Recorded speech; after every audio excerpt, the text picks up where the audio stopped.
For the past few years, Ricky Gervais, Stephen Merchant, and Karl Pilkington have been meeting regularly for a series of pointless conversations. This is one of them. Testing. Is that all right? Hello and welcome to the Ricky Gervais Show with me, Ricky Gervais, Stephen Merchant. This is the worst chair I've ever sat on, and I've sat on some fucking chairs in my life. Yeah. Are we started? One. Are we ready? Are we recorded? Yeah. Ready? Right. Hello and welcome to a brand new series. What? It's ridiculous. I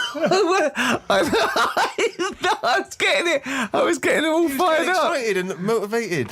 What are you talking about? One. Just seems a bit loud, that. Well, you should have sorted that out. Karl, are we ready now? Yeah, I think so. Well, come back here then, you dopey bald twat. Hello? Yeah. I'll just sit like that. Right, okay, ready? So it was your problem. Oh, Jesus. Just this carpet. Right, ready? Yeah. Hello, welcome to a brand new series of the Ricky Gervais Show with me, Ricky Gervais. Hello. Well, no. Sorry. I was so excited to say hello. Okay. Hello and welcome to a brand new series of the Ricky Gervais Show with me, Ricky Gervais, Stephen Merchant. Hello. And the little round-headed shaven chimp that is Karl Pilkington. All right.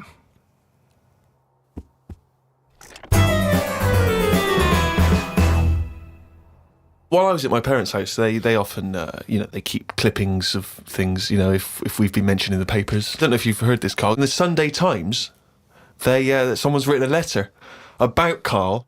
Wow. They can send in comments and views on things they've seen, read, heard. Oh, excellent. And this is what someone wrote to the Sunday Times.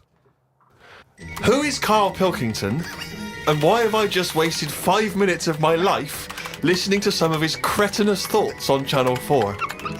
He asked, why are there so many dinosaurs on display in museums? Quotes, couldn't they just choose the best one and just show that? He summed it all up by deciding that we know too much. Somebody clearly doesn't know enough to know that this is a complete waste of airtime, showing no wit, intellect or creativity. That's from Wendy in Berkshire. You can't have your critics. You know what I mean? You've got to have your critics. Of course you have. If everybody liked what you did, then you're not doing the right thing. But think how angry she must have been to have bothered writing this letter to the Sunday Times. Well, that's good. I mean, though. you It's made her really do must something. have... It's all about getting people thinking. That's what I always say to you. As long as I'm getting people thinking about what I've said, she remembered what I said. Yeah. I'll tell you now, right? This, if I don't know if Wendy's, listened to this, but Almost certainly not. But listen, right? I was saying about the museums, right, and how they're big and everything, and they've Brilliant. got dinosaurs all over the shop. I read that in that museum, they've got something like 7 million bits of stuff in there. Right? Now, when I spend 2 hours in somewhere, just show me the good stuff. Don't be saying we've got 7 million bits. Because there was a fella who opened it, right? I did a bit of research on the museum. What museum was it? It was the London one. Oh, the London one, yeah. Okay. So he's in there and he's collecting all this, bits of stuff. What stuff? Just whatever's knocking about at that time. right, okay. It seemed like You he have never researched it. He never chucked anything away. He's like, I won't put it in the bin, pop it on a shelf. Okay, right? So yeah. he's put everything on a shelf in right, this yeah. museum.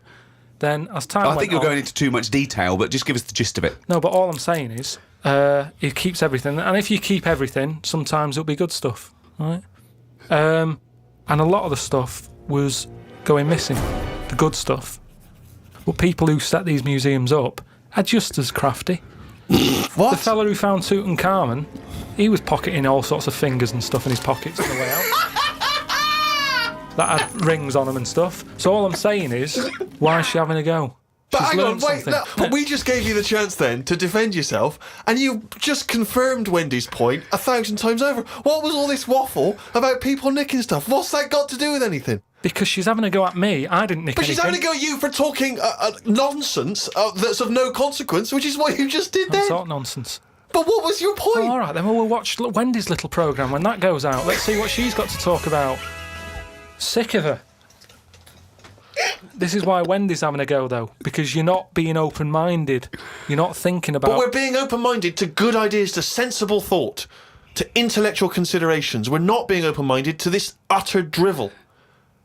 Yeah, but every invention is a bit... Who'd have thought the Frisbee would have caught on? I love the fact that you think the Frisbee is the pinnacle of invention. Yeah. I think it's amazing. No, it's an example of something that, if he was on some programme where you said, I've invented this, he'd go, get out. They wouldn't give him time of day to say, right, I've made this thing, it's out of plastic, you throw it about. What for? Well, you just chuck it about on the beach. What's the point? It's a bit of fun, isn't it? No, I don't like it. That was an argument with himself. No, but do you know what I mean? It's a popular little thing, and I'm just saying it's easy to put ideas down. But you've never even come up with an idea as good as the Frisbee, and that's saying something. I came up with a clippable mat that goes on a cup, and it's a good little thing. I haven't followed it through yet. A what? A clippable mat. What's a clippable mat? What does that Clippable involve? mat that you stick on a cup, so you can put your cup down on a table without having to go, oh, where's that mat? It's clipped to the cup all the time. And you put the cup down wherever you want because it's got a mat on it. I think I've seen that. But why does it have No, to you be haven't. clipped to No, I it? think Why I couldn't it have. just be built into the cup?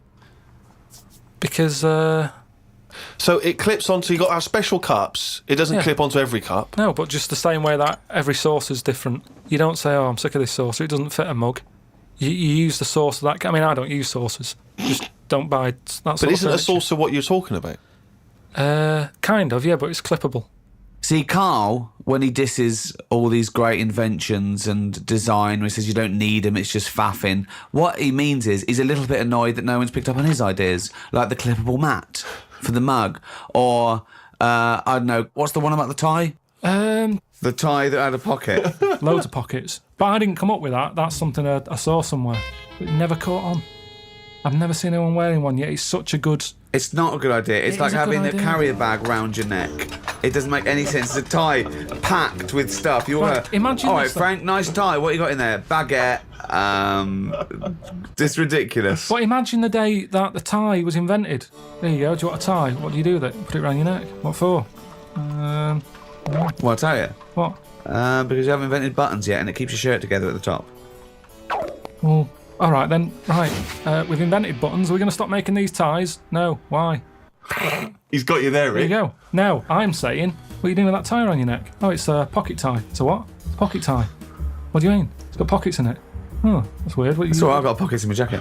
Yeah, no, but hang on a minute. It's a hot day, innit? Don't want to put your jacket on. Or a tie. Well, if you're going to wear a jacket, wear a tie. Leave the No, I'm jacket not wearing at a home. jacket. I'm wearing a shirt. Got a Give nice it a purpose. If you're going to wear something, give it a purpose. Everything has a purpose. A tie at the moment is just round your neck, keeping you hot. If you're going to be hot, carry something. Hands free. And everything's always there. A bag, put stuff in a bag, you put a bag down, you forget it. I always forget bags, that's why I don't like carrying them. You pop it down, you get up, you walk off. Oh, where's the bag? A tie, when you go in a cafe or something for beans on toast, you don't take your tie off. I don't wear a tie. I would if it had pockets. Karl! The country would look smarter. Right, you have pockets. So what are you carrying in this pocket? I have got spare change, Yeah, okay. which... You're rattling around like a cow in Switzerland, just like... I've got spare change. I've got like my debit card in there. Right, Maybe got me little front door key in one of the pockets. okay. Pair of scissors if you want. Amazing. That's safe, isn't it? Oh, that's a good place to put it, just around the heart area. Yeah, and near the throat. It's facing upwards. Brilliant. Karl, think what you're saying. So when you're on the beach and you just got your Speedos on, pop a tie on, go to the shop, pop a tie on. Well, no, you wear it in the appropriate times. But I'm just saying, if you're going to wear a tie, let's make it useful. Let's give it a purpose. Don't wear a tie, it's all right. You do not need a tie with pockets. If you're wearing a tie, you've got clothes with pockets. And it's going to be weighing your neck down. Come on, No, don't practically. go mad. If you're carrying anything big, you buy the scarf version.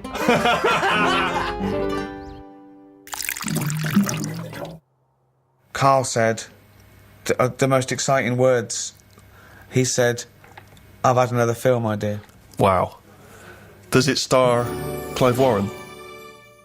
Sell it to me like I'm a Hollywood executive. Sell me the film. So what I was thinking is, I'm picturing probably. Well, it doesn't matter. It's not as fixed. It doesn't have to be this person. But I'm thinking Tom Cruise. Okay, Cruisey, yeah. Excellent. And the way it works is. Do you know Tom, by the way, or have you got one in there, or No. no? Okay, but you It's- just no, you I think blue it's the sky. sort of film that would that appeal to Tom. he'd sort of be into. I think it would Okay. excite him. Okay, Great, okay. Great. So have you ordered coffees? Did What? Did Cheryl get you a coffee? Yeah. Oh, okay, thanks, great. So Are you hungry at all? Do you want No. to... No? Great. So Cheryl, I might have a tea actually. Cheryl, if you could. will we wait for the teas before she comes in? She'll 'Cause just once sneak this in. is flowing. She will be very quiet. She'll be like a dormouse. She won't even know she's come in. Okay. You've got your coffee. I don't need a tea. You don't want anything. No, I'm fine, Okay. thanks. Go. Actually, I will have a tea, actually, Cheryl. 2 tea, Cheryl. Thanks. Okay, go. Right. Thanks, Cheryl. Thank you. Thanks. Is there Shut the sugar? door. Sorry, is there sugar in this, Cheryl? Sugar 'Cause there. I'll put it in there. Okay, shut the door behind you. Thank you. Okay. Go. All the way. Go. Tom Cruise. So I got Tom Cruise. That's what I've pictured so far. He's just done Mission Impossible 7 Right. in this film. Oh, in the film. So he's playing himself. No, what you're seeing on the screen is Mission Impossible 7. So if we get Cruise, he is playing himself, Yeah. and he's just made and in this film, he's just made Mission Impossible 7. It's the future, is it? This. No, what you're seeing... Okay, what's this film called? I haven't got a title yet. We'll just call it Karl Pilkington Project 2. Right. Okay. KP2. So you go in.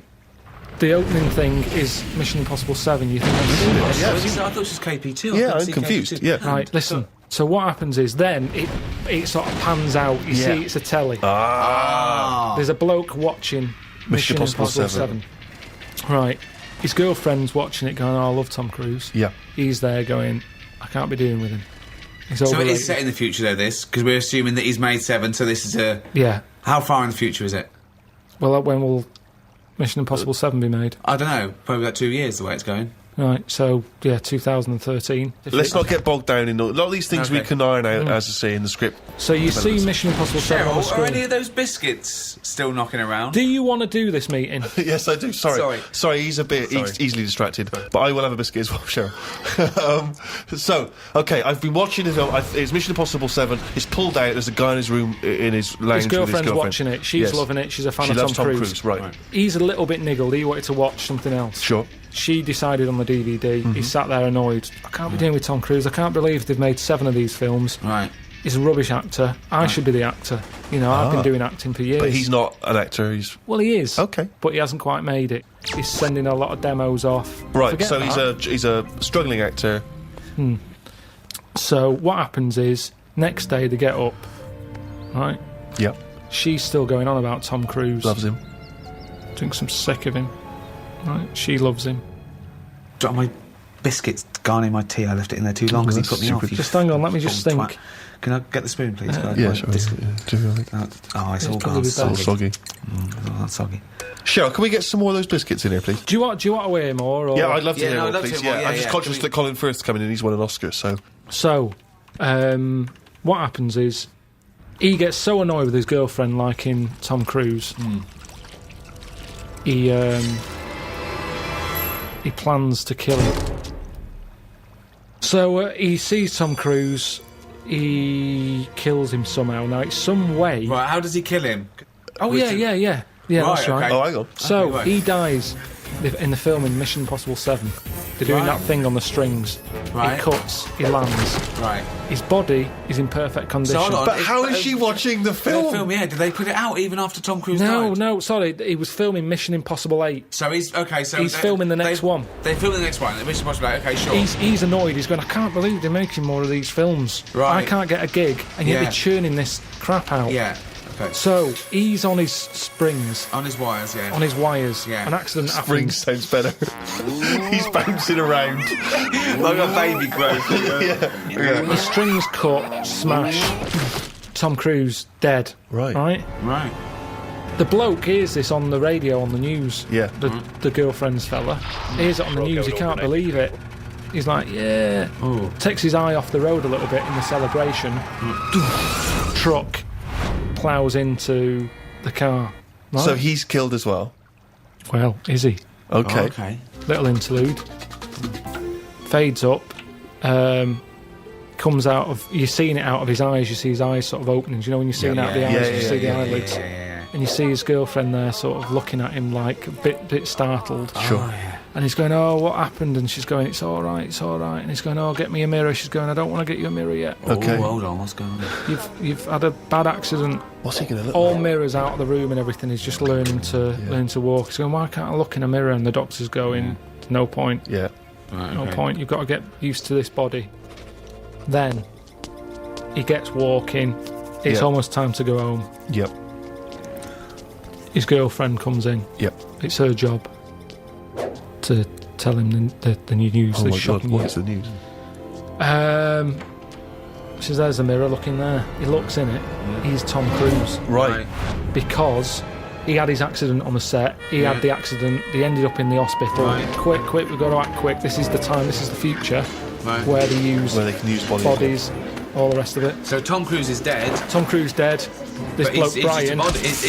his body's squashed, but what's his name? Brian? Yeah. But Brian's brain is in Tom Cruise's body. Just a donor body. He just happens to Just look... happened to. That's how Yeah, it'll be. it's just meat. It's just Tom- like a lung donor, Exactly. a heart donor. Yeah. It's So just this is timing. Brian. He just looks like Tom Cruise now. He's got Tom Cruise's flesh. Yeah. Basically, yeah. Now, at first, initially, he's annoyed. Sorry, just practically, who is doing the voiceover then for the... It's Tom now. So He's Tom's acting. sort of doing an impression of this actor.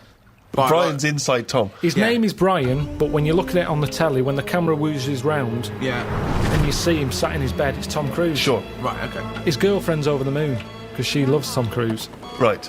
He's gutted because he couldn't stand him, he can't stand the films. He's thinking, Yeah, but "Oh." he must be thinking, I look like Tom Cruise, one of the most loved actors of his generation. Yeah. No, And he's you'd also a think good-looking so, bloke. but he's not because he's in shock, remember? Right. He was expecting to see himself, and when he looks in the mirror, he's Yeah, seeing no, it must someone be else. shocking, yeah.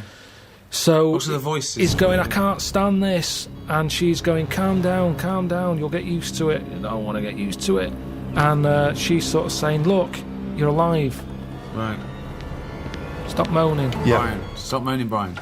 Um, She's calling him Brian, I assume. she says... And Tom Cruise just had a sort of donor card that allowed his body to be given away, did it? Yeah, it's the future. Right. This is 2013, Steve. Things have changed. Clearly. Right.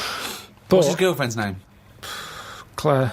Claire and Brian. Okay, great. Just a different body, just a slightly different look. All Just right, so yeah, he's seen that he looks like Tom Cruise. He's shocked, but he's getting used to it. He doesn't look like him, he is him. When he leaves the hospital... They go, all right, Tom, I thought you were They're all dead. going, it's Tom. And he's going, Really? oh, yeah. And he's going, oh, I knew this would happen, it's doing me head in. So he wheels out, he's in a wheelchair. Okay. He's going, I'm sick of this. The other patients are going, Tom, I thought you were dead. And he's Yeah. going, Right. yeah. And he's annoyed. He gets in the car. He gets out there Right, and he sees a poster up on the side of the road right. for Mission Impossible 8. Hold on, though. It's finished. I thought he died while they were filming It's not it. finished. But now, these days, he's shouting about films before they're made. And they're going Wow. brilliant and all the hype But and they put everything. a poster up even after... Seems premature. No, the poster Yeah. was already up. They That haven't seems put it up. premature, given that a What, man coming- died during the production. Yeah. Doesn't matter. I'd have taken the posters down. No, but it's then I all- don't work in Hollywood. Right. So the poster's up there and he sees it as he's in the car driving past. Yeah. And he thinks, that can't be finished. Doesn't make sense. Yeah. They both look at each other. This is your chance. You wanted to be an actor. This is the chance. Yeah. Right. Go back to the studio. So he goes in. Hello, you don't know me? And they go, oh, we think we do. And they go, no, you don't. I'm Brian. Tom Right. died on your film set. Well, they must Presume- know that. They must know Tom that Tom Cruise Cruise died. is dead. Because his family must have been All right, if notified. you want, it makes no difference. We can tweak the script. So this is... Brian has turned up looking like Tom Cruise. He said the film company, right, who must know that Tom Cruise died on their film set. What were they going to do? When They would got have the had to wrap it up. They would have Well, had no, to what? say... You said they put the posters are up. Yes, the posters are up before they've even finished So they're filming it. cancelling the film until he walks in? Basically, yeah. Oh, so they are cancelling the film? They're cancelling it. Okay, so we're afraid that production has stopped on Mr. Impossible 8 due to the death of Tom Cruise. Hang on It's a stopped. minute.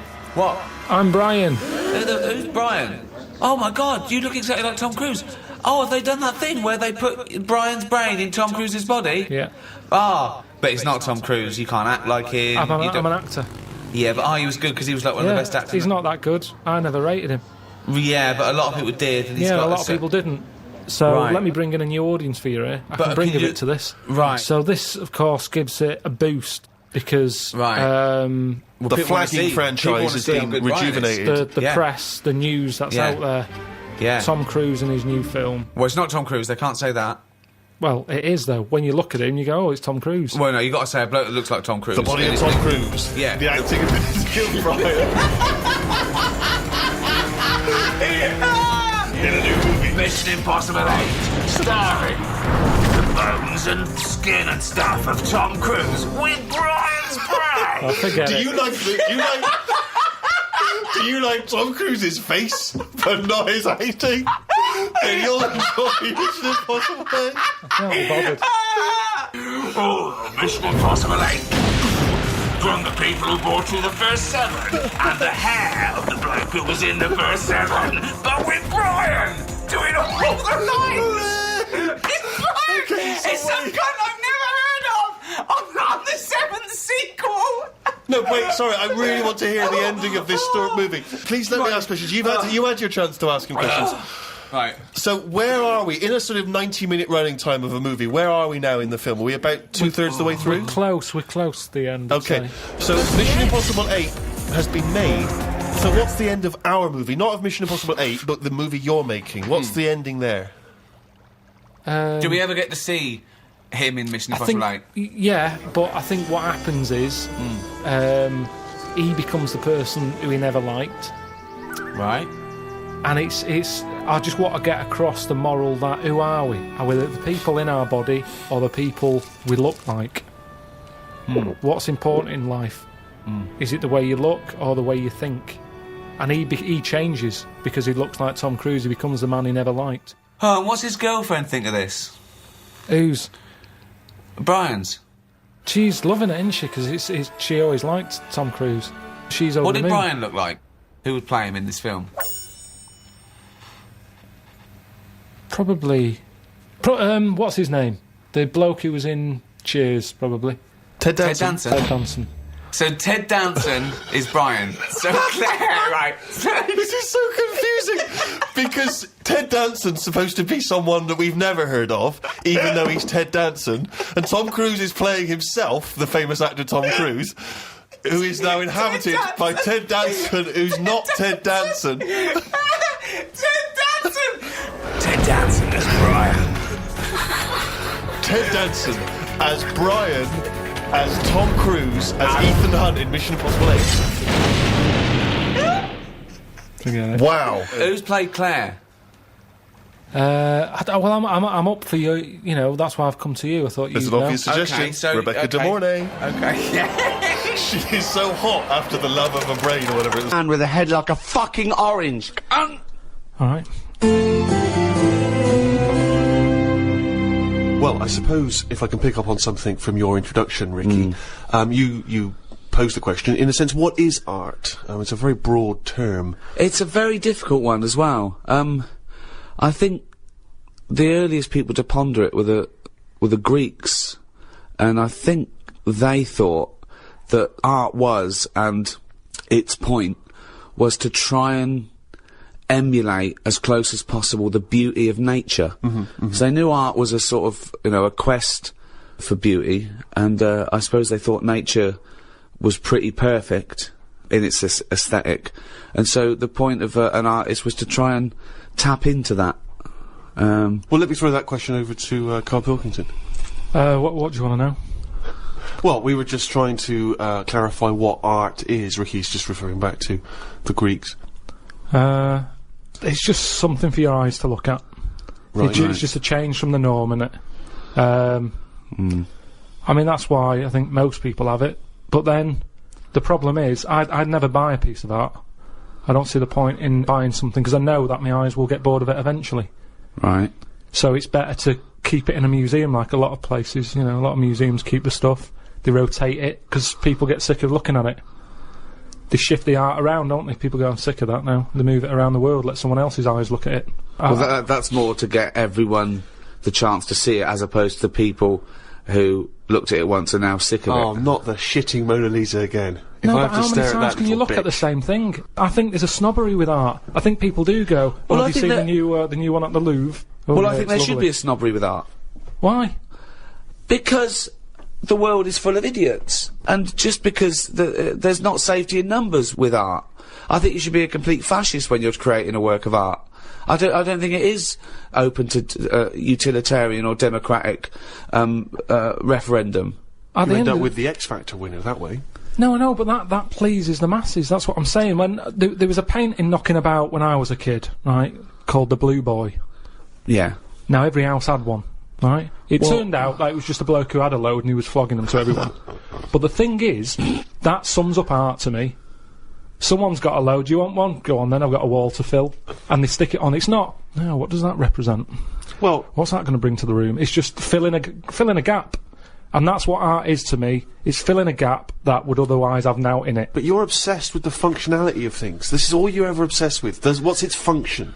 Things always need to get you from A to Z in some way. And art's not about that. Have you got much art in your house? Yes. Yeah. Because it gives me pleasure, and I don't get tired of it. I don't get bored Do you of look at it every day? Well, it's there, isn't it? It just adds. Yeah, but other things a are there. pleasure to Dust it. is there, but Surprisingly, I've not compared I think art I've to dust looked as often as I perhaps should.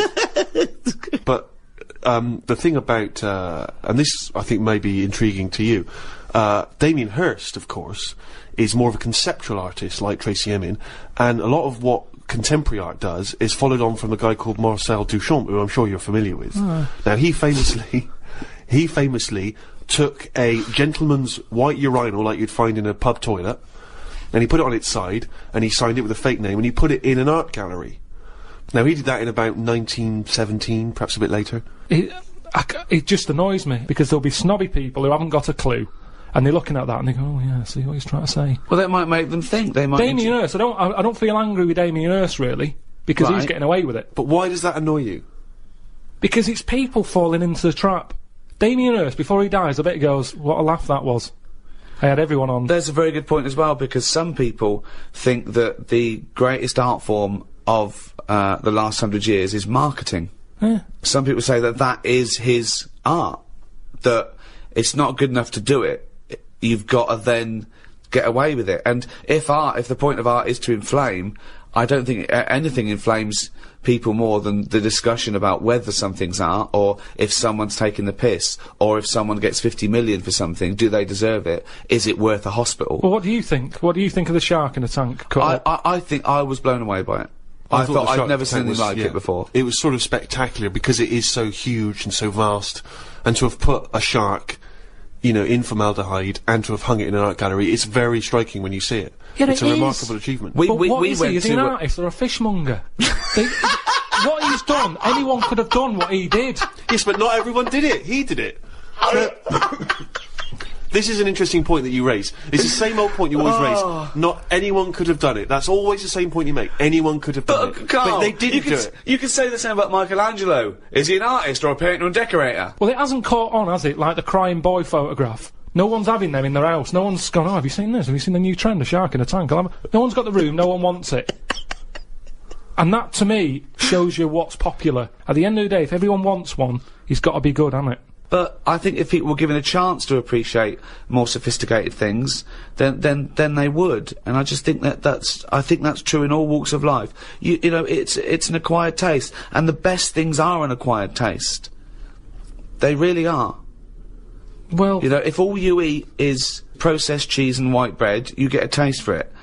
But if you try something that's, you know, in my opinion, better than that, then, you know, you'll leave that behind. That's pretty rich coming from you. I know, I love a bit of cheddar, don't I, on Mother's Pride. Yeah. Whereas if you were to be offered perhaps some calamari, your reaction would be... Squid, get it out of my face. Sure, yeah. But I take your point, Rick. Thanks for it anyway.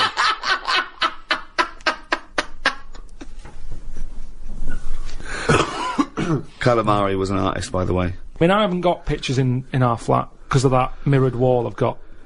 Yeah. Right? So, I mean, it's tiny. You've been in it. I've got windows on one wall, door to get in on the other, kitchen on the other, mirrored wall on the other. So there's nowhere there. There's no space for art. I'm intrigued how you sit at home. Where's the sofa? At home? Yeah. Facing the mirror. So you sit looking at yourself all night? Yeah. As opposed to a painting? Yeah, but at least that changes each day. No, it doesn't. It does. The picture No, changes. it's not. It's round and miserable every fucking day. No, honestly, it's good to, because you don't look at yourself otherwise, especially me. I haven't got any hair to comb or anything. So I don't look in the mirror as much as the normal person. So, whereas now, I'm looking there every day. So you're sat at home staring at yourself? No, because the telly's in front of the mirror.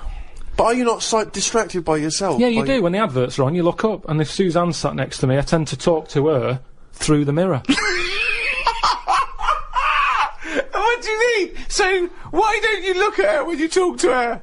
Well, you don't have to turn your neck or anything. There's no neck usage going on. I can just look forward, I look at the telly, lift the eyes up, look in the mirror, look at me, look at her. What does she do? Look back We're at you in the used to mirror. it. There's nothing wrong with that. It's like there's more people in the room in a way. It's like, And they're further away. there's nothing odd about that. Why wouldn't you use... It doesn't matter. Your Sorry, eyes, remember, your why eyes wouldn't are you still... talk to your girlfriend via a mirror all the time? Is that your question? Well, no, I think it's quite normal. If your head is facing a mirror where you can see everything in that room, remember, it's a small flat, I can see everything that's going on in there without moving my head. Stephen Hawking would be well happy. So I can look forward, she's sat next to me. If I'm watching the telly, I can say something. Now, she's getting the sound from me still, because she's sat close. Yeah. But yeah, we're further away, but things look better from a distance anyway. So that's how you managed to keep this relationship alive? Maybe, maybe. You're such an odd little man. But no, it's not odd. You see, there was a woman on the estate who did use... have I told you about Miss Peggy before? No. It rings a bell. Go on. I think I told you ages ago, it's this fat woman who used to be on the estate. She had a three-wheeler bike. And her Push husband... bike, pedal bike? Yeah, like a tricycle thing, but a big one. Right. She used to sit her husband in the basket in the back. Cycle about, what have you. Yeah. She was known as Miss Piggy. Anyway. Oh, is this the one that she used to beat him up so your dad pretended to be a policeman? Yeah, that's it. Oh, That's the yeah. one, yeah. You remember? No, I don't remember this. Yeah, she used to always duff her husband up and that, and people in the area knew that she was being a bit tight on him. And my dad went round with his mate and sort of... But what's this got to do with the mirror? Anyway, well, the way she used to communicate, she used to always go in quick save and nick biscuits. And if anyone went up to her to say, stop nicking the biscuits, she'd pull out like a little mirror out of a bag, and she'd look in it, but talk to you via the mirror. Oh, man! What? This So she's place you insane. grew up, it's weird, isn't it? It's It was like, really weird. Like It used to scare me. It's like a Salvador Dali painting. you exist in there. Yeah. It's really, really So weird. hang on. So she used to talk to people through the mirror because she was mental. I couldn't sit, watch the telly, and look at me watching the telly in the mirror all night. No, That's no, weird. that would be Why? really weird. It's really weird, Carl. I'd be very conscious of myself. No, yeah, Conscious I of the think way it I'm gives, sat. it gives you confidence and that, and if you are Gives you sort of... confidence. Well, yeah, because you're seeing yourself more and you pick up what habits you do and stuff like that. So what have you changed through your viewing of yourself? I sort of grew a beard the other week, just something different to look at for a bit. And then you get sick of that, it's like a piece of art. Change that, have a bit of a shave. Can you see the back of the telly in the mirror? A little bit, yeah. If the flat's a mess, it's a mess twice.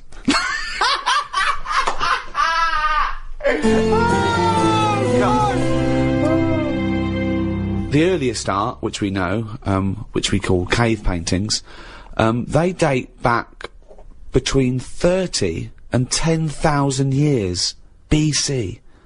Even those people tried to brighten up their cave with a bit of art.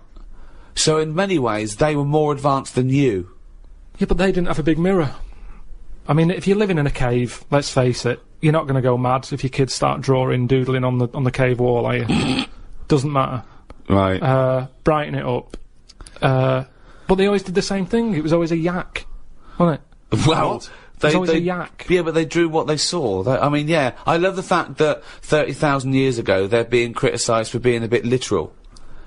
No, but surely, if all you ever see when you step out the cave is a yak, do something different on the wall for when you get in.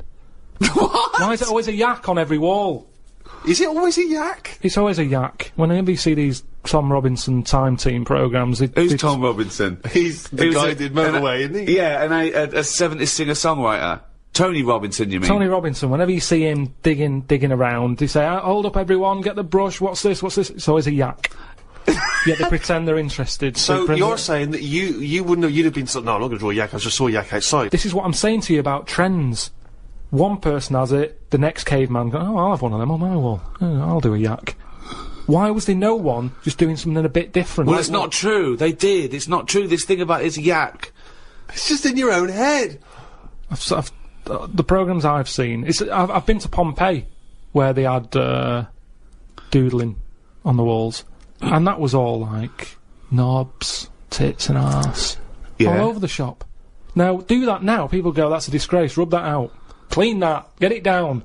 Whereas now, if you see one in Pompeii, they go, oh, look at that, look at the detail on that. Well, that's what I'm saying, there's snobbery in art. It's the same knob. The knob has not changed. Yeah, but I imagine in 50,000 years' time, if they dig up, a cubicle and there's tits and arse, people take pictures of it won't again. Be. This is the interesting thing with the way we live now. We're cleaning stuff up constantly now. There's no almost no record of our time because we're getting rid of everything. We clean everything up. Everything's clean. Getting rid of rubbish. Recycling everything. Well, that's a very good point. Is graffiti a valid art form? Some of it is. I think it is, yeah. I mean, we're not talking about the classic spunking dick, which is still, I mean, it's still great, isn't it? Well, I mean, if you see a lovely clean white wall and you see a spunking dick on it, you're going to laugh. Always laugh. Do you add hair to the testicles when drawing a spunking dick? A few. The testicles. Because it's always clean. My testicles are always clean. Really? Yeah, I put the 4 or 5 bristles sticking out straight. See, I always thought that was a kind of commoner version of it. Mine looks like, I don't mean my real one, I mean my, your illustrative. Yeah. It looks like 2 gooseberries and Thunderbird 2. Do you add much detail, at the tip of the penis? No, it's a straightforward, it's dissecting across, just a line across, to show the helmet. Yep. Then one little line for the eye. Do you tend to keep the same number of droplets coming out? Droplets? I do 3, but I don't do the line, I actually do the little teardrop. The little teardroplets droplets, yeah. And that is the spunking dick, as when I was at school, it was referred to, and this may be specific to Bristol, it was referred to as the sacred. I've just drawn a sacred. Oh, really? I don't know where the origin of that was. Some graffiti is funny. I saw one, in London. It just said, Rachel is a big-arsed, big-chinned cunt. Now, I think Rachel's going to see that and know, well, I'm the only big-arsed, big-chinned cunt round here.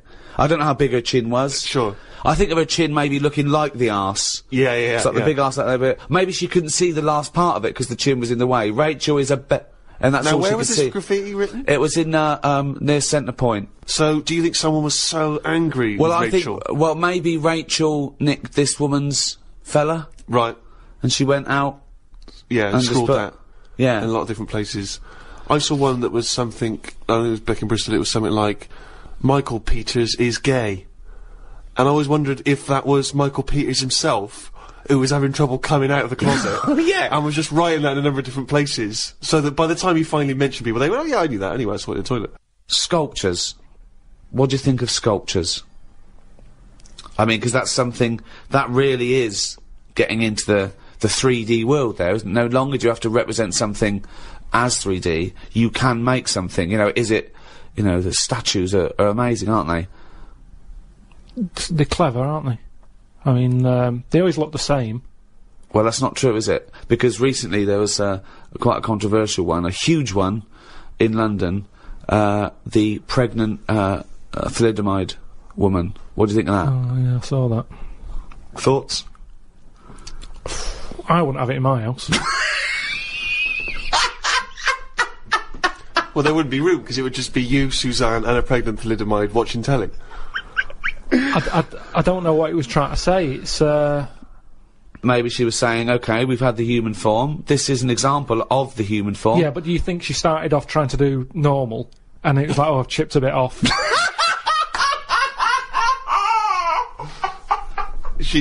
One of the arms got chipped off. Well, it makes you wonder, doesn't it? And why, you see that square, Trafalgar Square, you've got that. Nelson's column, he's got one arm and a leg missing or something and a patch over his eye. Then you've got the thalidomide. Why can't they just do a full person?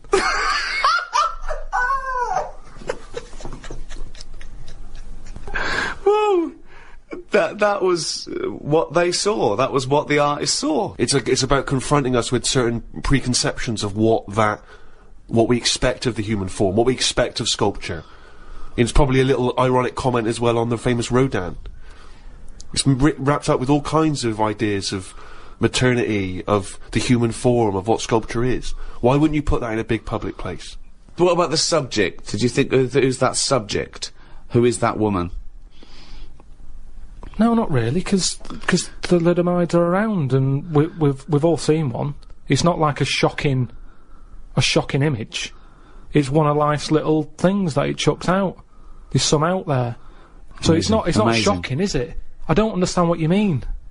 I think what I thought is, it just goes to show we're sort of running out of ideas. What do you think of people who are so angry at art they try and censor it, or they try and destroy it? Do you think art should ever be censored? It's where you put it. If it's in a gallery, then it doesn't have to be censored. If it's in Trafalgar Square, where everyone's wandering around having a nice time, you don't want a 12-foot cock. So it's all about where you put it. I think some art looks better because of where it is. Angel in the North, that's a bit of art, but it's a bit of a surprise, isn't it? You're driving along a miserable motorway. Yeah. Oh, what's that over there? Gives you something for your eyes to look at again. Motorways are the most boring place to drive. But you go, look, there's a bit of art over there. Yeah, but then again, should you be North. looking at art when you're going at 70 miles an hour along a motorway? Well, yeah, because it's really big. You can keep your eye on it and Look in the mirror. It's not a problem. Wait till you go past it and look in the mirror like normal. So you like the Angel of the North? Because it's something in the middle of nothing. Right, but if you put it somewhere else... Stick it in Trafalgar Square, you'd go, oh, more clutter. Now, you've spoken, Karl, about, art and what impact does it have, blah, blah, blah. And as Ricky's just pointed out, of course, in some instances, art has been considered incredibly controversial, very provocative, and has been banned.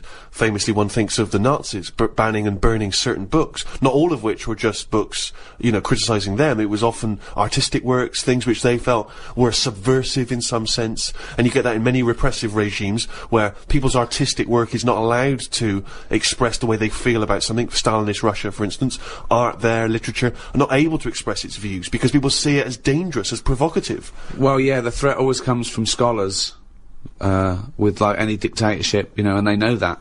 But not just scholars writing, scholarly texts, criticisms, but also people expressing themselves through poetry, through creativity. Well, yeah, things which are not direct. dangerous. Yeah. They can be abstract, and yet they can still be subversive. Yeah, but I think if it's done in a way that isn't just like a lunatic, they get away with it. Like a nice poem, some people would read it in a different light. I might read it and go, I don't even know what they're going on about there. So, as long as it's done clever, get away with it, don't they? So it makes the artist better. But that's not often not the case, that's what I'm saying. Often, in these regimes, these things are repressed. No, but there's always, like, code words and that you can use and they can't have you on it. Such as? I don't know. I'm not into that sort of work. Right, Well, so you've just made a statement there, but it's not backed up with any actual information. No, what if you do there it was in a good clever point way? there. No, there was a very good point there. The McCarthy era, where he was threatened by communism infiltrating the country, and he thought that entertainers might be a part of that, the conspiracy. It was a hotbed, and he made everyone come forward, writers, actors, say they're not a communist, and some people were out in the cold, and so people had to be a bit cleverer, like, was it Arthur Miller, The Crucible? It's a metaphor. It's about witch hunts, but it's about the McCarthyism. So yes, good point. You can put coded messages CB into radio art. was the same thing. Go on. Well, it's all the codes. As long as you've got Okay, codes. well, I thought you had I mean, I was trying to make your point sort of more valid than it obviously No, was. but if you need to refer to CB radio, that's the obvious... Well, that's what I can relate to. Sure. Yeah, we've done this. There's no point in CB radio. They go, how many candles are you burning? What? How old are you? 8. Okay, yeah. I mean, there's no point to those codes at all. But this is in no way relatable to The Crucible. Why would you be talking about one of the most respected plays of the 20th century, and suddenly this, in your head, reminds you of CB radio? Just having this code going on that only certain people know how to break. Everyone knew it. No, it's pointless. Not back then, they didn't. Pointless. I remember we were shown the cartoon version of Animal Farm when we were about like 15, 16. And we were discussing it afterwards about Napoleon. Oh yeah, great. Oh yeah, communism versus the poor proletariat and all this. And this bloke went, "You lot make me sick." It was just a nice film about some animals. Brilliant. Yeah. What's your take on that, Carl? No, go on. What's your point? Because you can see the irony there, can't you? I haven't seen it. No. If you want to do a serious point, don't use animals. No? Well, I disagree with you there because we're going to get onto literature later, and I think my favourite is probably Charles Dickens, and I think the greatest story ever told is A Christmas Carol, and there's only one way that could ever be improved, and that is a Muppet Christmas Carol. That's absolutely right, yeah. So, and I think that you could, and I think people could take a lesson from that and maybe do other films with the Muppets. A Muppet Schindler's List. Yeah. I mean, you could make it so moving, couldn't you? Schindler's List in space! Yeah. Well, I think it would certainly help bring that story to a wider audience. I think so. Yeah. A lot of people who, like Karl, who were put off perhaps by the depressing black and white of it, they would suddenly see the Muppets singing and dancing. Miss Piggy's Choice. Miss Piggy's Choice, yeah. Well, we talked about that. What? About things like that in art as well. Do you think that bringing something so serious to the masses, like films do, things like the Holocaust, and like Sophie's Choice, where she has to choose which child lives and dies. Why does she have to pick? Well, because the Nazis were horrible, nasty, evil people. And which one did she pick? I don't think that's the point. I don't think that's the point. I love the idea that this is not a betting game. No, but I imagine this is like Deal No Deal. It's kind of, you're down to the last two. Which one you're going to go for? Oh, God. But why did you ask which one did she choose? Because even if he'd said the names, Robert and Alison, what difference would it make? You don't know the story. Why is it because that then I'd ask more then. If you said Alison, I'd go, what was it with Alison? What did she have over Robert? That's what films are meant to do. You question it. Whenever I watch a film with Suzanne, I always say at the end, what was going on there? Oh, that's because you're an idiot! Christ! That's because you've just watched Muppet Christmas Carol and you can't understand why a frog's able to talk. I'm all for films with a good storyline. Yeah? Brilliant. That's a perfect point. One extraordinary point. He's gonna follow this up, mate. He's gonna follow this up. He's got something there. He's got something here. Carl, go on then. What's your take on films? Films are really good. You can get lost in them. Right. And you like one with a good story? I mean, whenever anyone asks, it's always the same. It's Elephant Man. It's Kes. Mission Impossible 2. Mission Impossible 2. These are what you consider great works of film. No, I'm just saying these are ones that I've enjoyed recently. There's so many films that I haven't seen, yet you always say, "Oh, have you seen so and so?" Well, Mission Impossible 1. And there's good news for you. 3's out. That's true. One of the most striking art exhibitions that I ever attended, Karl, was an exhibition of outsider art. Something I'm sure you're very familiar with. Outsider art, of course, is work that is made by people who are often institutionalised for mental health problems, or they are just incredibly, the people who aren't in any way part of the art establishment. Well, right up to psychopathic murderers, clinically insane mass murderers would count as outsider art. I went to an outsider art exhibition in New York. It was incredible, and I bought a painting of this guy. He's a chronic schizophrenic, and he paints in tar, like road tar, that he gets from roads, and he paints in that on wood he finds in sort of skips, and it's incredible because it's sort of like scratched in. And it's amazing. And there's this thing of Jesus being helped down off the cross, and you have to study it, but it's there, and it's quite incredible that it's just scratched in this wood by tar. And there's loads of things that I was walking around. Admittedly, I was walking around there going, "This is fucking mental." And James was going, "You've got to stop saying that," because of course some of the people are mental. There was one bloke doing a sculpture of a skull, right? And underneath. It was like a little head with his teeth. Underneath, he'd put a sign that said "real teeth." Where did he get the real teeth from? What I think is interesting about that is how much therapy it provides for these often mentally unstable people, which is another important value of art, of course. People's self-expression, people being able to give a little piece of themselves through their work. Do you not see any value in that? How do you express yourself? Whistle.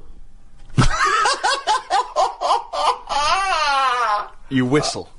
Yeah, I found over Christmas I whistled a lot more than I usually do, and I think that was just freedom. What do you mean freedom? Right, freedom. expand on this point if you would. Well, that's what art is, isn't it? It's you being free of all the world's heaviness on your shoulders. See, that's a great quote, that. That's great, that. For art is freedom. I love that, because I think you've really hit on something there. Would you include the free of all the world's heaviness?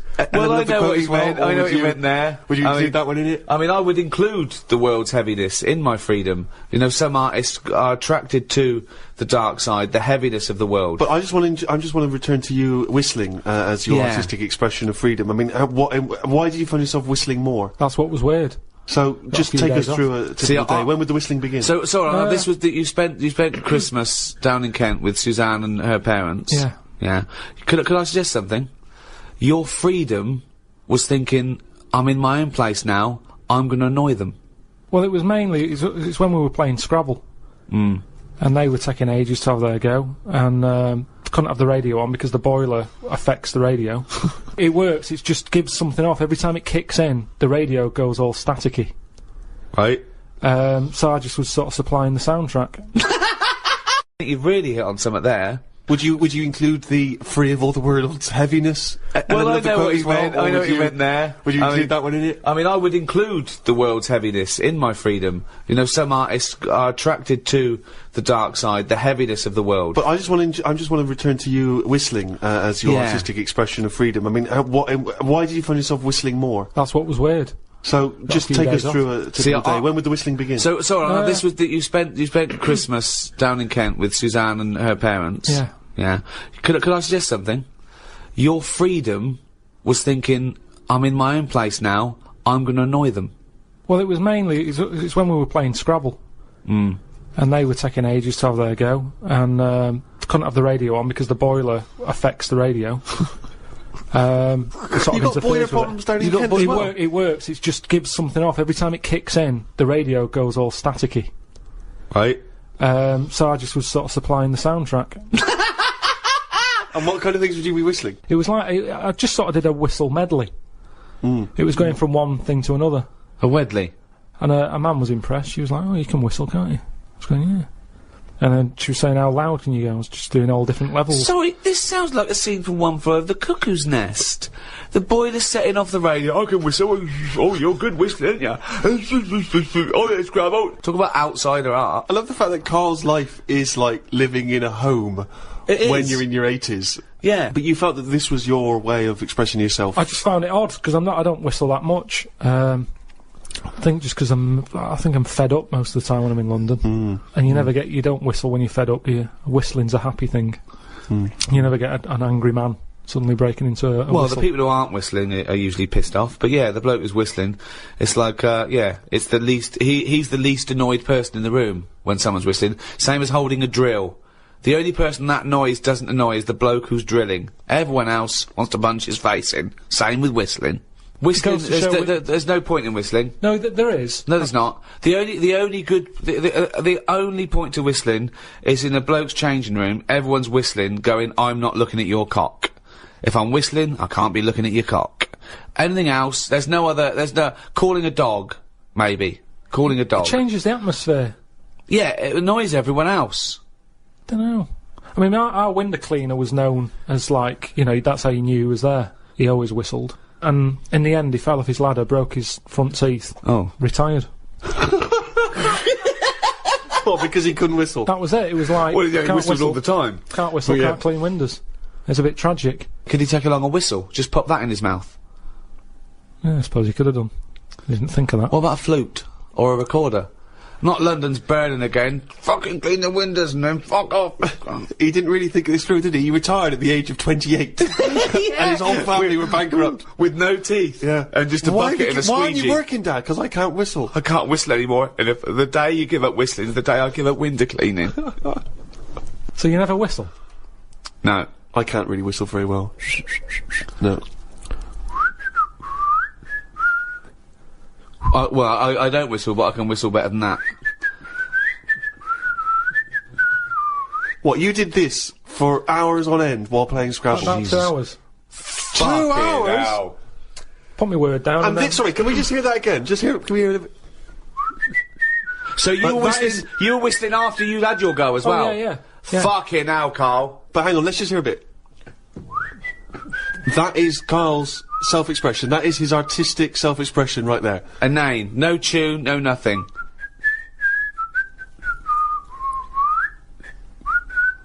There's mental patients who have smeared canvases with shit who have expressed more than you have in that. Yeah, but it's not about other people. I'm not there to please other people. You're there to annoy him. What was the best word you came up with in Scrabble? Don't knock me at Scrabble, because I do alright. What's weird is, when I play Scrabble, my brain can come up with words that I don't normally say. Okay, this isn't... No, I'm intrigued here. Your brain can come up with words you wouldn't normally say. Just words that I'd never drop into a sentence. Tree, cat. Go on. Squirm. That's using a Q. It's worth 10, Matt. It's not bad, is it? No, I'd never say that. I've never heard you... I don't think I've ever heard you say squirm, no. I don't think you're right, Carl. I've never heard you say squirm. Weird, isn't it? Yeah, it is weird. And yet your brain popped that one out. And then, yeah, when it wasn't my go, just... Anyway, so that's sort of doing art for yourself as opposed for other people. I don't think you can count what you just did then as art. Hobby maybe, craft, pastime. I don't think you can count that as art. I'm not being funny. I'm being a bit snobby here. But I think there's a difference between Beethoven and... Squirm. There's a cue in that. No. Classical music. I wish I was more educated on classical music. That which I've heard, I've adored. I genuinely find it challenging because it is so spectacular. It is so of another place. Where do you sit with classical music? It's good for background, I think. Right. See, you know me, I like a song with a story, and there's nothing going on in them. That's, Now the problem with that is, how many times can you hear the same story? quite a lot. How many times can you watch the same film? Same thing, except it's shorter than watching a film. Yeah, but the film goes into the story with more depth than a 3-minute song. Yeah, but there's also, do you know, like when you watch, what's an example? Say, I can't think of a film. Yeah, there's not many. No, but a moment in a film that it doesn't matter how many times you watch it, you go, I enjoyed that bit. Godfather springs to Well, mind. say, no, over Christmas, On the Buses was on the movie. Oh, Jesus. You went with The Godfather, you went with On the Buses. I mean, Brando, Varney, I don't know which is better. It was the bit where, like, the toilet blows up after chucking a fag in. That's had paint in it. Right, sorry, seen that's in On the Buses, that's not in The Godfather, I can't remember that. Maybe that's Godfather 2. The thing is, I enjoyed that bit and I knew it was coming. It's like, oh, I'll just watch this before I nip out and put the kettle on. Let's just see this How bit. many times have you seen the On the Buses film? Probably about 4 or 5 times. Sure, why not? But all I'm saying is, music is there to sing over. No, it's not! Music is there to sing over. That's a ridiculous thing to say. Music does something to me. I don't know what it is. I don't know why a chord can say something to you. I don't know, mate. Gives you that feeling. I'm in awe of it. I'm in awe of musicians. Yeah.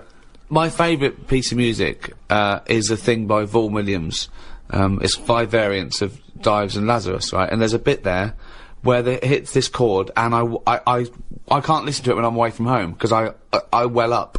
It reminds me of everything. England, just it does something to me, and it does it on a level that I can't sort of quite understand.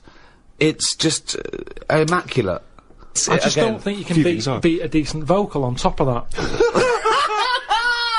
Oh, that's amazing! My mum's got a CD of Roger Whittaker, right? Right, whistling again. Now, he whistles Jealous Guy. Now, the thing is, I can't listen to that and whistle along. I end up singing Jealous Guy on top of it. So, singing trumps whistling? Yeah, when someone else is doing the whistling. Okay. I like whistling, but if someone else has did that first... So then if I'm Roger was singing Jealous Guy, you'd be I'd probably whistling. whistling it. To make the classics live on, I'm surprised someone hasn't gone, I can add to this, and dub on a bit of vocal. So you would have classical music with lyrics.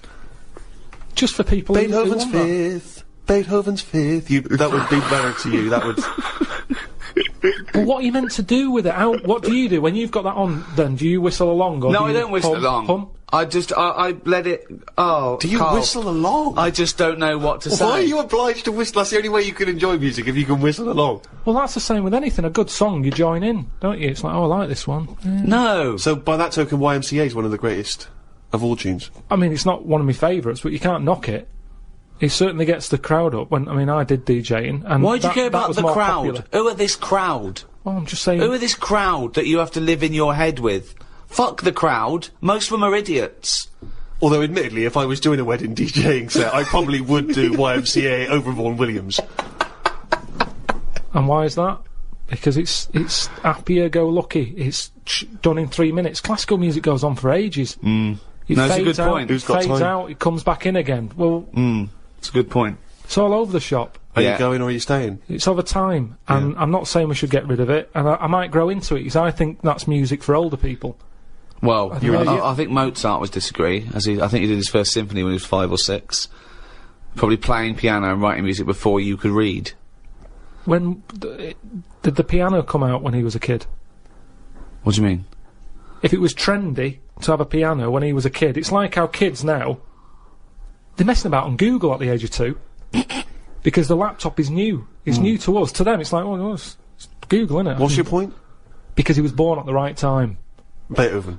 Yeah, he was No, born. Mozart. So you're saying that all 3-year-olds around the time of Mozart were brilliant? There would have been quite a lot of them. Mozart, Beethoven, all that. They're all, Handel. They're all around the same time, aren't they? Just guessing. Wild stabs in the dark. Just names he's heard. Just names he's heard.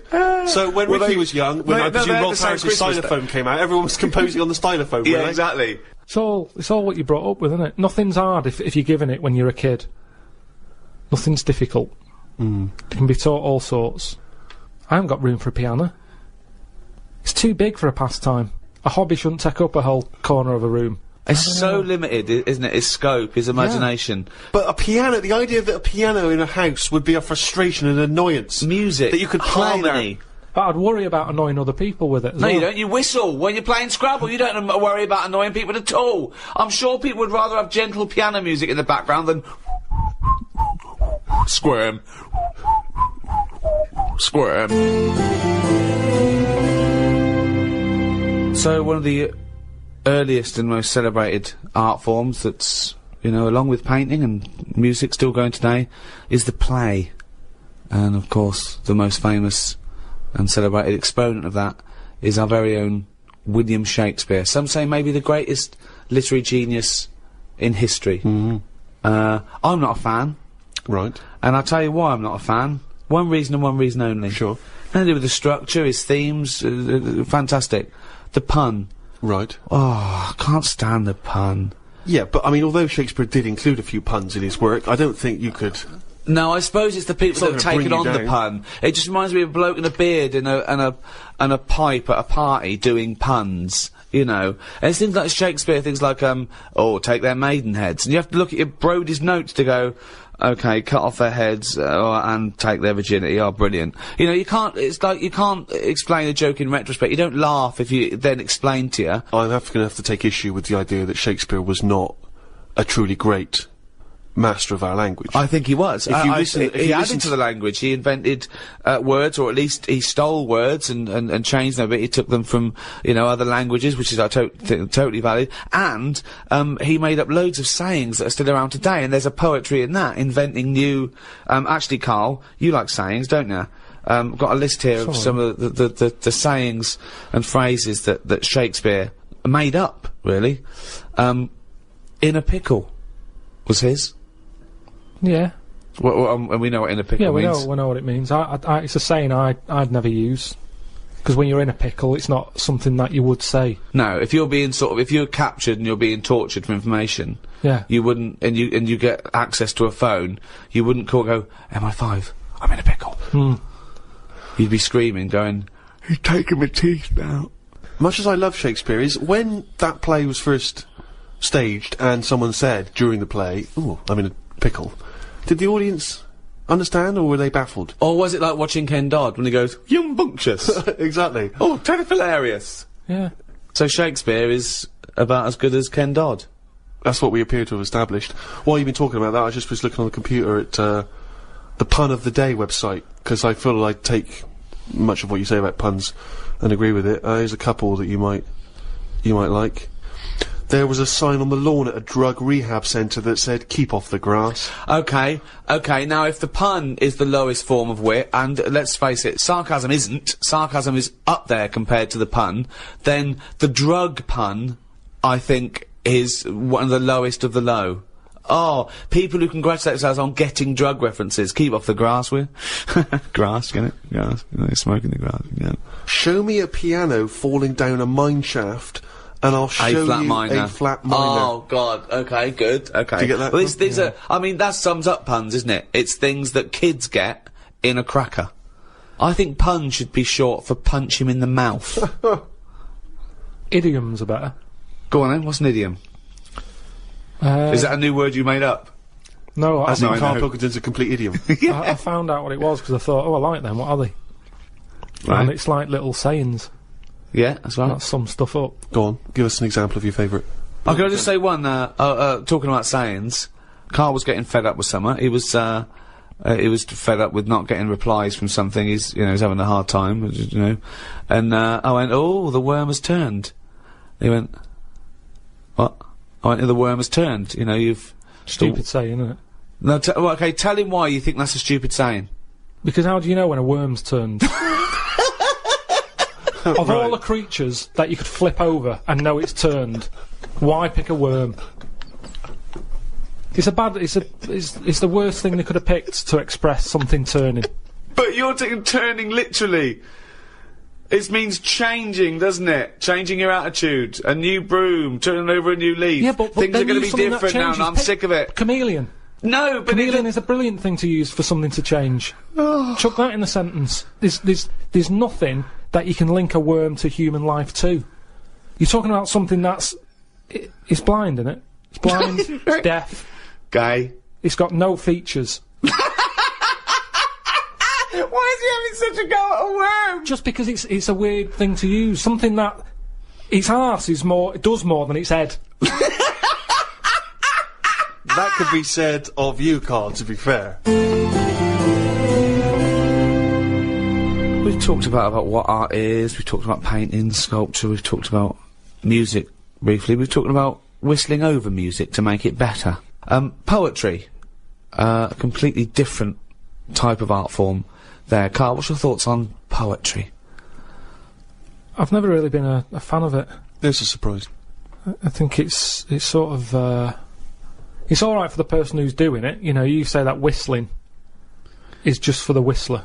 But I think poetry's more like that, because sometimes you read it and you're thinking, what's he going on about? It's always a bit, I don't know, it's sold in a bad light. It's a bit sort of, a bit gay, innit? Right. Okay. I mean, it depends what sort you're talking about, because maybe there's poetry out there that I haven't heard. There's some poetry gayer than others. Yeah. War poetry can't be gay, can it? That was people... I haven't heard, go on. People fighting in the trenches and... They can't be gay, they weren't gay, they were writing to their sweetheart. I don't know his name, it might have been a bloke, I don't know, but... So was it a sort of a, what sort of poem was it? Was it sort of a limerick, sort of a... No, it was, well there's famous ones, Wilfred Owen and Siegfried Sassoon, and they're very moving, they're about, you know, what usually happens is that they talk about, why are we here? This is, you know, we've been sold a lie here, you know, and they really started seeing war in a different light from their point of view in the trenches. Famously, some of them died soon after the, you know. But I prefer a proper letter. No sort of crypticness. That's the problem with poems. Okay, so you'd have been disappointed to get Dulce et Decorum Est through the post, would you? You'd have just said, what are you trying to say, mate? What's the weather like? When you're coming home? Did you get my socks? Well, yeah, sometimes life is a bit like that, and it's like, say what you mean. Right. Well, then you have just wiped all art off the face of the earth if you literally just say what you mean. No, I'm just saying in a letter. Say if I was a woman and my fella was fighting in a war. Right. What's your fella's name? Harry. Okay, so Harry, let me get this right. So when were you married? About 1935. 1935. So you've been married about 4 years. Yeah. Harry, why don't you go off? Oh, you're a woman, aren't you? You don't. Okay. So what did you see in Harry? Why did you like Harry? Was he? He just was like funny. Butch. He wasn't that butch, but that didn't matter back then, did it? In the war. No. And you took everyone. But what did you say when Harry said to you? Well, I thought it was coming because a lot of our friends ended up having Did to you just go hug him and say don't go or something? No point, because that would have just made it tough for him. So what's the point? Just go with it. But if he I cried after he went. You cried after he went? That's what you do, innit? You wouldn't do it in front of him. He's got to go to battle. Okay, so your man goes off to battle. Right. Then I get a letter from the Colonel saying, "Oh, bit of bad news. Harry's dead." Now I get a letter in the post. He said what he meant, didn't he? In the Well, yeah, and they would do, wouldn't they? They wouldn't fanny around saying, "Oh, he was on the warpath and the cloud went dark." I go, "What? Just tell me what happened. I don't want a weather forecast." He got shot at the arse and the bullet came out his head. Right. Now, the Colonel, he would just tell me the basics. Now, because he sent his by Telegram. They sent a telegram. The letter I get from Harry has been stamped, so I get it late. Oh, okay. So I get a letter from Harry after he's died. Yeah. Right, and you know he's dead. I know he's dead, so I get this letter with his handwriting on. I'm devastated because I was just getting over his death. Yeah. It's all brought back to me when this letter drops through the post. Well, yeah, 3 days and you're pretty much over it. It's Harry's handwriting. Yeah. Oh God, what's this? What's now he I written? open it. Yeah. And instead of saying things are bad here, socks are damp, you know, everything's grim, it's cold, I'm sick of it. There's a poem. It wouldn't feel like it was from Harry. Well, because it's not in his words. Poems are never in the person's words. But didn't you know Harry was a poet when you married him and made love to him that I only night? picked it up because other people were doing it. Something to do in the trenches. But when he carried you over the threshold, Karl, and he laid you down and gently kissed you, didn't he say any? Didn't he ever? He must have whispered some sweet nothings into your hysterical red head. He wasn't like that. Straight to the point. He was like, "Get your knickers off."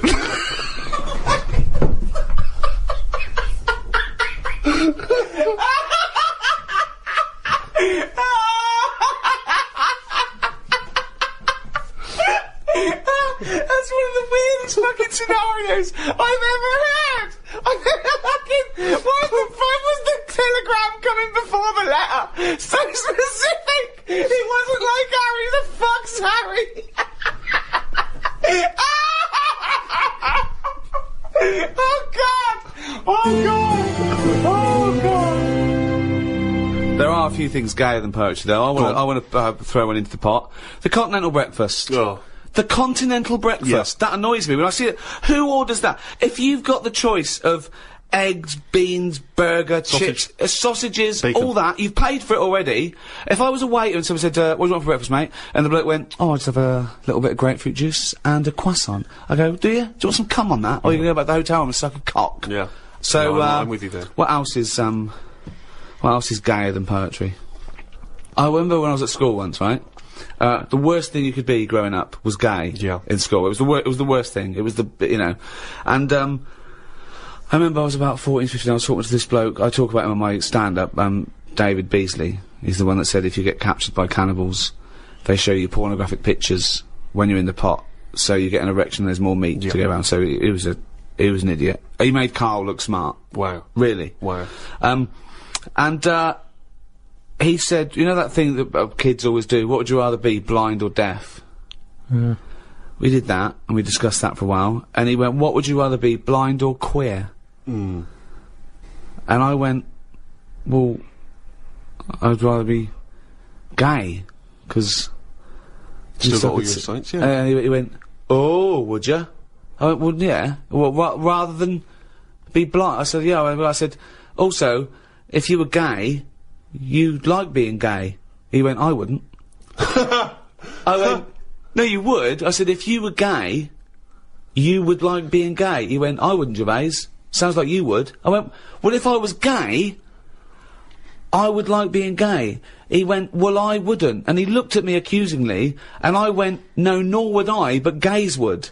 Which made no sense at all. Right, yeah. Just yeah, the yeah, idea. yeah. But this is just like such a stonewall that I'd rather be anything than gay. Yeah. Karl, thoughts? Blind or gay?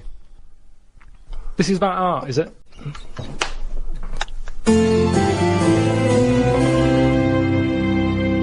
So there you have it, our comprehensive and definitive guide to the arts. Next in this series is philosophy. Well, I'm looking forward to that one enormously, Rick, because of course you have a honours degree from the University of London in philosophy. Yes, but I predict that that one will also be as big a load of bollocks as all the others we've done. Thank you. Just to remind you that you can still get the Ricky Gervais Guide to Medicine, the Ricky Gervais Guide to Natural History, and now, of course, the Ricky Gervais Guide to the Arts. Philosophy is the science which considers truth. So said Aristotle, one of the great forefathers of Western philosophy. In its attempt to seek out the truths and principles of human existence, philosophy must answer questions of beauty, of justice, of language, indeed, of the mind itself. To help me consider some of the core concepts and presumptions of philosophical inquiry, I'm joined by Stephen Merchant, graduate of the University of Warwick, an award-winning writer. It's a pleasure to be here. And Karl Pilkington, a man with no education, didn't really go to school, no awards, head like a fucking orange, you know the twat. Right. To me, philosophy might be the greatest subject of all academic subjects, the mother of science, asking the big questions, why are we here, how do we live? But it's been sort of mugged and kidnapped by those people who put rubbish under the umbrella of philosophy. Right. Cod philosophy. I went into a library once, I looked in the philosophy section, and there was a book by Doris Stokes. Doris Stokes being, for those that don't know, A medium who said she was talking to the dead. There's crystals, feng shui. Feng Shui. Yeah. Oh, God. The interesting thing about Feng Shui is how, I remember someone came into an office I was working in once and she said, you're going to need crystal here above the lavatory to get all the negative chi out of the cistern. And she said, this crystal is £25. And the guy went, we're not going to spend that. And she went, okay, I got one here for £5. Brilliant. It was surprisingly convenient that she had a number of different crystals that apparently did the same job. We're also going to need a brush to get the shit out of the toilet. What have you got for that? Yeah, there's a lot of that twaddle. There was a woman I remember once, I used to do a radio show on the BBC World Service, and she came in and she could tell from the coloured liquids that you chose, from a big selection of coloured liquids, she could tell a lot about your personality from that. So I picked up about 3 or 4, and she looked at them and I chose like a blue one, just arbitrary, and she looked at me and she said, okay, I get the sense that you like to communicate with people, but on a global level.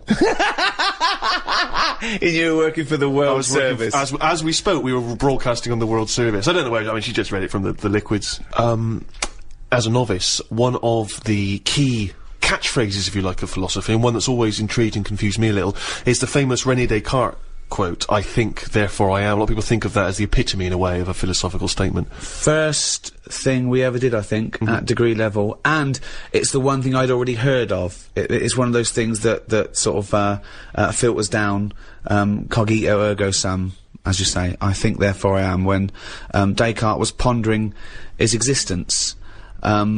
Just before we get to his conclusion, Karl, how do you know this isn't a dream?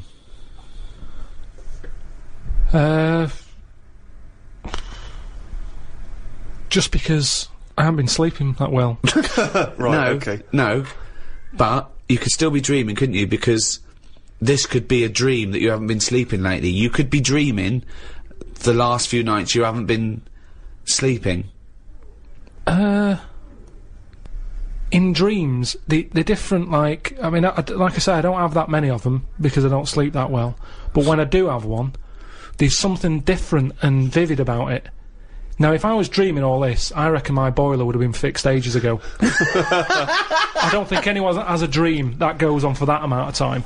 Well, it could be a nightmare, but the presumption, I think you're also presuming that the dream that you could be dreaming needs to be exactly the same as the dreams you think of when you're dreaming. My point is, there's no way of you knowing that this life you're living now as you talk to us is real, and that it's not actually the imaginings of another Karl somewhere else. There are actually no clues, Karl.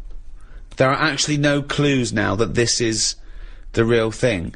Well, most of the time, it's 1 minute I'm awake, next minute I'm asleep, then I'm awake again. Yeah. Sleep's just... You know the bit between you being awake and awake again? That's called a sleep. Yeah. Now, do you ever think things while you're asleep?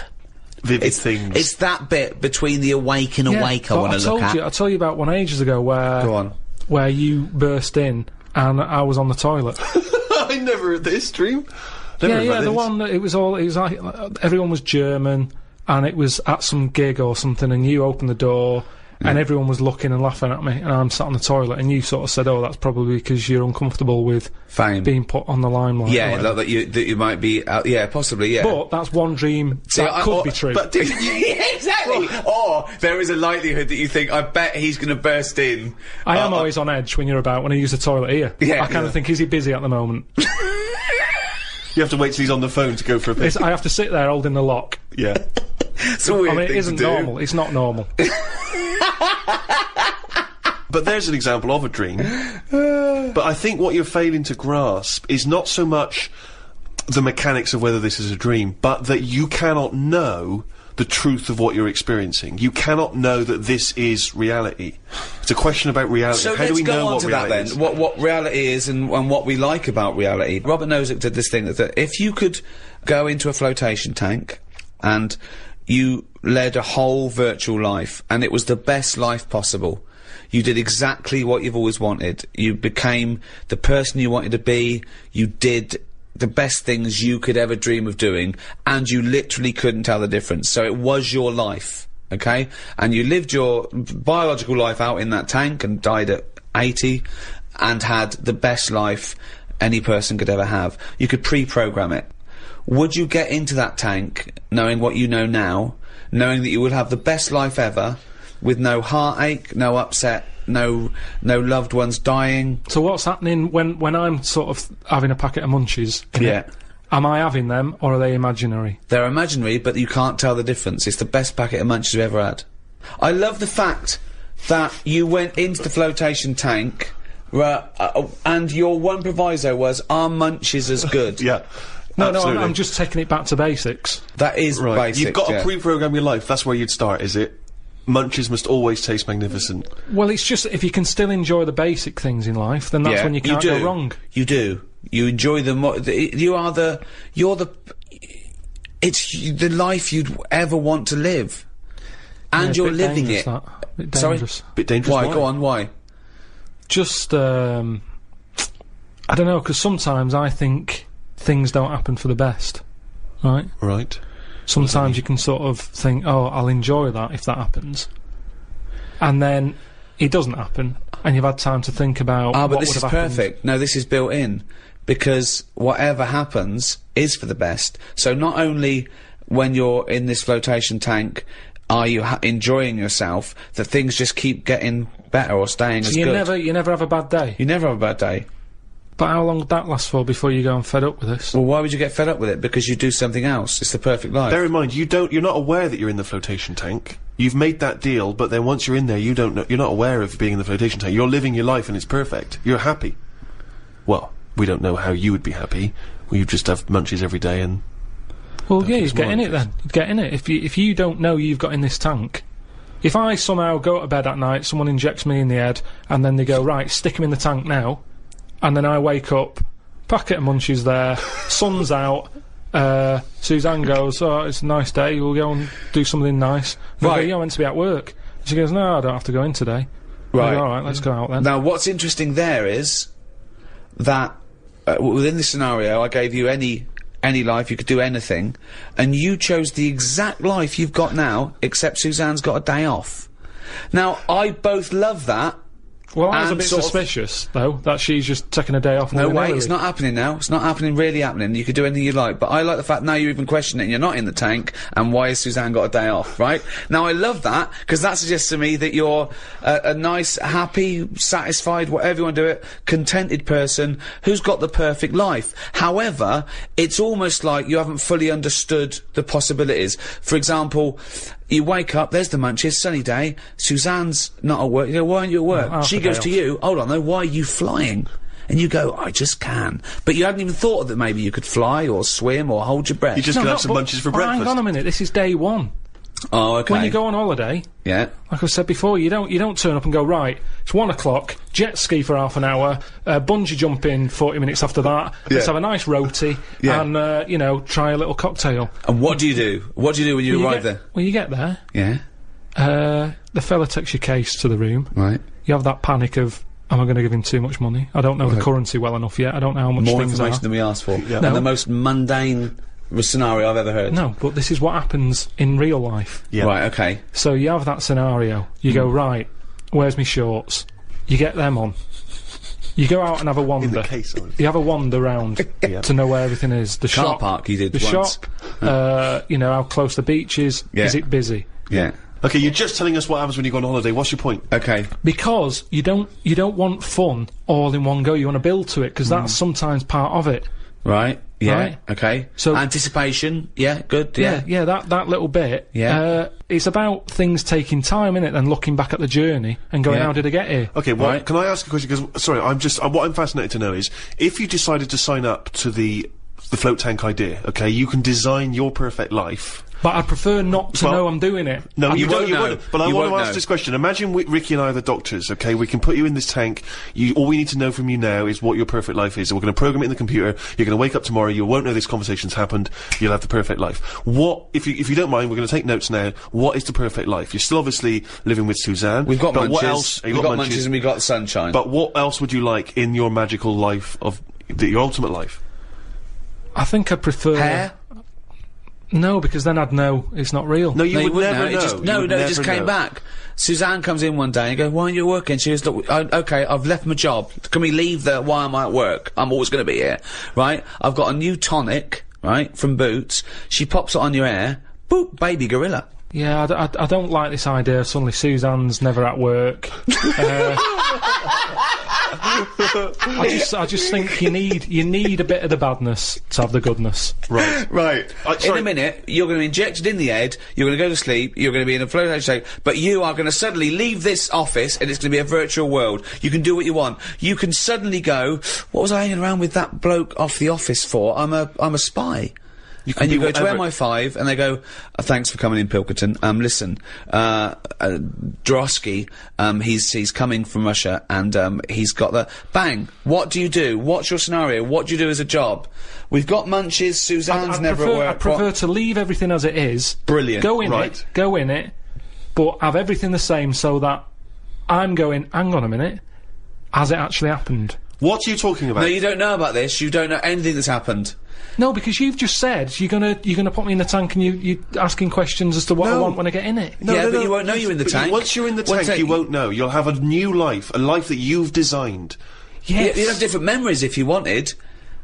You could be 5 again, or you could be now, but you weren't born in No, Manchester. I prefer it to be the same, with the same memories, but the difference is, when I next get British Gas round, they go, oh, Mr. Pilkington, yes, Oh my God! The boiler so is he'd like fixed. to have a virtual life, so his boiler's fixed. No, Yeah, but so your no, boiler no. still goes wrong in your dream, but, but it you gets don't. fixed. But you don't Yes. even need a boiler.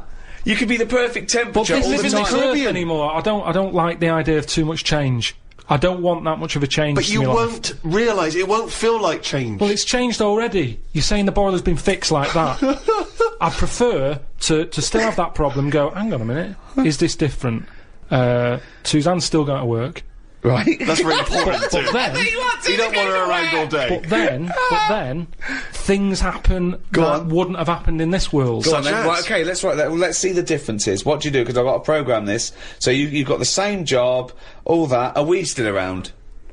Yeah, because it's part I'm of. gonna it's part ask you of a the question same now. thing. It's- Do I still squeeze your head every time I see you, rest you to the ground, and wind you up, try and stress you out, call you at all hours, do I still do all that? What am I like? You're still the same, and you still do that, but maybe one day I go, don't do that anymore, because it does annoy me. And you go, okay. And then I've dealt with it. I've sorted that problem, as opposed to this machine, this tank deciding. Right. I don't like the idea of this tank making life good for me. Right. I want a few problems, and if there's a problem, I want to sort it. Okay. But Well, you've hit the nail on the head there. We're going to go back to this, because it's fascinating. But Nozick concluded that no one would get into the tank, because we'd rather have a real life with all its problems than a fake life. And I sort of think you've proved that by even getting into the tank with your provisos and scenarios. I mean, you've changed nothing except your boiler being fixed and me stop squeezing your head But now hang and on a again. minute. Which makes me think that you should have your boiler fixed. And then you will have the perfect life that you can imagine. yeah, but it's that old chestnut, innit? It's the thing of, like, what's my problem then? You've got Right. the problem gene in your head. You've got to fill it with a problem. Yeah, he's not a geneticist. Got the problem hole in your head. No, it's Got not. a problem hole in your head. Shut up, Ricky. Let him say what he needs to say. He's got a problem hole in his head. He's got a problem hole in his head. It's called his mouth. Yes. Right, that is your problem hole. So, if someone comes up and they go, I've fixed your boiler. Sorry, could I just ask No, let him speak Let for- me ask one question, Steve. Is the problem hole different from the problem gene, or is that a new term for... No, you put things through the problem hole and they end up in the problem gene. You feed something in the problem hole. Is that right, Karl? It goes through the problem tube into the problem gene. Okay, so it's down the problem conduit. Okay, go on. Right. So it's better to have... You've got a problem hole in your head, right? Yeah. So you stuff in a problem into the problem hole. In it Okay, yeah, goes. okay. Now, all the little problems can't get in because of the big problem. Right. Is that good or bad? It's a But good that's thing not to true, have is The it? problem hole is a standard size on everyone. Right. No, but that's Shut not... up, Ricky. Let him explain. Now, Ricky, I'd say his problems are not even problems. Well, how big's his problem hole? Same size as mine. Same size as okay. yours. But his problems are all little ones. They're like, you've got like a load of Skittles. I've got a big cream egg. Right, but why... Shut up! Let him speak. He's just expanding on his idea. Why But do what you is keep his interrupting? problem? What is your problem that's so big Okay. compared to my little Skittles? Loads of problems. You get stressed out about things that I'm like, what's up with you? You get annoyed easily with stuff. People chewing loudly. Or someone breathing loudly. Or someone coughing. Whereas I'm like, that doesn't matter. Like you say, to you, the boiler is like, get it ripped out, put a new one in. It's not as easy as that. It is. That's why the problem ball is growing. It's got a gene, a ball, and a hole. So the problem No ball- wonder there's no fucking room for a brain. Right, shut up. Let me ask. I want to clarify this. The problem ball exists in life, but gets bigger and bigger and bigger. It has to go through the problem hole, down the problem tube, into And the bounce- problem bounce gene. into the problem gene. Right, now then. So you've got the problem ball. Everyone's problem hole is the same size. Everyone's. Okay. But some people's problems are smaller, so they can slip straight into the problem hole. I've got a question, Wait, Stephen. wait. And listen, has anyone got a pair of problem balls, or is it always just? Because ladies have a pair of problem balls? No, because Hitler had one problem ball, didn't he? But could anyone ever have a pair of problem balls? Is my question to you. And some people's problem balls are much bigger than another man's or another woman's, right? Yeah, Right. depending on the problem. So you could have you could have a pair of problem balls and one problem hole. The way I'm If you saying went, it, if you okay, look, Listen. so, supposing I came to you and said, listen, But a man I- starving in a foreign country might have huge problem balls. he might have, but if I went to a doctor and said I've got a problem hole, and the doctor said, well, let me see it, and he said, well, let me see your problem hole, and hanging down in front of my problem hole was a huge pair of problem balls. What would he treat first? Is my question. Well, would he look into the problem hole? He said, he'd say, right, take your problem genes off. Right, I want to see your problem hole clearly. But he would put his hand or his finger into the problem hole to try and remove the problem He ball, would, wouldn't he? Or the problem- he could feel the problem balls, but he'd have to insert his finger into the problem hole, wouldn't he? Right. Okay, so Karl, go on then. I'll just get in the tank.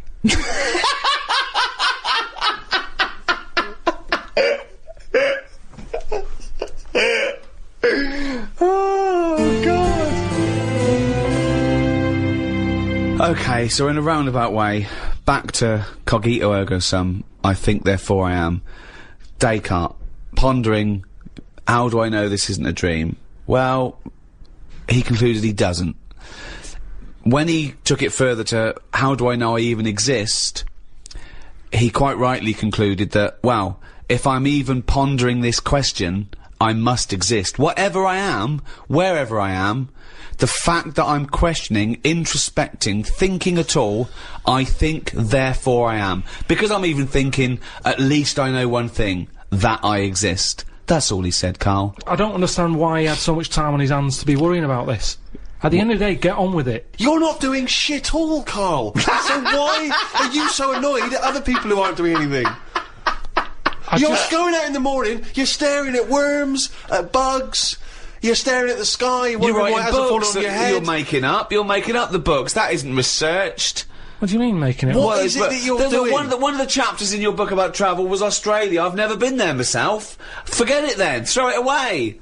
No, because you can still have You thoughts make up on- stuff about a grub eating a biscuit. We're all the same. I mean, what is that? That's not. But I laughed. Yeah. So I enjoyed that book. Listen, everyone like me who That bought book that is book, absolutely pointless. it is in my lavatory. Every time I pop in there for a shit, Yeah. just take it off the shelf, have a little read. Great fun. And I'm down to about 4 pages because sometimes I forget to get bog roll. But listen, that is a fun book to wipe your ass It's with. a great It book was, to it wipe was your ass me, with. but that book was good for me. I don't Yeah. know if anyone enjoyed it, but I was emptying my worry hole. And at the end of the day, emptying Hold your on. worry hole. Is that different to the problem hole, your worry hole? it's next to it. Once the problem ball is being processed through the hole, is it deposited through the worry hole? All I'm saying is, you're right, I do watch a lot of insects and stuff, and you never see them wasting time. They're always doing something. An ant's carrying something somewhere. Sometimes I watch it and it goes somewhere and comes back again. You think, does it know what it's doing? But at least it's trying. What do you... Now, if there was a What big is it doing though? What is that ant doing? work, it's building a But house, it's, or what's the point? It's everything it does is pointless.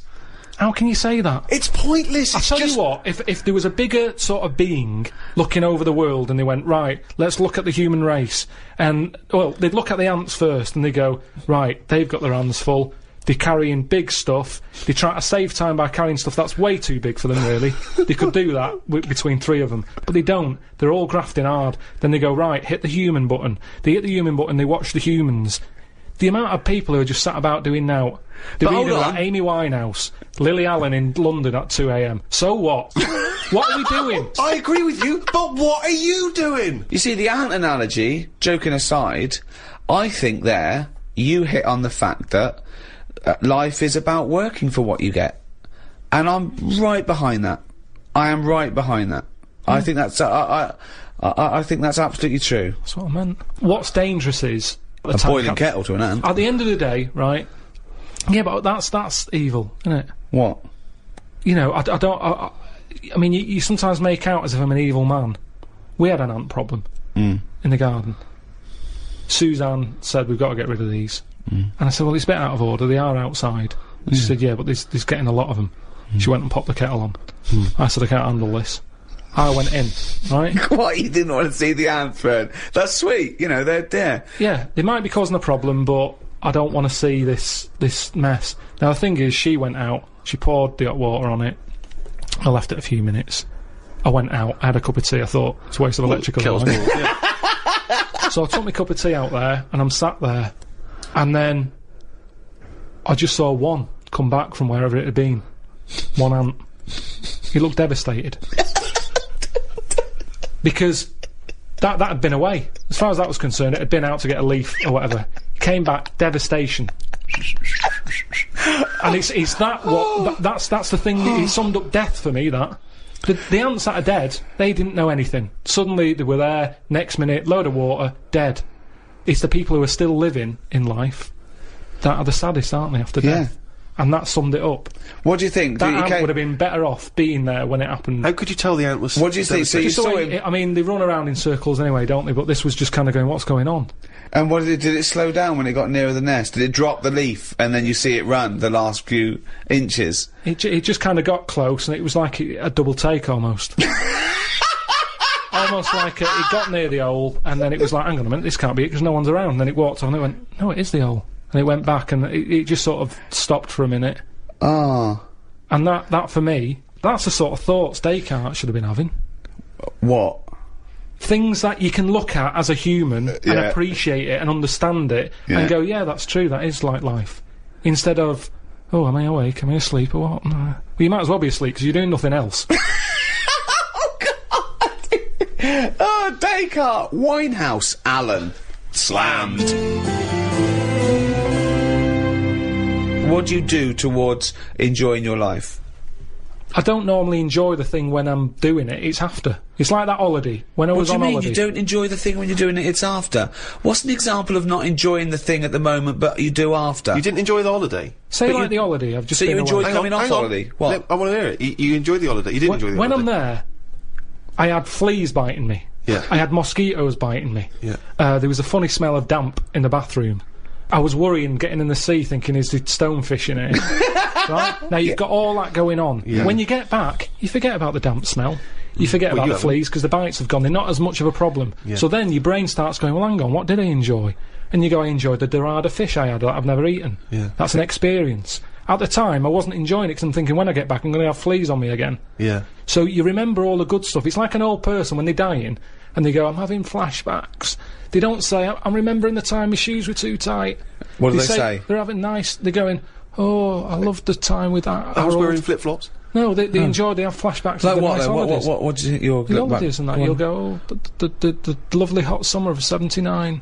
So you don't enjoy anything you enjoy while you're At doing the it? moment, at the moment in time, it's I always don't understand afterwards. that. I mean, that is the oddest thing I've ever heard I think about. there's actually a medical term for it. There's someone who's unable I've never heard of to it. enjoy, to receive pleasure, to take pleasure. It's really weird, that is really weird. No, because you're busy doing the thing. So What, you haven't got time to enjoy So it. when you can't enjoy something you're busy doing, because you're busy doing it, you can't possibly enjoy it. Or you don't know if you're going to enjoy it because it hasn't finished yet. Well, Karl, but listen, I know from at the Right, moment... say this. But listen, Bungee jumping. I'd love to be able to do it. I bet you get a brilliant feeling as you're Right. falling. Yeah. But I wouldn't be enjoying it because I'd be going, is the thing going to snap?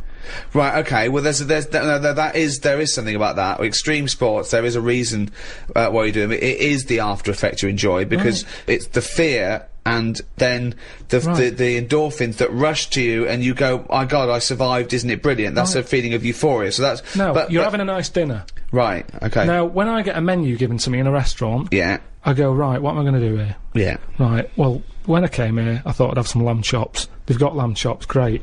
Wonder how much to give you, because I quite fancy this pudding they've got. Right. Now, I have the lamb chops, it comes with extra veg. I eat it, I enjoy it. The pudding I wanted, it's gone out the window, I've got no room for it now. Yeah. But you enjoyed the lamb chops. You enjoyed that chops. You can only pack so much. If you're enjoying all your life all the time, there's no point in regretting anything. That's just greed. No, but I was looking forward to the pudding. Well, you shouldn't have eaten all the veg. Yeah, but I was enjoying it at that point. But then you take the pleasure that you had at that point. No, because I wanted a pudding. Yeah, but you... But you didn't want a pudding, or you've had a pudding. No, because I would have had it for the sake of having it. And then it's Yeah, ruined but I don't know what the whinge is there. You had a lovely meal. You had some lovely lamb chops. You enjoyed the hour. because when I read that they had like profiteroles on there, Yeah. I thought I fancy a couple of them. yeah, and then And the chance has gone. I'm probably not coming back to this restaurant now. yeah, but you because haven't missed a chance. You had the chance. You didn't want to take it because you were full up with lovely lamb. It's What's not the like you problem? didn't enjoy the lamb and the veg. If you'd not enjoyed that, I can understand your point. But you had a lovely time eating the lamb and the veg. If remember someone, with the if gravy? the bloke came here and said you can have the buffet rolls if you eat this lamb you don't like, you go oh, and you ate the lamb you didn't like it, but now you're full, then you could whinge. You wish I hadn't have been forced to eat the lamb. I could have the buffet rolls. That's I had a spicy sausage. right. Now the problem was I was enjoying it, but I thought this is the spiciest sausage I've ever eaten. right. Now I could only enjoy that the next day night when I knew that it's gone next day through my night. body. There hasn't been a problem. So I go, that was a nice sausage. I'd have one of them again. Right. That was a nice sausage. But then the next time, surely you'd be enjoying it because you wouldn't have the trauma of the next night because you'd lived through it, and now you're just enjoying But the the lovely problem- spiciness and the sausaginess of the spicy sausage. Yeah, but the problem is once you've enjoyed something, it's very difficult to replace what you got from that spicy sausage the first time. Then why are you looking forward to having another one? Because let me tell you, Go on. Auntie Nora, Yeah. she's guilty of this all the time. She Right. loves a spicy Well, sausage. she, you know, I've told you she prepares all her food, right? She's got them all in bags in a freezer, Monday, Tuesday, Wednesday, Thursday, Friday. Yeah. Right. She's got it all there. Now, what she normally does, she makes a big pot of curry. Right. She goes, what I'll do, I'll pop that in the Monday bag and I'll pop it in the Thursday bag. It's the same curry. Now, she has it on the Monday. Yeah. She loves it. She thinks I got the mix just right there. The spices are good. The chicken was tasty. I'm looking forward to Thursday. I'm looking forward to Thursday. I can't wait for Thursday. Right. I'll call her up on the Thursday evening. I'll go, how was the curry that you had on Monday that you said you were having again on Thursday that you enjoyed? Didn't enjoy it. Why is that? Dunno. Just want the same. Now, the weird thing there is it is the same. Auntie Nora, that is the same. It's from the same bag. It's from the same pot. But she was expecting too much. And that's the problem. If I had that spicy sausage again, he's never going to live up to it. So forget the spicy sausage. I've had it. I've experienced it. So you if never someone have another says, well, it depends. So do you have anything twice, ever? Maybe not. But this is insane, Carl, because aside from you and your Auntie Norma and presumably all the other Pilkington clan, or all as weird as one another, why you phone her up and ask her what she's having for tea? I don't know. Yeah, that's one thing. What, and that shows not you only what is happening on Monday, but what you're going to do on Thursday as well. I'll make a note of it in the Auntie Norma food diary. That's proof that you really aren't enjoying your life. Exactly. To go, right, oh, fucking hell. What else do you say But to then old he's people? phoning her up again late on the Friday to find out how the Thursday curry went down. I know, exactly. Yeah. That's two calls that week. Unbelievable. Well, it's just Just good to- read her journal. No, it makes her happy, doesn't it, getting a call? She's got nothing else. Yeah, What but else the is she curry gonna doesn't. tell The me? curry don't make her happy. No, she did the first They time. loved it on Monday. We should like it on Thursday. Now, the question is it better to enjoy something once and not again than not at all? But you're an idiot because you're the only person who experiences this. That's not the choice. That's not the choice for normal people. You can either never enjoy summer or only enjoy it once. You can enjoy things loads of times. No, you can't. That's what a hobby is. A hobby is enjoying things over and over again. I haven't got a hobby, have I? That's why. I've had loads of hobbies in the past. I did the dancing, I did the boxing, I did, what else have I done? That is it. I think that's what. But that's what I'm saying now, I soon get bored. And it's like how you enjoy, I love munchies, Yeah. but I always enjoy the last one more than... Well, that doesn't make sense. That goes totally counter to your argument. No, because it's from one packet. What? It's from one packet. What difference does that make? The So first you- one's surely so- your favourite. No, So it's hold on. not. So if you were to have one munchie, I'll go as a munchie, mate. You No. go, I'm not going to take one unless I can have all of them, particularly the last one. But what Well, this? no, I'd like to have them all, please. What? No, you can't have them all. Don't be so greedy. Have one munchie. Have the first munchie. There But you I'm go. going to have one, and then I'm going to get a taste for them, and I'll probably want another. Well, no, they're my munchies, though, aren't they? I'll Do you keep them then, forget it. Well, look, so you'd rather have no munchies than one munchie? I'll go and buy a packet. I'd prefer to go, do you know what? I fancy a packet of them. But why do you enjoy the Okay, why wait. do you enjoy the last munchie more than the first? Whereas you know you that's the enjoy the last first one. curry, but not the But second you know it's curry. the last one. Because I'm eating them all in one sitting. I'm not going, that's for Monday, that's for Tuesday, that's for Wednesday. I'm Right. talking about a packet of munchies. Right. I eat them. There's probably about 12 in a packet. Okay. I shove the first 4 in without even thinking what I'm eating. Really bastard. You shoved the first 4 in! Without even Right. thinking about what I'm Right. eating. Now, then, when you're getting towards the end, you make them last more. You might bite the top of them. You look what's inside them. You go, I'm liking this. But You know hold that on, last what, one? every time? What, every time you buy a packet of munchies? and Yeah. that? Yeah. So, hold on, though. You must enjoy a packet of munchies regularly, then? Not as often as you think. They have I an don't offer on know. them. Well, No it's not opinion. as I think. I don't know. So tell me how often you enjoy a packet of munchies. Normally after sort of, maybe once a month. So, every month, you look forward to a lovely packet of munchies. And the same experience. Yeah, You but like at the first end, one. I like the last one. The only thing you know you enjoy, look forward to enjoy, and it fulfills all those expectations is a fucking packet of munchies once a month. Fuck me. What do you think happiness is? Again, you only know the happiness because of the badness. You've got to Well- have a yin and a yang. Well, I know what you mean there. I agree with you on this because it's sort of no good to be handed it on a plate. I mean, just from my own experience, working for someone does feel better. Because you've got a pride and a satisfaction. I genuinely think it's better to start a business, struggle, go bust, come back, than win the lottery. Yeah. I genuinely believe that, and the older I get, the more sure I am of that. That working hard is itself the reward, and I genuinely believe that. But where does it end? It's no point having the struggle till you die, and never get any happiness. So, what's your balance? We don't have to go into philosophical terms here. What's your balance? What's your yin and yang of a good life? And by good life, I mean one that you've enjoyed or been satisfied with, and one that you have no regrets or guilt or shame, and a bit of pride. What are you asking me? I've got a bit of all that. Right. But you need the mixture, don't you? So you find out what your favourite thing is. It's like a bag of Revels. Yeah, but you can't cherish guilt or shame. Did you just say life is like a bag of Revels? Isn't that dangerously close to life's like a box of chocolates? In Forrest Gump over there, yeah. Jesus, no, but it is, isn't it? There's one or two in there that I don't like. Like what? The raisin. The raisin no. with chocolate. Yeah, no. Now, what I'm saying metaphorically, what's the... Like, yeah, well, I'm actually using, named what Revel he doesn't like. Yeah, well, I'm telling you because it works in life. Go on, then. But the Revel You like is raisins? there. Go on. Well, maybe, if you have enough raisin ones, Yeah. you eventually go, do you know what? They're not that bad. What? And that's the thing in life. Well, hold on, wait a minute. So what are you saying? Where's this metaphor? Are you saying suddenly all the bad things in life are pretty good, actually, if you just get used to them? Sometimes out of bad comes some good. Go on. At the end of the day, the Revel thing. What happened to the munch here? Well, again, with life, if you have too much munchies, you get sick of the munchies. So move on, mix it up. What mixes it up? Bag of Rebels. You've got a bit of everything in there. Right. But even the ones you don't like, you might like in the end. You'll go, do you know what? I was Okay, wrong. lose the analogy now. Actually, just talking about Rebels now in life. What has he enjoyed before? What would you have written to Jim will fix it to fix for you? What would have given you pleasure as a kid? Dear Jim, can you fix it for me to do what?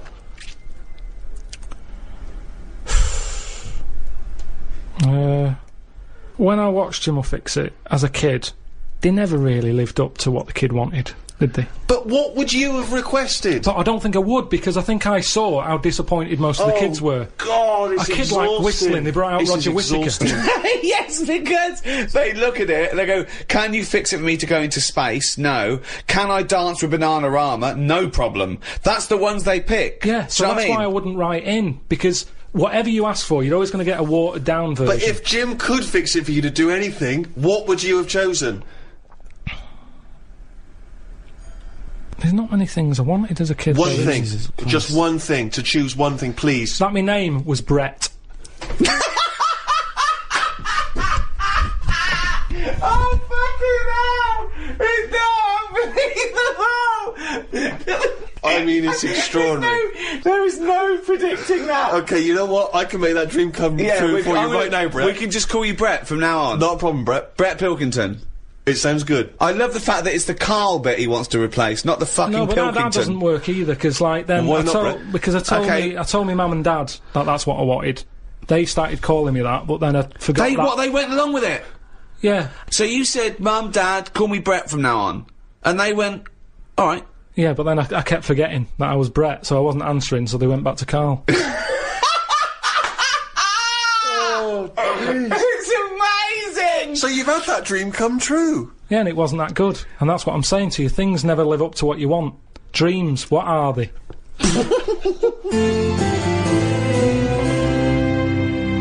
Taking one of the big themes of philosophy further, why are we here? What's the point of life? What is it to be human? The ethical upshots of some of the technological and medical breakthroughs pose, more of their own questions. Cloning, is that a person in its own right? Well, of course it is. What about if you grow that for harvesting without the brain? So growing kind of vital organs, presumably in a laboratory. What about that? Stem cell research. Is that, I mean, there's weird things happening all the time with all this transplant stuff. Read about one who, a way of sort of, you're saying, oh, it's just a bit of meat. Yeah. You're saying, no, it doesn't matter. What I meant, organs can't have rights and feelings. No, but listen to this. Go on. So it's going to be bullshit. No. The sensors went up. Would you like a small wager? Beep, beep, beep, beep. The sensors went up when he said, right, listen to this. Okay, right. I'm going to bet you £5, Rick, that this is not bullshit. Don't let me down, Karl. Okay, I'm going to bet you, they found out it was the heart of a chimp and the bloke selling like bananas. Okay. And the doctor bought it half price at a market. I've got faith in Karl. I don't think he's going to let me down here. Not when we're talking about philosophy. He's going to have done some careful research. Okay. Let's take a wager. £5 is coming my way. So, what happened is, do you know, like, people do, donor cards? Mm-hmm. Someone filled one out saying, if I die, you can have my kidney, right? Mm-hmm. So, anyway, he died. He said, get the kidney out. They got the kidney out of him. Someone who needed a new kidney They were like over the moon. There's a new kidney on the way. But this person who needed the new kidney had a couple of things. What? He wasn't very good at driving, Yeah. and he couldn't stand yellow biscuits. Right. Couldn't stand yellow biscuits. Okay. He just didn't like them. There was Okay. something, he didn't know why, he's just never liked them. Anyway, they pop it in, he's having his tests done, he's in hospital for a couple of days, goes home, goes, could do with a yellow biscuit. What the fuck's a yellow biscuit? Just a, Banana baldies. What are you talking about? just a yellow biscuit. Who decides? I like all biscuits except yellow ones. Where is this I'm just telling you what supermarket? happened. Right. and it Well, I turned don't know out why. I don't know what the colour of the biscuit's got necessarily got to do with it. It's like a phobia. It's an Right. odd phobia. Oh, so he fears the combination of yellowness and biscuitiness. Right, so a bloke... He doesn't mind biscuits. I don't mind yellow. Don't ever put them together. That's my worst nightmare. So, right, I'm confused as to who's got what, whose Okay. kidney. There's a bloke's received a new kidney.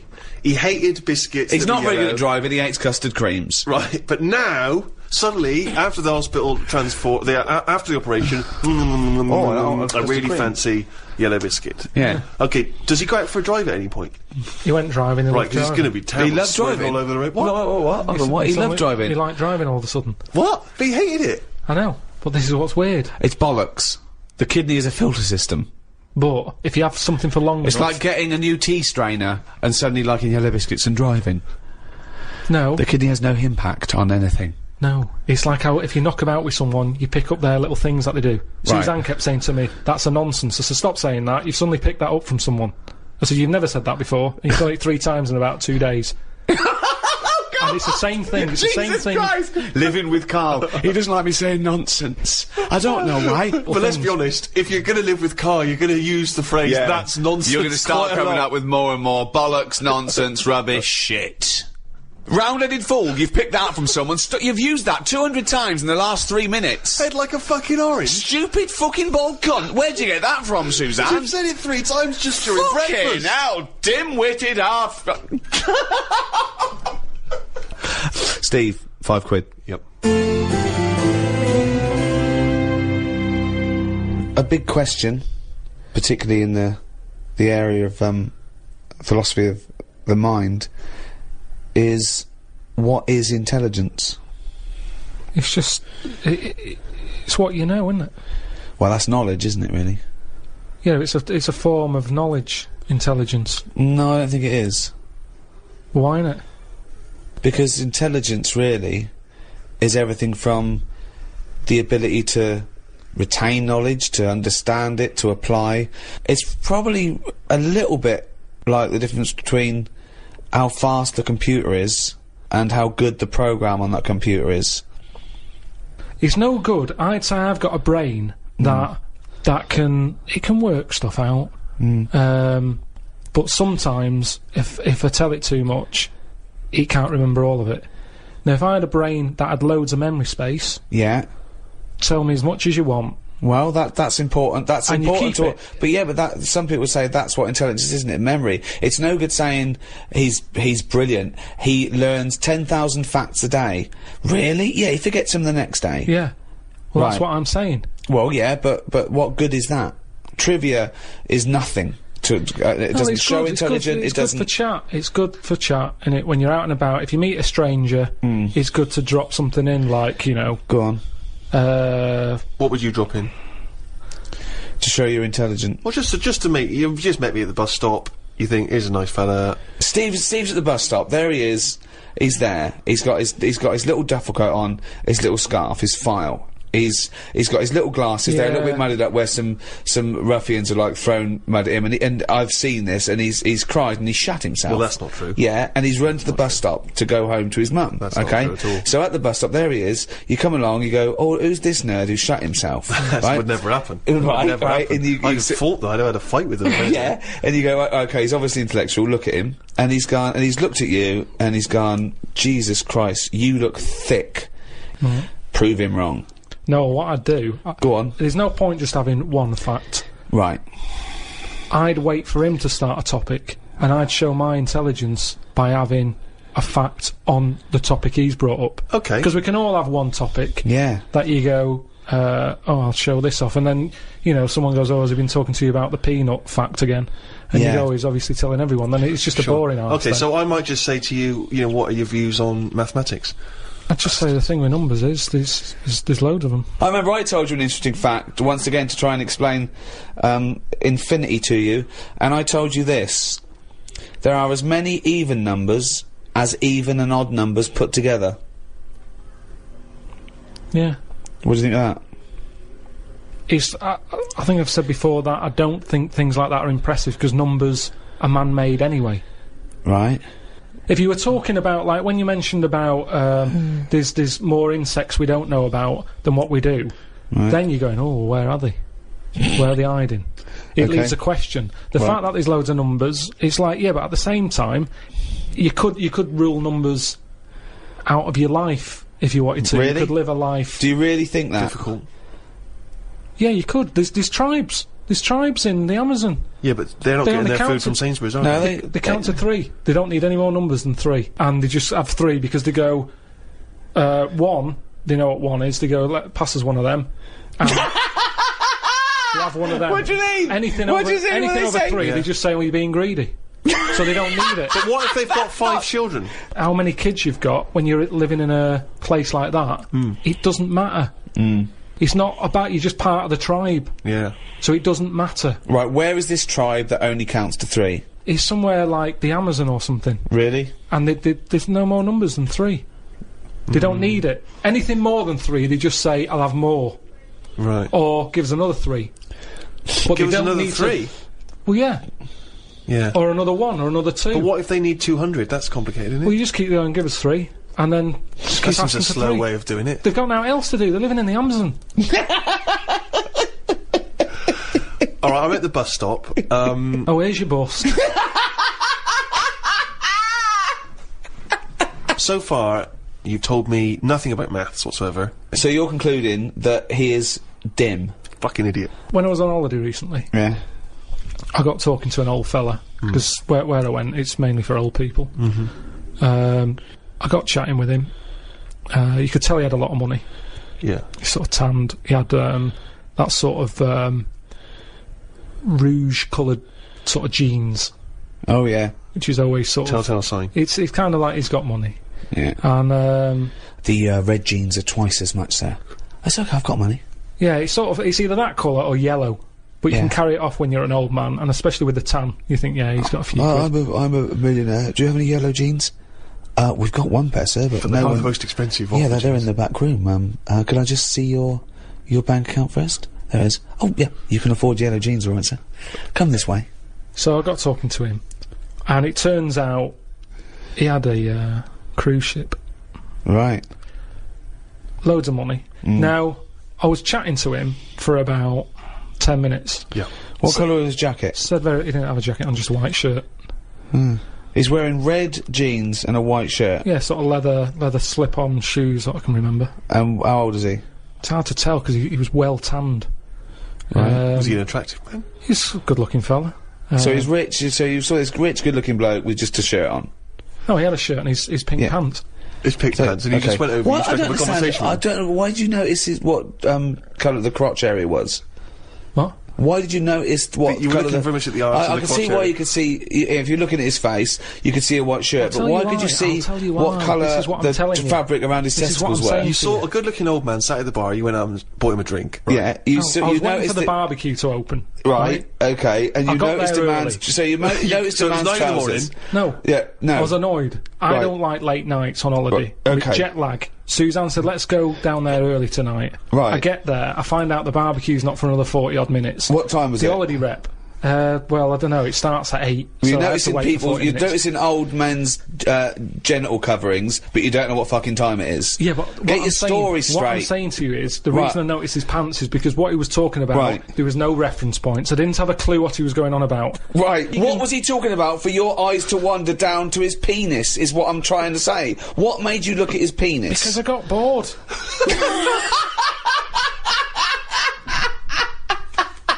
I didn't know. What I'm trying to say to you is, his reference points, I had no idea what what was he he was going on talking about. about? He was talking about how he was in some Cuban war. He told me about how he'd met President Reagan.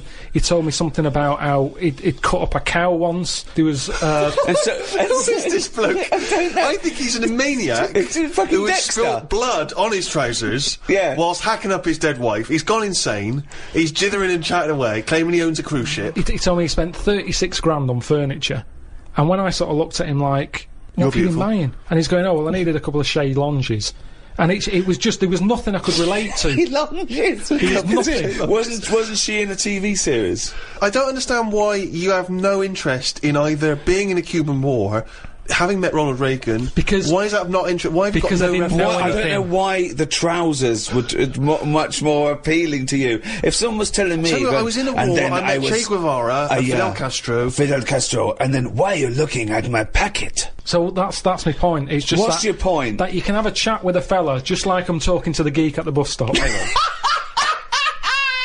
And He even pointed. sometimes What? you can't take part. What am I meant to say about him meeting Reagan? What am I meant to say about him being But in the aren't you Cuban interested War? to ask him questions about he was in a war? When I sort of took it back to, I wonder what meat they're doing at the barbecue, he wasn't bothered. I love the fact that that's your contribution. He's talking about the missile crisis, and you're going, oh, He's met presidents and important people. He's experienced extraordinary You things, see, which the would be language- fascinating to anyone. And you're not interested. You just want to know whether the sausage. But I mean, there it is, you see. He's come down, he's looked at you without prejudice and thought, I don't know this guy. The language barrier probably saved you.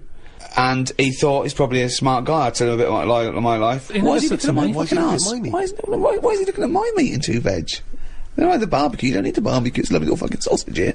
When you're talking to a stranger, aren't you meant to keep it Above the waist.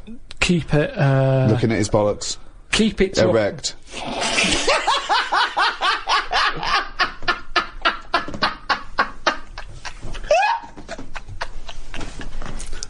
I made Karl laugh.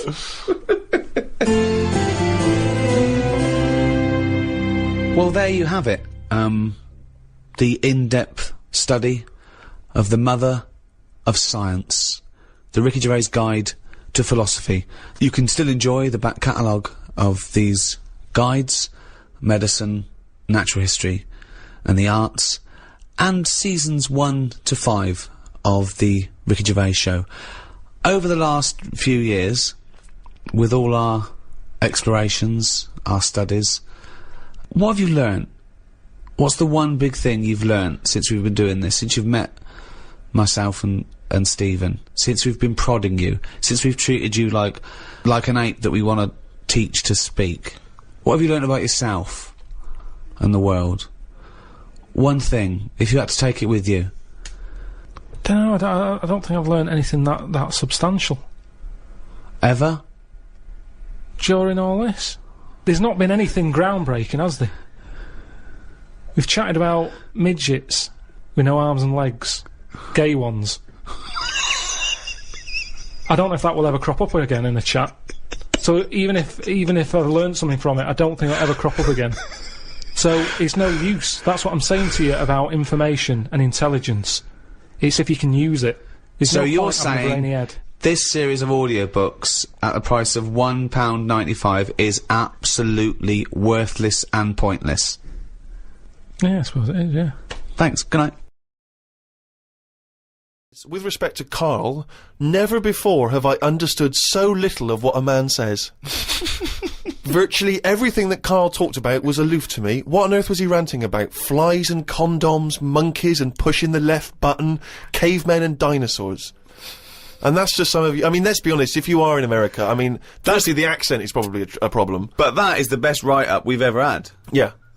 Flies and... Imagine if you're a new listener, flies and condoms. What on earth does that mean? This one's from Kent Plummer from Nova Scotia, Canada. He says, Karl, he's wondering if you've got any personal mantras that you could pass along. For instance, he reminds us of Ben Franklin's famous mantra, waste not, want not. Who said that? Ben Franklin. What did he do? What was his job? Benjamin Franklin was a well-respected American politician from the 1800s. He was a sort of thinker, a philosopher, a scientist, deeply respected. Also a big political figure. He features on the dollar bill or the $10 bill or something. Yeah. So he's one of the great sort of American Enlightenment thinkers, and he came up with the mantra "Waste not, want not." You must know waste not, want not. I mean, that's just. Do you understand the phrase "waste not, want not"? No, not really. No. What does it mean? You've never heard that? I think I've heard it, but I don't know. I've never used it. But when someone else said it, I don't know what. Well, in context, I mean, all I'm going to do now is paraphrase that and put some prepositions and stuff in it for you. I can't work out how you can't work out what that means. It's like, don't throw stuff away because you might need it, and therefore you won't be wanting anything because you didn't throw it away. So. So he was a bit of a hoarder. If you don't waste food, for instance, then He was a bit of a hoarder. For God's sake. No, but I'm just saying, he's a man in power. Is that the best thing he ever said? No, I'm sure he came up with many, many profound So why things. is that one He did remembered? experiments in electricity and conducting electricity, all sorts. But that impresses me more, inventing electricity, than someone... He didn't invent electricity. Wait a minute! Don't impress you more than what? Just saying, waste not, want not. I don't think it's that good. It's not even catchy. What I don't understand is why he was the first person to sort of suggest, look, don't go chucking that out, keep it, you might need it later. If I He said, wasn't the first person. Say that again. That is brilliant. Why isn't that catch on? That is amazing that you've just come up with there. That's poetry. How would you word it? I'd just say, whoa, don't be chucking that out, you might need that later. Don't be chucking that out. You might need that later. Karl Pilkington. Whereas some would argue that waste not, want not is perhaps a little bit more pithy, a little bit more... We should go through great sayings and phrases and say if he could... Well, firstly, does he know what they mean? And then secondly, can he improve them? That would be brilliant. We'll do that next time. Let's say... Okay, Winston Churchill. Never have so few done so much for so many. What do you think of that? How would you... Do you know what that means? So he's saying... Well, it's with regard to the Battle of Britain and the pilots that gave their lives. Yeah, I'd just be annoyed if I was one of them who gave a lot for a few or whatever, right? No, gave a lot for so many. If you were one of those few that gave so much for so many, i.e., it means these few good men, their actions freed the world. They freed the world. They have an impact on every person in the world, and they were few brave men, and that's what he's saying. Yeah, but what I'm saying is, if I was one of them men who gave up his life, right, I'd want a name check. I don't want to be bungled in with everyone else who is saying a load of blokes gave their lives. Well done and that. See you later. That's brilliant. Did you just say bungled in? Bungled in, yeah. He made up a word! I don't want to be bungled in. You made up a word. See, that's it, you see, we've been looking for it. That's original, that's Karl Pilkington. I don't want to be bungled in. But anyway, we were talking about sayings and that. Right? Stitching time saves 9. Don't. I'm never going to use that. I don't think anyway. Okay. Suzanne. You're never going to understand it fully, are you? Suzanne repairs me stuff anyway. So it doesn't really matter. But what about the one? About the one in greenhouses and that? People who live in glass houses shouldn't throw stones. Yeah. What? Does that confuse you? You've never understood that one? No, that's a lot clearer, isn't it? It's sort of saying, don't be chucking stuff about if you're surrounded by glass and what have you. Yeah, but don't forget, it's an analogy, it's a metaphor, it's not to be taken literally. It's not really just talking to people who live in glass houses. It's saying... Hang on, sorry, before you say that, Rick, I'm intrigued to know if he's fully got to grips with this. Okay. Just give us your explanation again of what you'd take that to mean. Well, just don't be chucking stuff about, really. So, well, if that was it, they just say that. No, but that saying's been around a lot longer than we think. That's when people probably did live in basic glass houses and stuff. No, what they mean now. Who has ever lived in a glass house? So cavemen went from rock to a nice crystal structure, did they? What are you talking about? When did people live in glass houses? What they mean now, when that saying's used now, they mean sort of, plasma tellies, ornaments. No, they don't. They're saying don't chuck stuff about. No, it's not about damaging your own property. They don't mean you're inside the glass house throwing rocks inside your own glass house. It's a metaphor. It means don't be having a go at people if you yourself have got more to lose. Do you know what I mean? It means it could be anything. Don't start a war where you could come off bad as well. It's about how fragile your situation is. If you live in a glass house, metaphorically, don't throw stones at someone else, because when he throws it back at you, your house is more easily damaged than his. Again, metaphorically. It doesn't mean that if you're living in a glass house or in a house with other precious objects, you don't, in your own home, throw bricks about. Because that would be a very specific audience that I was trying to reach, that phrase. I mean, let's be honest, what kind of a mental case? Do you know case? what? I think we've got the crux to this, right? I think I can answer. Right. Karl, what is an analogy? It's sort of like a little story told quickly. Isn't it? It's a little story told quickly. To what end? Well, it depends what the story is. Okay. Depends. Give me an analogy. Well, for me, I thought a one with the greenhouse. Yeah. Right? It's a greenhouse. Before it was just a glass house. Yeah. Alright, then a glass house. Okay. Right. What I mean is that glass house is metaphorical. It's about the fragility of your situation as compared to your aggression or your... You see, I just prefer sort of, what you say is what you mean. So people who live in a glass house have to answer the door. I don't know what that means. I don't know what that means. I mean, because you may be a genius, because I don't get that. People who live in glass houses have to answer the door. Okay, let's hear his explanation. Because the people knocking at the door will be able to see you because it's a glass house. But what... But you literally mean it, don't you? There's no analogy there or metaphor for you. You literally mean if you live in a glass house and someone knocks the door. So there's no hidden meaning there, is there?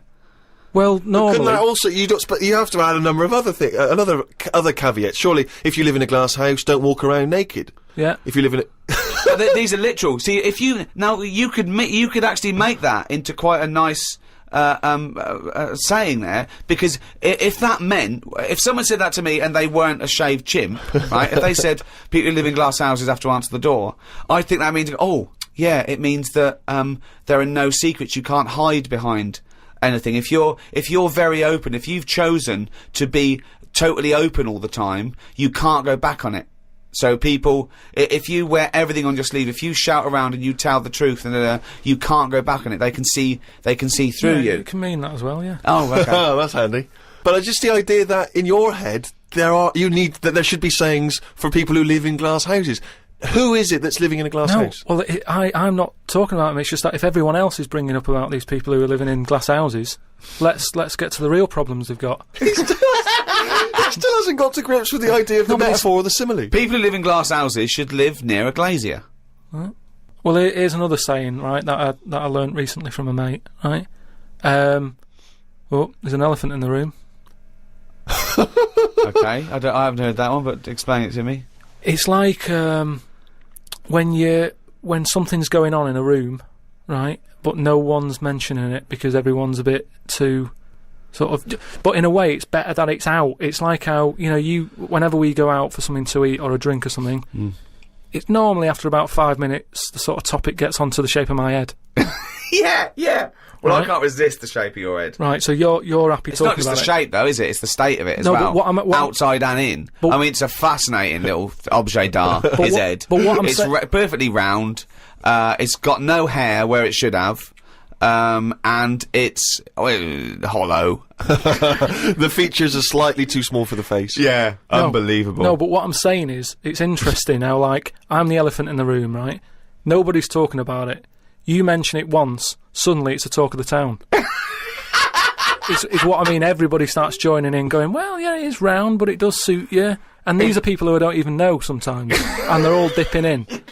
And that is an elephant in a room. So you don't want people to discuss the shape of your head or the lack of hair. You would feel better. You would feel happier that they didn't mention that. Sometimes I think it's better that it's out there.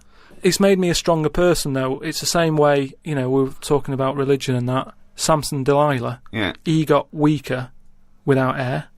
Whereas with me, I think it's made me stronger because it's almost like it's treated like a disability. Everybody's sort of mentioning it and talking about it. What's it like having a bald head? And you know what I mean? So it's made me stronger. But would you ever wear a wig? Not really. What was a long wig like Samson? Well, the only time I wanted a wig was when I did jury duty once, wasn't it? And it was annoying that I was sat on the jury right in front of, like, these criminals, right? Everybody else has got disguises. The judges have them wigs on, right? That's not disguises! It is a disguise. That's a disguise. That's why judges wear them, right? No! Well, then why did they print their name in the paper and have a picture? What do you mean it's a disguise? It's a disguise, isn't it? No! If it was a disguise, they'd go in with one of those glasses with a nose and the beard attached if it was a disguise. All judges would look like Groucho Marx if it was a disguise.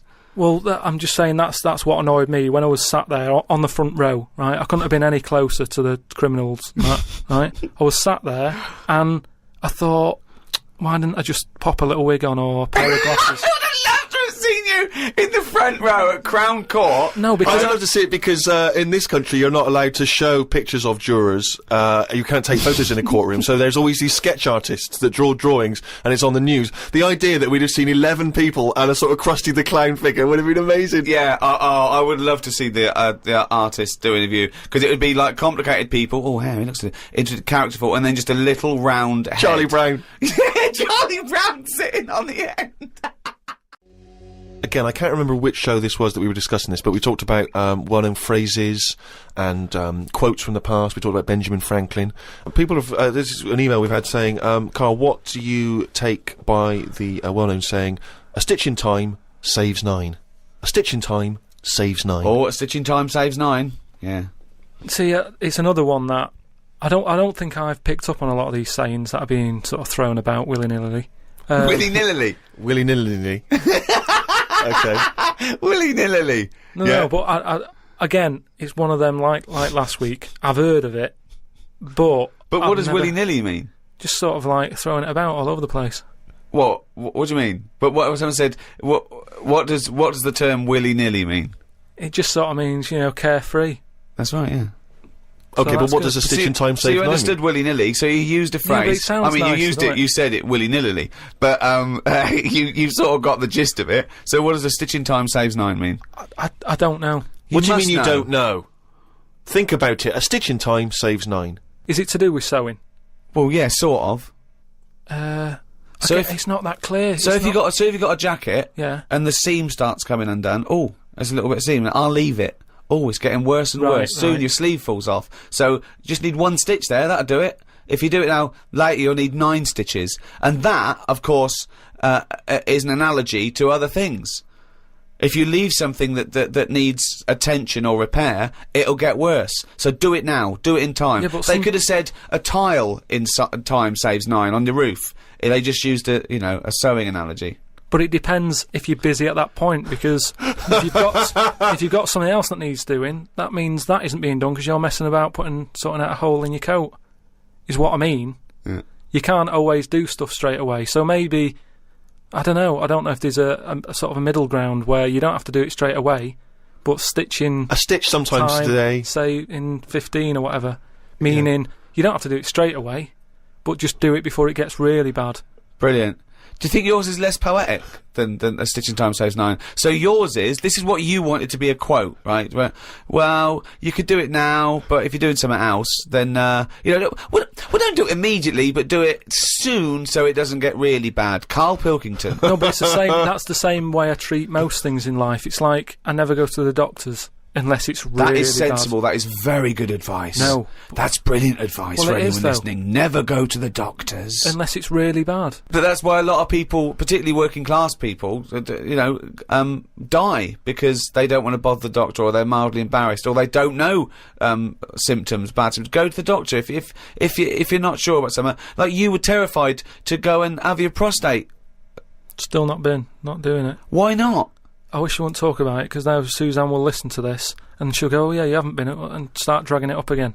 But why are you worried about a little a qualified doctor? I don't know what they're doing up there. What they What just year pop are we in? They. What are you talking about? They pop their finger up. That's what I mean, though. Why? Well, it's 2006. Yeah. Why are they still using the index finger? What, would you prefer the forefinger or the thumb, would No. you? No, what I mean is, we've got... Or a thumb on a stick, some kind of thumb on a stick. Yeah, would you prefer it to a be... mechanical thumb, a robot thumb. Why isn't it just a little camera? Or something that can have, Well, they put the camera up if they initially discover something. but just put the camera up straight away. If I'm No, paying they for don't the need visit. to. They pop the finger up, feel that the prostate isn't swollen, wiggle it around a little bit up your back passage. What are you worried about? I don't think they need to do Are that. you in this embarrassed? day Are and you age. embarrassed about being in a room with your trousers around your ankles and a little fella popping A his... little bit, yeah. Why? And the other thing is, it's not just that, is it? So you go in there, they check your heart out and that, which to me is the most important thing, because that's what keeps you going, isn't it? Yeah. Right? You've got to go there. You Yeah. sat on the bus, stressing out, thinking, oh, in less than half an hour I'm going to have a finger up the arse, right? What is the And problem they go though? in, they check your heart, they probably check your testicles and that. What's up with that? They check your testicles, yeah? Yeah, That's but it's all building, and you've sat there going, oh, soon that'll be happening. Yeah. And that's what puts me off. So if they just came round when you were asleep, Suzanne just let them in and goes, he's over there, right? And they crept up and went, bang, you go, what are you prefer doing? I just don't understand why they don't teach you how to do it yourself. How can they... Wow. How can they teach... Imagine you squatting in a corner with one hand on your bollocks and the other finger up the arse going, it seems to be alright. Carl, you don't understand the phrase "a stitch in time saves nine." I don't think you should be doing any kind of invasive medical research in your own human body. But then... Who if knows what trouble you're going to cause? No, but then at least... You would get stuck. Yeah. You would get stuck. Susanna come out, your fist would be up your own arse.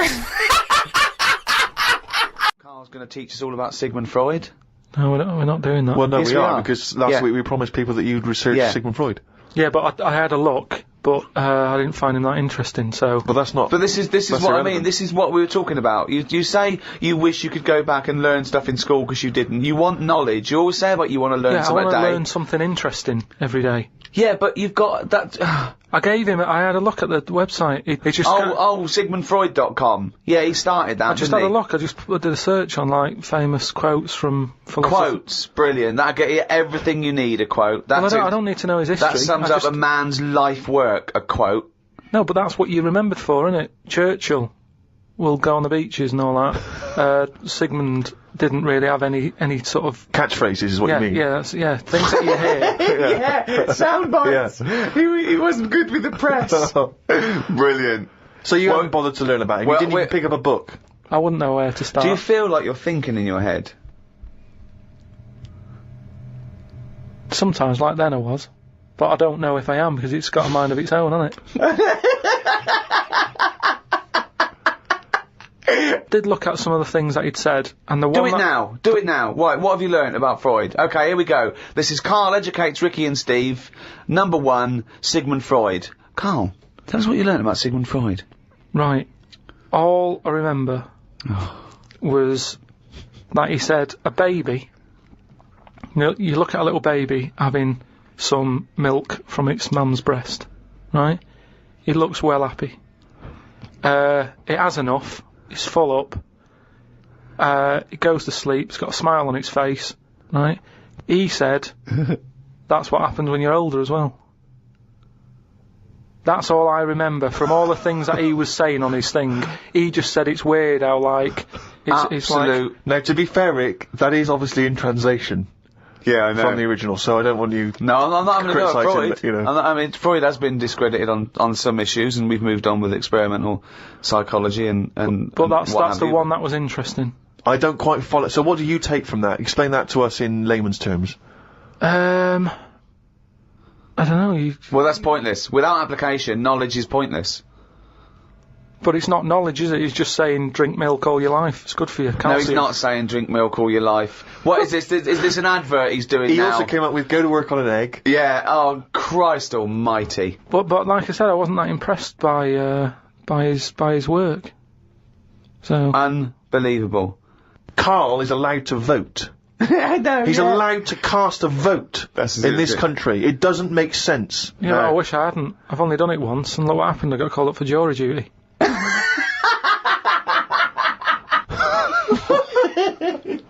Not doing it again.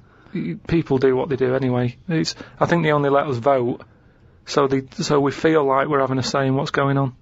But really, it just carries on, doesn't it? I haven't seen a big change. But that's exactly why you vote. No, the Having best a thing say. you can do is look after yourself. Get on with it. Brilliant. Okay, well, I hope that's a quote. I hope someone out there who's, maybe making a dictionary of quotes or an encyclopedia, and they've finished with Freud, they've done Pavlov, he hit a dog on the head with a stick. Next, Karl Pilkington. Karl Pilkington, what do you say about the world? Just get on with it.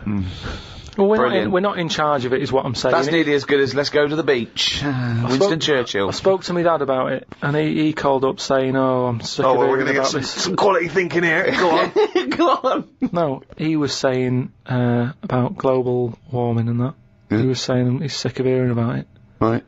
Because at the end of the day, that's just the world, innit? We're all getting old, and the world's getting old. That's the end of it. Brilliant. What another amazing quote. Well, it is. What we're trying to do. This is what I'm saying about we don't like people to get old. We're always saying, oh, we can change that face, we can lift your chin up, we can put a wig on you. And why are you so annoyed about people wanting to live a little bit longer? Because enough's enough, is what I'm saying. The world's the same. It's just getting old, and it used to have more green on it, but now it's gone a bit bald, so it hasn't got as much green. It's got more soil. Treat the world like a head. That's an amazing quote. Treat the world like a head. You've actually come up with one there. I thought of another phrase. You could just sitting here talking to you, flogging a dead horse. Yeah. What do you think that means? Flogging a dead horse. A number of people are still amazed by your complete lack of understanding some of these famous sayings and phrases. So that's an easy one. Yeah, that's like get a new horse or No, he hasn't got it. No one's going to buy it. No, it doesn't mean that sort of flogging. When you're hitting it. Yeah. Right. So what's the point in hitting it? So it's dead anyway, so don't bother hitting it. It's absolutely, not feeling it's pointless. anymore. It's a it just means it's a waste of time. Yeah, but it depends what that horse has done to you. No, it doesn't. No, it does. It's that thing, innit, of like if a bear attacked you and you managed to hit it on the head and it went down, you'd go and you'd be annoyed. You'd still have built up aggression. You'd give it an extra clout.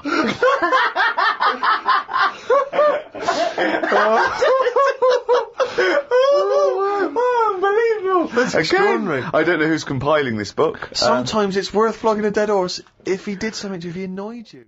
The world's oldest tortoise, a 250-year-old tortoise, died last week. Yeah. Did it? Yeah, in a zoo in India. 250 years old. So would that have had that thing that they say about how you get a flashback of your life? You mean your life flashes before your eyes? Yeah, they say, don't they? Just like on your last breath or whatever. You like see you coming out of the womb and everything. Well, one, I don't believe that's true. I don't believe your life flashes before you. I don't know what evidence we've got. People who die say, you never guess what's happening. No, but there's loads of things that have happened where people go, oh, that's weird. That goes to show that we've been around before, or no, it doesn't. There's none. I have no evidence for that. Of well, reincarnation. I told you that time when it happened to me when I was younger. Go on. Your life flashed before your eyes? Well, it wasn't like a flashback, but it was close. It's the next thing next to flashbacks. It was I was having a bath, right, and my mum had like run the bath and that, and she said, "Is that too warm?" And I said something like, "No, it's all right. It's a lot better than when I used to have a bath in that wooden bath in front of the fire." Okay. And she was like, "What?" And I said, it happened years ago. And she was a bit like, "Oh." And I can't remember that now, but she talks about it, and that just goes to show that because I was at an age when I wouldn't have known about wooden baths years ago in front of fires. No, but you talk rubbish now. So all you were doing, you were talking rubbish from an early age. Where's the problem? No, but you can only talk rubbish if you're aware of knowledge. Well, I didn't know about wooden baths, so why would I have invented But Karl, that? we've only got your mother's word on this, and she thought you might one day be a doctor. Yeah. So she put a rock with a feather on it to keep a parrot company. lest we forget. Yeah, but I'm just saying. Well, it's all bollocks. So have you researched this? You've tried to find out when little Karl Mark I and his wooden bath when he was No, around? I don't want to go there, because that's when you start digging out all sorts of trouble, rubbish. It's rubbish. No, it's not rubbish. Well, it is rubbish. What sort of stuff might There's you no discover? scientific evidence. No, just like I've said about family trees and that, don't be looking at them, because you're only going to find stuff you don't really want to know about. It's the same as that, innit? Leave it, let it be. Do you know what I mean? If your granddad was Einstein, you'd know about it because your family would be shouting about it. If he was a bad un, you go, oh, keep that quiet. So don't look at family trees, and it's the same. Don't be looking back in your past lives. Because no God knows past what you've lives. been up to. Well, Karl and the Wooden Bath. Proof. If Karl proof be needed. Pilkington, live on air, talking shit again. but this tortoise, so if that's... And also, its flashbacks would just be, you know, the same wall. I mean, it basically spent, I don't know how many years, in a cage. It was in the zoo, so, it died of liver failure. Which is a problem if you're a tortoise, because with us, they can cut you open and have a look at the liver. With that, it's going, forget it, we're not getting in there. It's like you when you didn't want the plumbers to knock through the tiles to check out the piping. It's the same with the tortoise. If it's a liver, we're not going through that. It's not worth it. If it's your head or your feet, we'll have a look, mate. But we're not looking at internal organs with a giant tortoise. Why not? 'Cause, what do you mean? Well, can't you drill into those things? It is only a shell. That is easier to replace than skin. Karl, I was joking. You can't do a liver operation on a tortoise. Why not? It's got all the same parts, hasn't it? All the same body parts and that. Well, I think that's the point. Well, not really, but yeah, it's But loosely better speaking. ones in a way, because they live longer. So they're doing something right. Aren't Right. they? If they can live 250 odd years, our art can't do that. Right. Which is what I say about our tortoise has got it right in a way, that it's taking its time on everything. We're rushing about, getting stressed out. That's just, you know, getting on with it. It's not rushing. It eats healthy, doesn't it? It eats lettuce and stuff. Yeah. So that's probably doing it right, but to be honest, it's too much. I wouldn't want to live 250 years. Just eating lettuce. Let's not forget that all a tortoise does is eat lettuce. It's not like it's jet skiing weekends and then getting its lettuce on a Monday. That's all it does is eat lettuce. Yeah. And that appeals to you, does it? No, I'm just saying that it must be doing something right, though. Of course it's doing something right. Because it's living 250 years. But all animals do something right, however long they live. Mayflies live a day, but they're doing something right. Well, they're not, are they? They haven't got a chance to learn how to do it right. And then they're dead. It's, you know, that's from one extreme to another, isn't it?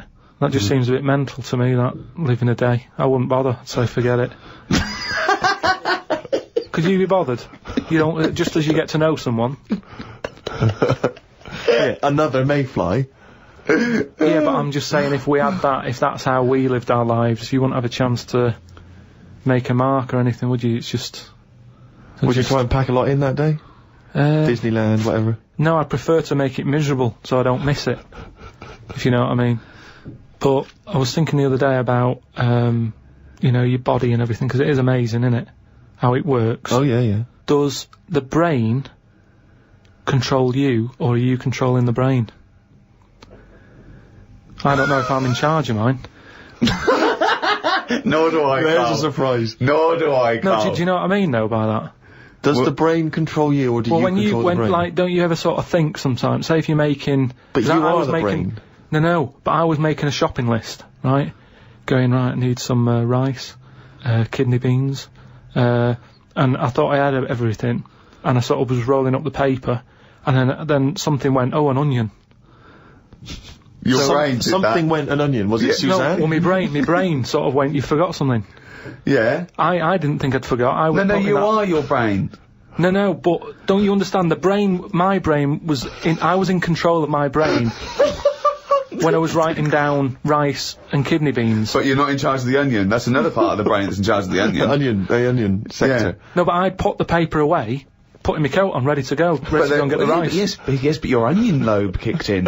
What, so you put the paper in your pocket, you got the coat on, then you just suddenly hear Then from it nowhere, was just like, it was onion. like, yeah, I'm not even thinking about that shopping list. It's in my pocket. I'm thinking, do I need my gloves? It's cold out. Yeah. Suddenly, onion. And it was like, oh yeah, onion. Yeah, I had to get the paper out. So had what to I'm write that saying down. is, But who's in charge? The brain, the mind, the brain is the... What are you doing? Who's in That's charge? just, you forgot the onion and then you remembered the onion. You must have forgotten things in the past. No, but not like that. Not where, like, it just made me think, that was weird. Who reminded me of that? You did. Yeah, but I'm not... No, you are your brain. It's not like there's you, then there's a brain, then there's an extra one looking down at it, you know, the meta brain, the thing above it. No, but your brain... How does your brain work? You give it information, don't you? Well, it takes... Do you mean you give it information? Well, if I sat in a room with nothing, not feeding it anything, he wouldn't know anything. No, but there's this thing that there's two yous. It's this thing that there's this, Karl and Karl's brain. Yeah, there's not a duality in this. If you go, come on, now think. That's the brain saying that to itself. It's not, there's not two people in there having an argument come on, brain. And the brain's going, oh, don't you start, I was thinking then. And the other thing's going, brain, onion. And the brain goes, Karl, onion. You are your brain. If you are anything, you are your mind, your brain, your collection of memories, your personality. You're not what you look like. Does that answer your question, Karl? What do you think then? You were thinking of a tortoise on a skateboard then when I did that last sentence, weren't you? Went home and looked up Freud on the internet. Didn't find him that interesting, so looked at some other philosophers instead. Socrates, Aristotle. Why have you just listed some philosophers? Just to show that I'm learning. Well, that's not learning. That's just learning their names. That's a list. You might as well write 1 to 100. Yeah, but if someone says, oh, what's your favourite philosopher? I'll go, hang on a minute, and I've got them written down. But why you can't just Wait a minute, I'll go home, get my enormous diary out. Yeah, get a wheelbarrow, bring in my workings, and say one of the names I've written down. And when they say, well, why do you like him? Yeah, why do you like, just run away. Well, I noticed you put, Socrates first. Why is he your favourite philosopher? You throw the diary at them and leg it.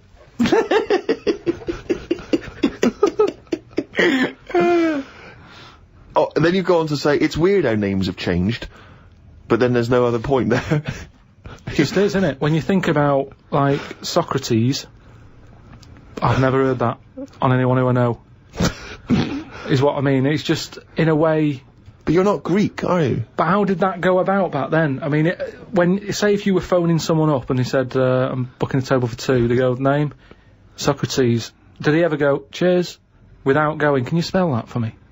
But I don't know what point you're making. I'm just saying it's a name that's awkward. You're always going to have to go, can you spell that for me? You go, and it's not just him. Look at all them other names that are on that list. But they're from a different country. And a different era. Yeah, I know, but the names, I've been to Rome and stuff, and you sort of go... What, ancient Rome? Just Rome. It hasn't changed, has it? Rome, so it can be ancient Rome or Rome in 2006. It's the same buildings. I used to love Nero going around in his Fiat Punto. Lao Tzu from years ago came up with some good stuff. 1, he who knows does not speak. He who speaks does not know. Not entirely true. To lead people, walk behind them. Yeah. And of course, the journey of 1,000 miles begins with 1 step. Yeah, good that. Just favourites. Maybe this is why people are at the start line spectating at the Commonwealth Games. Well, no, it's just that I've never understood why in Olympics and stuff like that, if you're going to watch, don't stand around the start line, go to the end, where you see the winner. But because of that saying, it actually makes sense, doesn't it? It's like, well, every step starts with a step, or whatever. Say again? Every race, you know, you've got to start with a step. Yeah. So, which is, who am I talking to now, you or your brain? Well, I was thinking about it a bit, so I think I was in control of it a bit more. So, and what have you come up with? Just, if you want to stay at the start line, do. What does that mean? I'm just saying, if you're into, I wouldn't watch a race, right? Okay, but is this you or your brain I'm talking to now? This is me. Okay. I wouldn't watch. Are you gonna bring the brain into it, or is it, there's no... I don't know, let's just see what happens. Okay. But all I'm saying is, right, if I was to watch a race, yeah, I wouldn't hang about the start line, because... Well, you just said you would. What, did I? Yeah, you said that's the place to start, because every race starts with a step. No, but I wouldn't normally. Right, I wouldn't watch any race. The brain definitely hasn't been used yet. No, is this you or your brain you're talking about now? I'm just saying about me, if I was on holiday, yeah, and Suzanne said there's a race going on down the road, yeah, I'd go, well, let's go, keep going down the road and stand at the finish line. Okay, but now what have you thought? According to Lazoo, yeah, I'd say, well, hang on a minute, every race starts with a single step. Yeah. How many people around the start line? Is there more room there? She goes, yeah. I'll go, let's go there then, it's less busy. Right, and what would you see there then? I'd see people starting the race, but I wouldn't be that impressed with them, because I'd go, well, I don't know if any of these are any good. So would you start at the start or the end then? If it was down to me, I'd just probably stay at the finish line. Okay, so you wouldn't want to see the first step then? So what do you think of Lazoo now then? It's not what, but I wrote down 3 of his. That one isn't my favourite. That was the 3rd. I preferred the leading people from behind. Okay, and what would you do to lead someone now then? Well, if you're behind, you don't have to take responsibility, do you? You can go, well, I didn't send you here, you went there. That's not really leading them, though, is it? Yeah, because I've made them think. I've gone, they go, oh, I've just walked into a big hole. I'd go, oh, should have been looking where you're going. I haven't led them in that hole, but they've learnt a lesson, they won't go in a hole again. That was one of the greatest conversations I've ever been a part of. I mean, that was incredible. Never mind Aristotle and Socrates. That was incredible, that. If someone's out there, could they make a transcript of that? Because I think that, you know, in 1,000 years' time, that'd be amazing. That was incredible, Karl. And not once was the brain used. You know, like the monkeys peeling potatoes. Right. That's never happened. They go and put nuts in the salt water to salt the nut. Whatever. How does that get to peeling potatoes? Because in your head, they were working in a canteen. Making chips. Yeah, definitely, yeah. It doesn't matter what the food is, I'm just saying how they know how to sort of prepare I that love food. the fact that you don't care what the fact is. When you're discussing facts, that's all that matters. Otherwise, on Mastermind, they just go, who wrote Much Ado About Nothing? Dickens? Yeah, close enough, whatever, someone did. The fact is what matters. Yeah, but with that question, that's got a straightforward answer. What I'm telling you is the way that animals work. If it's a potato or a nut, it's a foodage.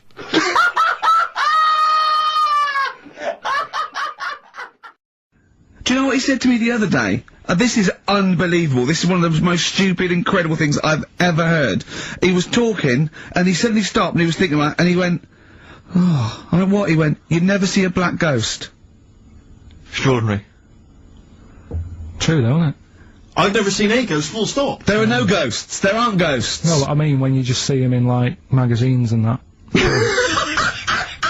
a record! This is a bit of a bigger issue.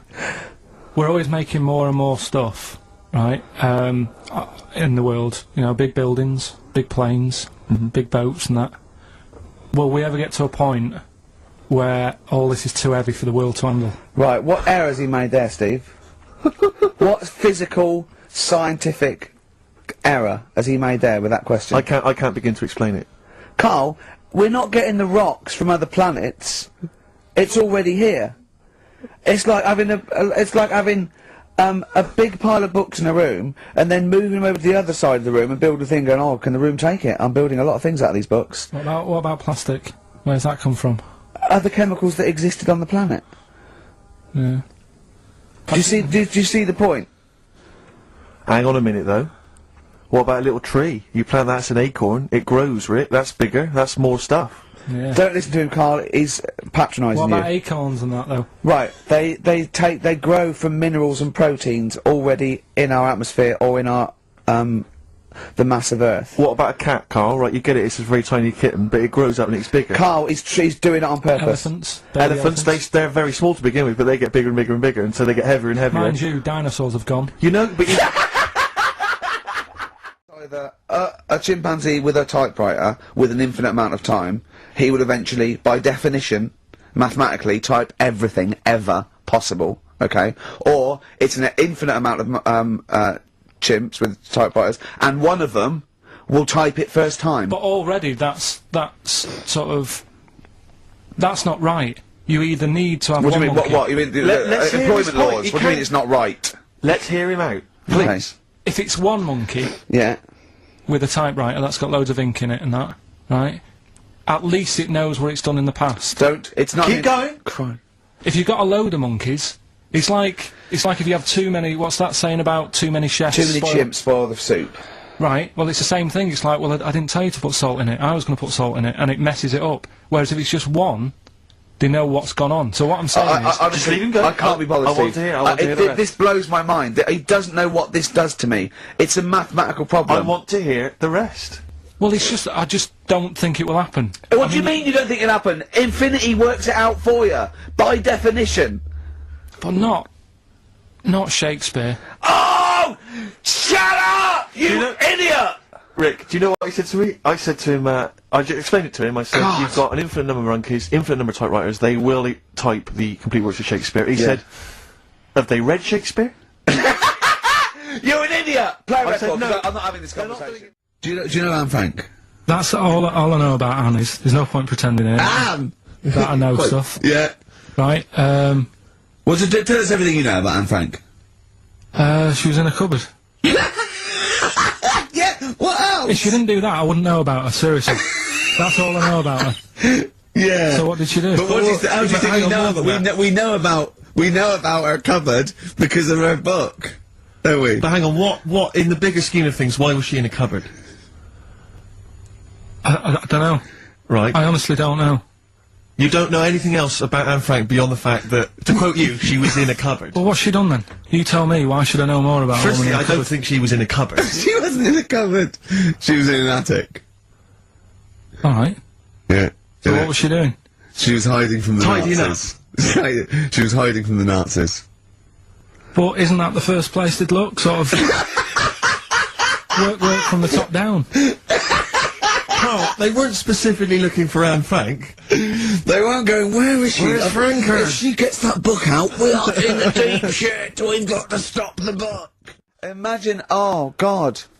Just imagine if he was in charge. We did put him in charge of the country. Terrifying. Wouldn't that be amazing? Let him run the country. Just for a week. Or the mayor. What would you do if you were the president or the Lord Mayor of London or the Prime Minister Karl. I wouldn't do it like he's going to be offered it. It's a hypothetical question, Karl. No, but Suzanne was, right, my missus, if you're a new listener. You keep her, sure. Yeah, help her. She was watching the news, trying to follow some heavy stuff. And I'm like, The weather? What? Do you know what I mean? I just was like bored and I was reading about that mouse that had an ear on its back and stuff like that. So she said, well, you take notice of this. Should be, you know what Ricky and Steve are like. They try to teach you stuff and you don't even want to learn. So to try and get me interested in it, she was like saying, what would you do if you're president and stuff? Yeah. And I can't be doing with any of it. What did you come up with? You must What would have. your slogan be? What did you come up with? Did you come up with anything? I had a little, the design of it, right? I said I'd have like red and blue, to sort of, do you know what I mean? Both sort of major sides into one. Well, that's broken the back of it. That's a pretty good manifesto so far. Anything else? What's on the second page? I had like, KP looks after me. That would be the badges, would it? Yeah. That's good. I'm a KP nut. Yeah. KP looks after me. Yeah, brilliant. That's about as far as I went with it. What would you do? What about, policies, transport, crime, just law and order? Yeah, what would you deal with crime? What would your initial approach be? Would you introduce guns? Should police carry guns? Nah. No. Yeah. Would I have to worry about that? Okay. No, good point. Good point. No, what I'm saying is that, I mean, Tony Blair isn't sorting everything out, is he? No, but he has a say in most things. Does he? Well, go on then. What are the problems at the moment? That need sorting out. Well, generally, what's the best way to combat? Would you bolster up the prison system? Would you introduce more community service? Would you go harsher for say I don't know drugs? Would you go harsher or less harsh? There's pros and cons of both, isn't it? Because of course you can't see to condone it, but some people, you don't want to go through the court system and cost taxpayers thousands of pounds of money for someone, I don't know, difference between smoking a spliff and dealing crack. Do you know what I mean? You have to all these things. Have I lost you? Yeah, I'd just think about it for a bit. Do you know what I mean? Brilliant. You'd think about it for a bit. Yeah. Probably ask Suzanne. Do you know what I mean? This is amazing. Get her help on it. Yeah. What about the foreign situation? Would you have supported Bush in his war on terrorism? You're aware of this war that we had recently? Yeah. Sure. I mean, if I was new though, couldn't I just say, look, new slate? Do you know what I mean? Let's start again. Yeah. Right. Of course you can. I'm in charge now. Let's see if we can sort this out. What would you do then? Then see what happens. Brilliant. Suck it and see. Brilliant. This is excellent. Now this is not really your jurisdiction. This is not really your area, but I imagine you'd have some powerful friends who might have a say in it. Go on. Yeah. What would you do about single-sex marriages? Same-sex marriages. See, this got this Cameron. I thought Cameron had blown it on Big Brother because they said, you know, what do you think about gay fellas getting married? And he went, no, in the Bible it says, you know, a man and a woman. And I thought, oh, he's put off a lot of. Yeah. I don't think many Christians tune into Big Brother, but we know the gays love it. Yeah. They love Big Brother, don't they? The gays. Yeah, so interesting. But So, what would your take be on that? Same-sex marriages. And then what? Having a kid? Well, just let's start off with, you know. That's all right, isn't it? Do you know what I mean? Just let them get on with it. If it's Sure. not affecting anyone else, Sure. Yeah. Sure. right? But it starts getting tricky Right. when you get a kid. Okay. Go on, why? Well, it's just tricky, innit? Do you know what I mean? Well, yeah, you could be right. I'm not giving anything. I mean, you know, we're not. There's no right or wrong It's answer. alright if you were in if you lived in the jungle, right, with no one else, Yeah. right, and you just had these two fellas, right, Yeah. looking after you, but because you got no one else looking in on that, saying, "Oh, you're a bit weird, aren't you?" Do you know what I mean? But Right. as soon as you come So, to, why have they got married? Do you think that gay people turn to a bloke because they couldn't get a woman? If there's two fellas go away and they're in the jungle, they go, we're definitely not going to find a woman here. We might as well bum. That's not how homosexuality starts. People don't. it makes you wonder. If, No, it does make you wonder. Gays don't go, well, I'll tell you what, I haven't seen a woman I fancy yet, I'll try a bit of knob. No. But what I'm saying is, right, if you're brought up in like a little jungle, right? Yeah. You How want are you brought up? someone just puts you there. I don't know what. Explain. I don't know I what can't this be is bothered, about. Steve. I can't be bothered Go running on, the mate. I'm country. listening. I'm fascinated. I can't be bothered running the country. Like, I'm too much trouble for you. KP takes care of me. All right, then, fair enough. What okay. I'm saying is, right, if you're brought up in a jungle, Yeah. Right. right, on your What do you own- mean brought up? Just let him finish. What does he mean You brought- understand brought what up, he though? means? Like Tarzan. You've got to tell me what you mean by brought up. Wolves, chimps. What? Right, well, there's a good example of what I'm saying to you. Right. Right, what I'm saying is, there's a fella, right, he's brought up in the jungle. Shut up. Just let him finish. Let him finish. There's no women about, he doesn't know about women, he doesn't understand what women are, Right. right? But another fella walks in the scene, Yeah. and he gets pally with him. What does he talk about? Then they've both got needs. This scenario is ridiculous. How has he lived? Or do you know what's his reference I points? can't be bothered with this. Honestly, Saturday should be, day off and that, not worrying me about problems. So, there we go. Karl as president. He's still confused, aren't you, Karl? Just a little bit, sort of amazed Yeah. by the body. Yeah. You're in Just awe of it, aren't you? Just the way, I'm amazed how two people can buy a baby on the internet for £3,000 and not realise it's a chimp till it goes to school. no, but seriously, what we were, talking about there during Elbow and Fallen Angel, we were talking about that I think Yeah. if you're locked up, well, not locked up in a room, you've got a normal life, except there's no women in it, Yeah. right? But how would that happen? What would this point of reference be? How would you bring Right, up hang a on a minute, person can I just ask you and something, totally though? go on? How can infinite monkeys and a typewriter? Right, again, I've told you before, right? That is not. You don't actually have to test that model. It's basically a model for that explains the nature of infinity. Okay, Yeah, but I've told you before. It works because of the definition of infinity. There's nowhere in the world you'll ever be able to get an infinite amount of monkeys and typewriters to But anyway, all I'm saying Yeah. is, I think if you don't know about women, would you crave for a woman, even though you don't know they're around? when you hit sort of puberty, your hormones will kick in and you'd start getting urges. But for what? If you don't know about it? You don't have to know about it. You don't, if you grew up and you started feeling hunger, you wouldn't go, I wonder what that is. You'd go, get me a sandwich, I'm starving. It's different though, it's different. But I'm not, but we're not Bodies saying weird. it's all hardwired or people can't change their natural state. We do it all the time. We fight nature all the time with conditioning. God, it's weird, isn't it? Yeah, well, that's that one. I'll tick that. It's weird, isn't it? No, the body is. There was something. Yeah. Did you read that thing the other week about? Man with two penises? No. We don't need that. We don't need that. Lawyer who got in office realised he was actually an orangutan and they just shaved him and put a suit on him from Hugo Boss. And the funny thing is, he won the case and the judge said, well, don't send him back to the jungle. Let him set off on his own. Bodge it, wibble and podge. You'd make the best judge in the world. No, there was a fella. Here's a banana. Hang on. Here's something I've learnt, remember? Go Going on. back to, like, show 4 or whatever. Go on. What is it? 4? The flea can jump over the London Eye? No! No, it can jump the equivalent of, if it was a 6-foot man, it can jump about 6 inches high. A flea cannot jump over the London Eye. Yes, it can. Yeah, it can. And Tell your kids that. Carl.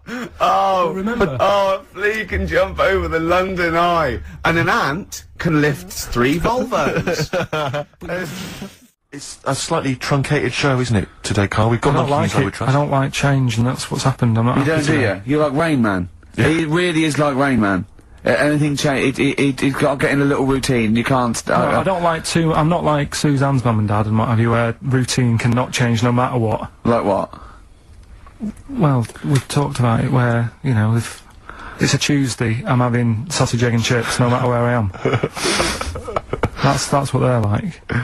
Right. That's what they'll remember, actually. When I'm saying about stuff about Live 8 and all that, you know, people will remember.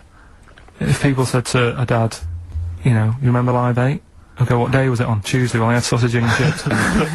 Nothing changes. But the thing is, today, normally we have a bit of a, you know, I know what we're doing where and all that, and it's all sort of messed up. We don't usually know what we're doing where. We say, what should we do next? No, You go, but I know, like, Rockbusters has been done early, Right. so that's normally done Because at that's about, really about 5 throwing you. I minutes. say, uh-oh. I just don't, I don't like all this change and that, it's messing about, innit? Rain Man. If you get, I mean, I think I read that, like, a big chunk of ice, fell off one of the ice, what do you call them? Caps. Ice caps. Something like that. I think they said it's the size of the Empire State Building or something. Right. It snapped off and went into the water, and it's melted. And they say, oh, it's bad news, you know, that something that size is melting. But the way I look at it, if something that size falls into the water, it's like a big ice cube, and it's gonna freeze it up again. You with me? Not really, Carl. Go on. Right, you get a giant ice cube, Yeah. the size of the Empire State Building, Yeah. stick it in the water, Yeah. it's gonna make, it's gonna stick back on again, isn't it? Well, It's no, gonna stick back only on if again. it freezes up again. Yeah, What well, do it you will mean it's gonna freeze up, the well, it water's gonna won't, get but- cold again, because you've just put a giant ice cube in the water. So when you put an ice cube in a drink, the drink doesn't freeze, does it? No, the because ice it's not melts. if you put one the size of the Empire State Building in your glass of Jack Daniels, it's gonna make it freezing. It's not going in a glass of Jack Daniels, it's going in the ocean. I know, but you see, I'm using my fables, imagine a world. Use your brain instead. What is your favourite word? Don't think I've got a favourite, because you only use them when you need to, don't you? I don't just go about saying the same word. So, Well, alright. yeah, it's not my favourite, it's just that it does the job. It does the necessary job for that time, doesn't it? It's like, how are you? I'm alright. It's a greeting. What about, I think serendipity was voted England's favourite word. Never used it. No, stupid word. Who decided that? Don't know, it was a poll, but I'll suggest things. I can't believe people coming up going, favourite word, serendipity. Thanks for asking. So, Yeah, but yeah. the thing is, say if it meant, oh, I'm fed up, would it still be the best word? Is it based on how it sounds and how it's put together, or what it means? I think everything. But then loads of words are being left out on, you know, which are probably brilliant words, and they're not getting a look in. Such as?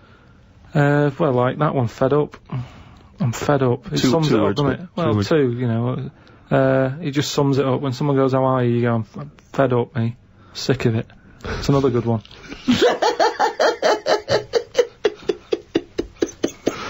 Oh, we getting somewhere. Come on, some of your other favourites, right? I've had enough. It's just all stuff. These aren't words, they're phrases. They're all negative. They're all whinging. These aren't words. What's your favourite thing? My favourite thing to do is moan. Yeah. That would be well, it's not one word, it's loads of words. Fed up, sick of it. That's enough. Jeez. Whinge should be your favourite word. Yeah. Whinge is a good word. I like NGEs. Lozenge, whinge, flange. Yeah. What is your least favourite word? It might be serendipity. That would be up there for me. I'll tell you what, that would be up there for me. Probably like French words that have made it into the English thing. Blancmange. Just. There's an unge there. So, you know. How could you dislike it? How could you dislike blancmange? But just, you know, as if we haven't got enough words in our books. Go on. Because I was thinking about, Go on. alphabet, right? Why have we got that many? When other countries get by without that many letters in it. We got more words than any other language as well. But that's because we got more letters. Well, I don't know. So we've created a headache. I reckon you could at least half it. Well, you probably could half it. Well, you only use about half a dozen of them. No, but stuff like an X, you look at words that have got X in, and they're always words that you go, what does that mean? How's someone come up with that? That's how it comes across to me, and there's loads of big words. It's like dinosaur names. It's like, well, look, nobody was about when they were knocking about, so let's make up some names for them using the letters that hardly get used. They've all got Y's and X's in them. Yeah, they have, yeah. That's what I'm saying. It's like, well, let's use it for that. Yeah. So you just, it's not so much what is your least favourite word, you just don't really like most of the words. Just cut down the words. Stop adding new words. I get by, I don't know how many words there are in the world, but I reckon I hardly use any of them. Well, I'll tell you what, this year's word must be podcast. Yeah, but that'll be in the dictionary, and but it's made up, innit? It wasn't here before, it's just another one. This is what I'm saying about... But what else would you call this? You know, there is a new concept called podcasting. It's a podcast. But it's also a broadcast. We had a word for it. It's still a broadcast. Yeah, but they go, oh, you're a broadcaster. Oh, what radio station? No, I don't work on a radio station. I do a radio show, but I don't understand. Well, I do a radio show and I upload on. I don't understand. It's called a podcast. Done. Here's another idea. Add a new one. Get rid of an old one. Last one in, first one out, or whatever. Do it that way. That's a good way. What would you get rid of then? So we've brought in podcast this year, but what word would you lose? Well, what's the name? Those birds that died out. Dodos. Get rid of it. If the bird's gone, the word can, surely. It's almost profound. Oh, it's amazing. It's great. Oh, God. What turns you on creatively, spiritually, or emotionally? Learning. That's a nice answer. Yeah. Excellent. Will you say that? Yeah, but everything you teach me, I take it in. It's just that sometimes I go, I don't get it. But that still counts as far as I'm concerned. Well, no, it doesn't. Learning is, knowledge is, there must be some sort of retention. You can't say I've got a great memory for a second. You can't say that. It has to stay there. And then knowledge has to be, applied. You can't just have all this knowledge that isn't applicable because it's useless. I mean, trivia is useless to a large extent. It's not real knowledge because it doesn't really help you in practically. No, but there's a lot of that going on. You're always reading stuff that you go, I've just read that. It's got me thinking for a minute. It's not going to help me in any way, but it gets a reaction, doesn't it? Well, that's good, yeah. That's what art does, and yeah, sometimes education's good for its sake if it really does inflame, but then sometimes, like I've said before, you can know too much where it gets you down. Go on. I just was reading something about an octopus. That's like a killer octopus. And it annoyed me that this was knocking about now. Because I didn't know, I thought they were quite friendly. Whenever you see them in cartoons and that, they're always happy, aren't they?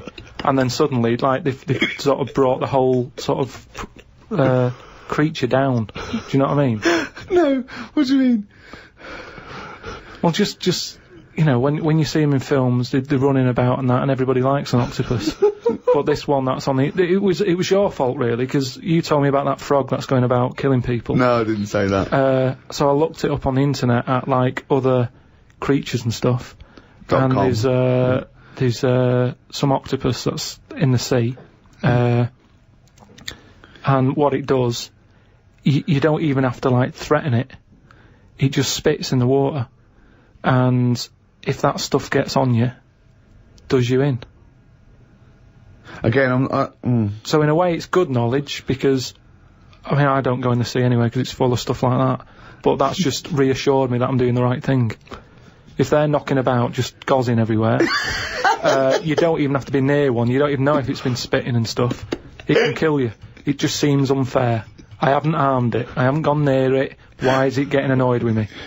Doesn't seem right. So that's where a knowledge has not helped that octopus out. Because now, when you eat them, I just think, yeah, have another one. Do you know what I mean? Get rid of them. Another conversation with himself. Another conversation with himself. What is your favourite curse word? I don't think I do anything like that. I think people can tell by my face when I'm like fed up. Well, they know you're fed up because you're always whinging. I don't think I've got one. Knobhead. That sums everything up, and I think it's... But you wouldn't call your nan a knobhead, would you? What would you call a nan?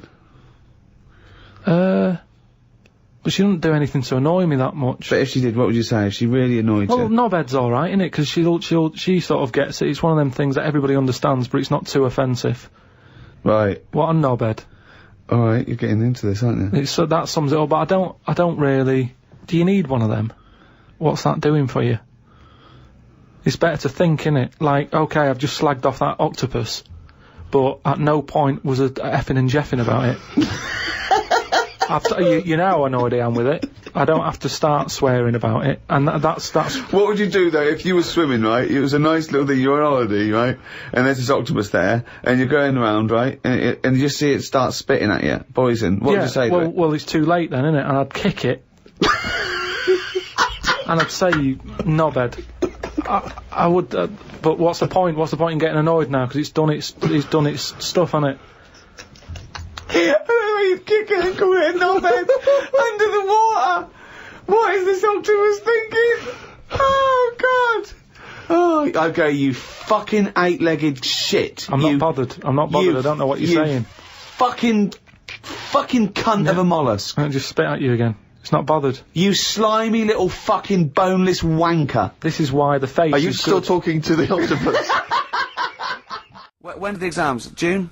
Something like that, yeah. We're trying to register next week, and I reckon you can get an A or B. I'm history. Busy. I'm In busy. history. No, don't worry about it, it's just easy. You get your Brody's notes. If Heat magazine, they love you, Karl. They could probably sort something out. They could probably pay for a tutor. They got a lot of money, they sell a lot of magazines. I mean, it is always, almost always, and you found that out, I discovered this, it's always the Tudors and Stuarts. There's no fear for them not coming up. Now, what do you already know about them? You must already know stuff about Henry VIII and Elizabeth. No, because it's too long ago to even get interested in.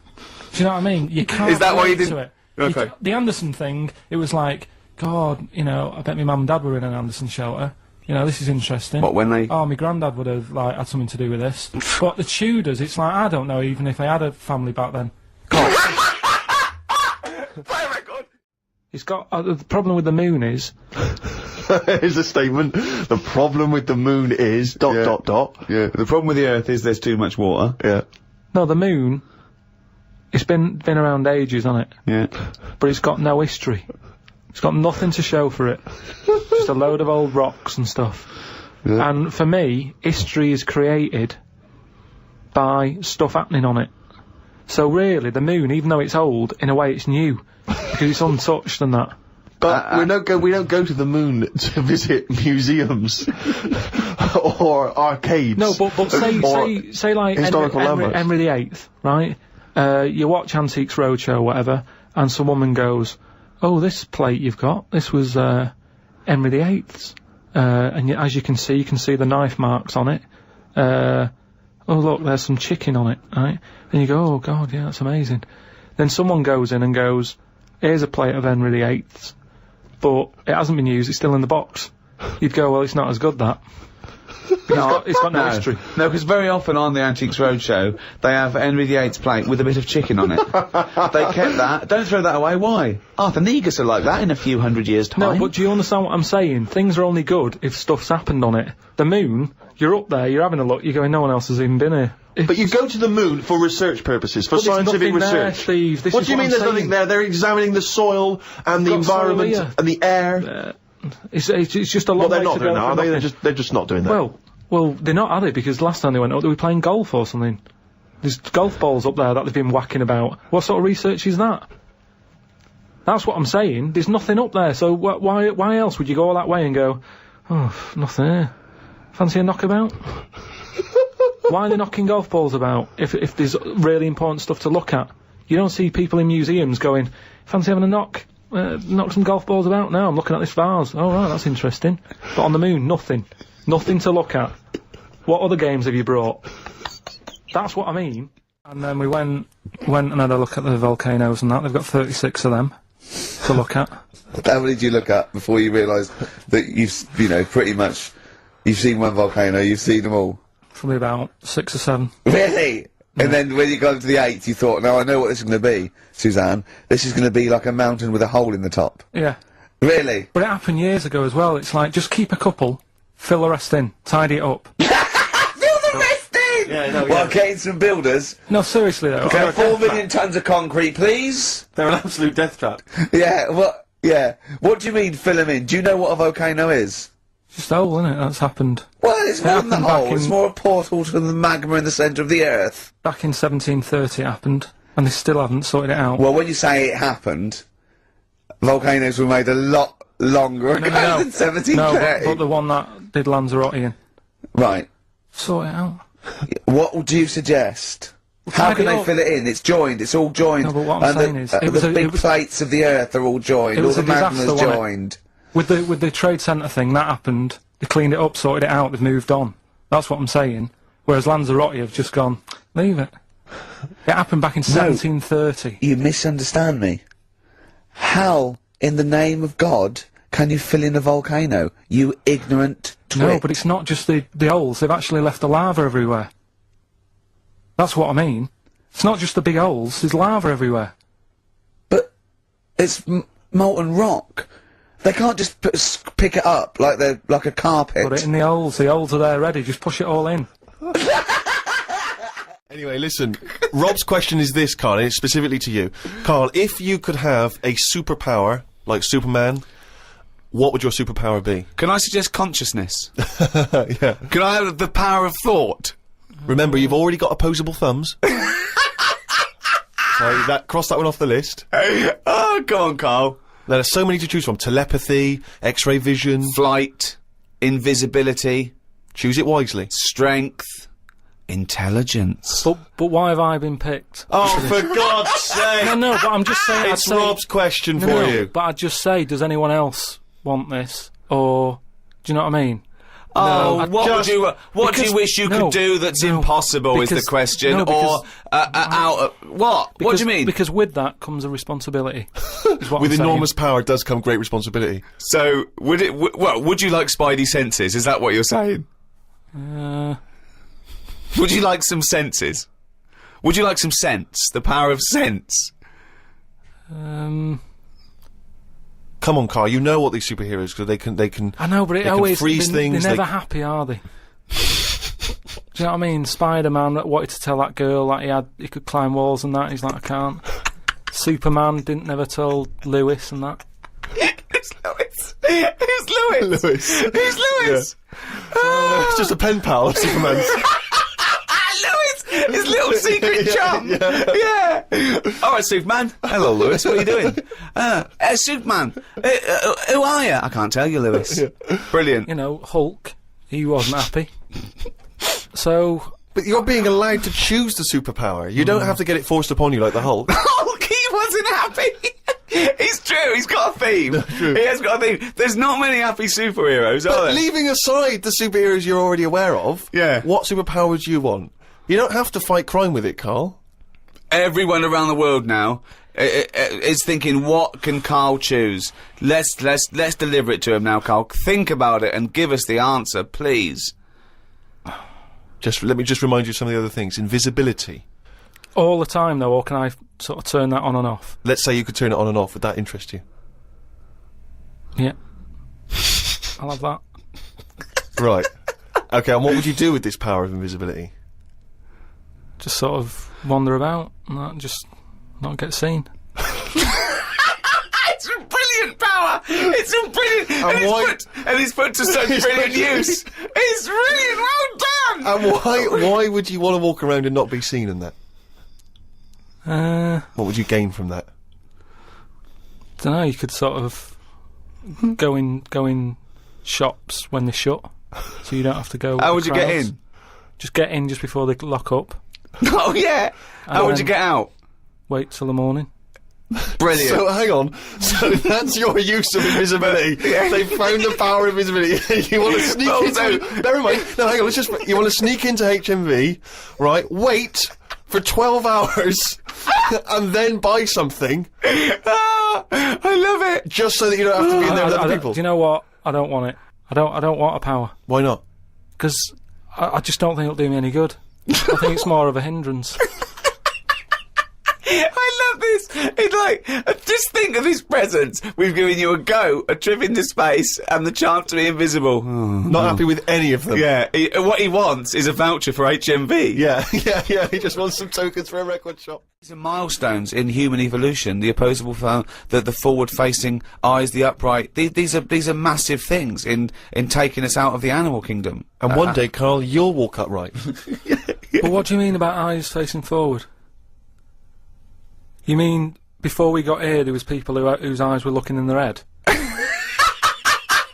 I don't understand. Is that what you mean? No, because when we got sort of binocular vision. Is that the answer? Yeah, just cavemen in front of dinosaurs and that. They sort of went, oh. And then... Well, it wasn't cavemen in front of dinosaurs, was it? Because cavemen weren't alive when dinosaurs were alive. There was a couple knocking about. Right, okay, fair enough. There was a crossover point, surely. Not dinosaurs like you're 15 million. Was the probably the Ice Age. There were still big reptiles. I think it's fairly common knowledge that the dinosaurs did not exist. Well, who gave the dinosaurs a name? Well, no. Well, no. Karl, now tell me back now. What are the Amish? They're just people who sort of live like in the olden times. So to them, they're sort of in about 1842 or something. So they're getting old papers and that. They haven't caught up to. No. They don't have telly. They don't deny the 20th century has happened. They just don't want to be part of it. They look up and they see planes and they know what they are, and they go into the town and they see it in the window of Dixon's, a telly. They just don't want to be part of it. No, they're still living.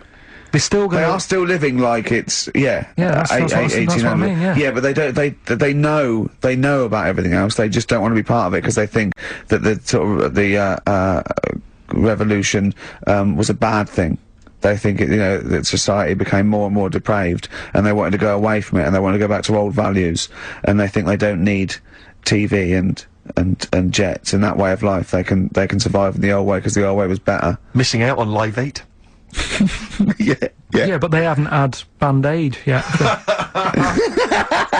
Yeah, I think this is the problem that Karl had. He in his mind, they were just a bit delayed, so that in his head they were slowly moving towards the 20th century. They wouldn't be able to watch most of these bands, all their electric guitar. They'd be allowed to watch Tracy Chapman. Yeah. Doing an acoustic set. Yeah. Between the bands. Yeah. That'll be alright. But no, in Karl's mind, it's like if he... Although they wouldn't like Fast Car. They wouldn't like a scene about that. They go, I don't know what you're talking about. Pony and Trap. You got a pony and trap. That'll be alright. But are they still... Do they still get sort of rubbish post and that saying we need your money for this, or get behind this charity? They live in a isolated community. They're farmers, aren't they? They're farmers. It's an agricultural community, and they're obviously very staunchly religious. In actual fact, it would suit you very well, because you hate crowds, you hate groups of people, you don't like the modern world. Well, you'd love it down there, wouldn't you? He wouldn't like getting up at 4 o'clock to milk a cow, though, would he? Well, no, but he'd get used to it. Go back to bed, couldn't you? It's probably out... I mean, have they got anything to do with the Hare Krishna people? No, nothing at all. Because out of all the religions, that's I'm not a religious person. I don't understand. You're it. only saying Hare Krishna because you've got the head. That's the only reason you think it'd I'm be... halfway there. Yeah. But the thing is, out of all it, you just what was that? The money just fell out of my pocket where I'm nearly laying down. That's the danger of wearing sweatpants everywhere you go. I'm only ever lying down in a chair. No, I'm I've never been a religious type. If people want to do it, I let them do it and what have you. Good of you. But out of all of them, I want one that's not going to take over your life. I don't want one where you've got to get up 3 times a day and you've got to go and pray and that you've got to get up early. Forget that. It's getting in the way. But if it's something like, I was walking to work the other day, right, across Oxford Street. There's a little Hare Krishna fella there, and he sort of had he had a leaflet and stuff, and he said, are you interested? And I said, what do you do? And he said, well, we're against getting stressed out and what have you. And he gave me a plum. They hand out food for some reason. But I sort of asked a few questions. Just the imagery. These 2 bold people, one of which is wearing an orange smock. Holding a plum in the middle. He hands the other one a plum. It's almost like you could imagine some kind of religious painting. Exactly, yeah. But what is their sort of main thing? Because he didn't really tell me that much. He was a Japanese bloke, so I didn't know what he was saying that much. Why? He wasn't speaking English? Not very well. He wasn't the best sales bloke to send out for them, is what I'm saying. Yeah. But what's that? Are they? You're saying they're nothing like? Well, I believe Hare Krishna is a kind of as an offshoot of a sort of Buddhist faith. It is. I think they are Buddhist, aren't they? Yeah, and obviously their kind of trademark, as it were, is that they have to say. I believe they have to say Hare Krishna, Hare Krishna in a certain rhythm, in a certain order, a certain amount of times per day. That's why you see them walking down the street saying Hare Krishna, Hare Krishna, because it's actually a sort of religious chant which they're obliged to do. So you see, even if you go into the Hare Krishna faith, you may find yourself, in Tesco or whatever, forced to say Hare Krishna, Hare Krishna. Perhaps out loud, not just thinking it. Yeah, no, out loud. You can put it on an iPod and you couldn't put that on an iPod. No, it doesn't count. No, I think you have to actually say it. So I guess that kind of eats into your social life a little bit. And there's the wearing orange as well. Particularly frustrating, I imagine, if you're in a cinema or a library. A little bit awkward there, midway through.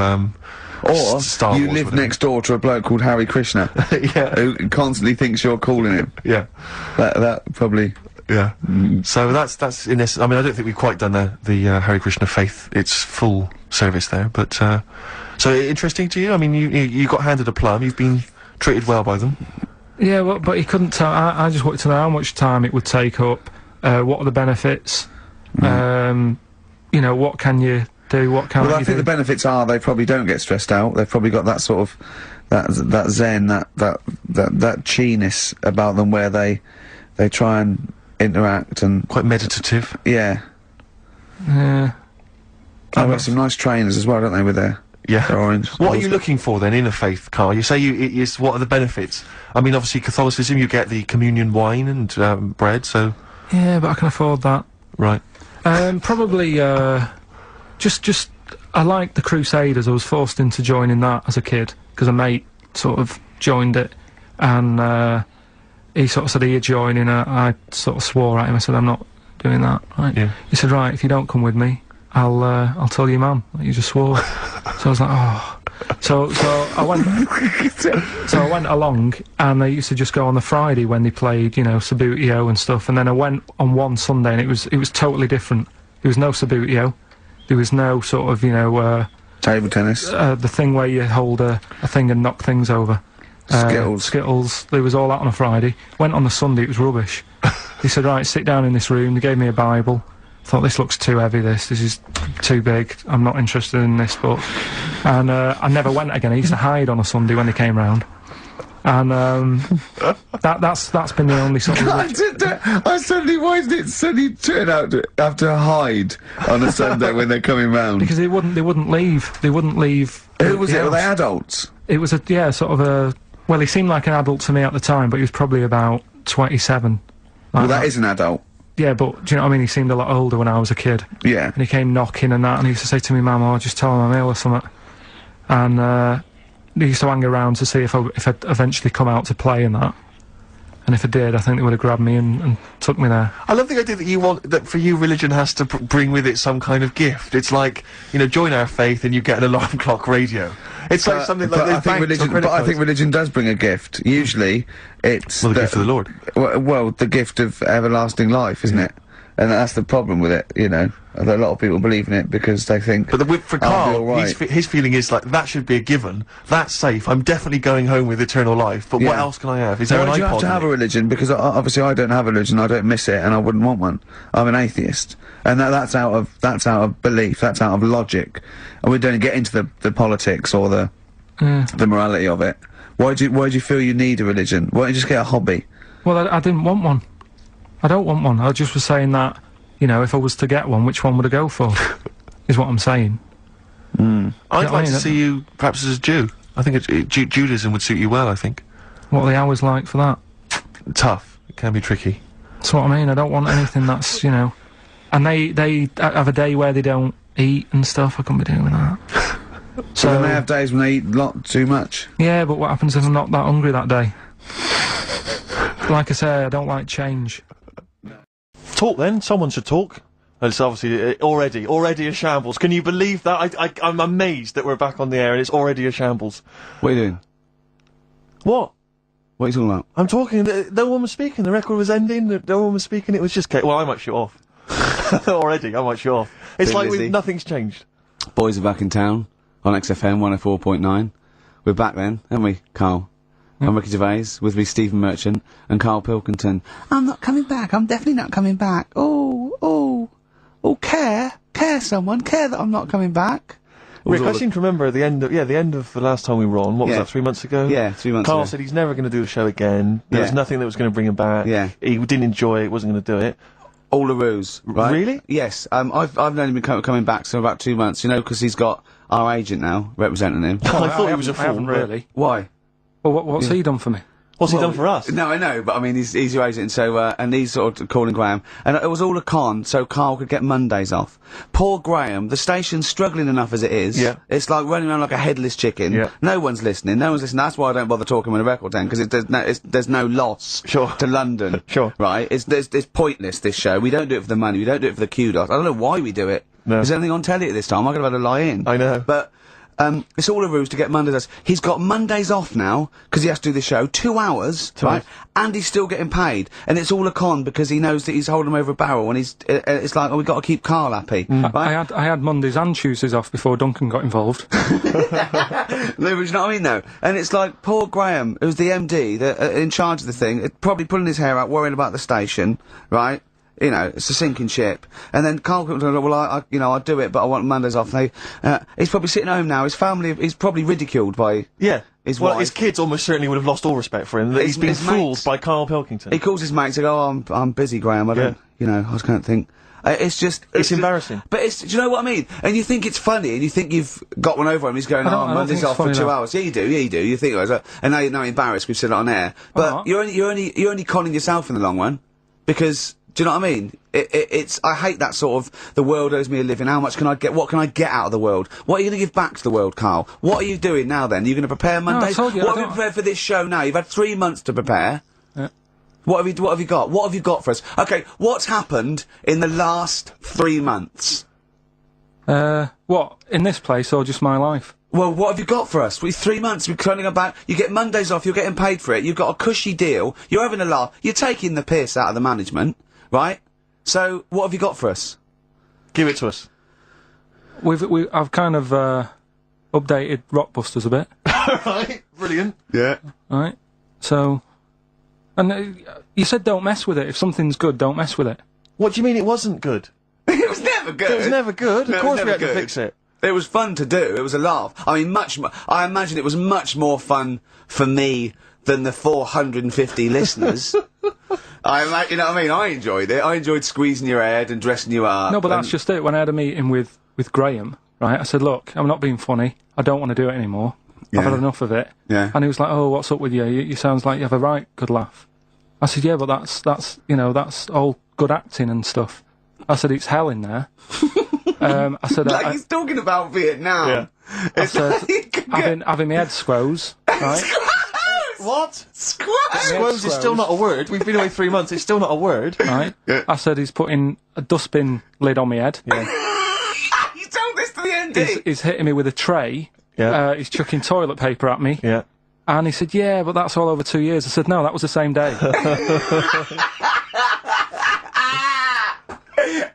So, Okay then, what has changed in 3 months? They're listening, they've been listening for 6 minutes now. Come on, give us something.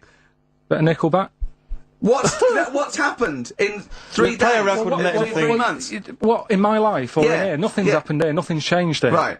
But, I don't know, do you know last time we were on, Yeah. right? And, I was telling you about the woman over the road, where I live. The one that walked around naked? There's a woman who walks about the flat naked, This right? is when Karl was watching a woman naked, then she looked at... saw him looking, so what he did, this is the genius he did to get out of this, he pulled his pants down, so he was naked too. His girlfriend comes in and goes, Karl, what are you doing? He went, I can't tell you now, but don't look out of the window. Yeah, go on, So sorry. that woman, she's bought some blinds. Someday on XFM 104.9. How old's the bloke from Nickelback? He don't looks know. about 40. It reminds me of, you know when a kid's made up at a fete to look like a lion? Yeah.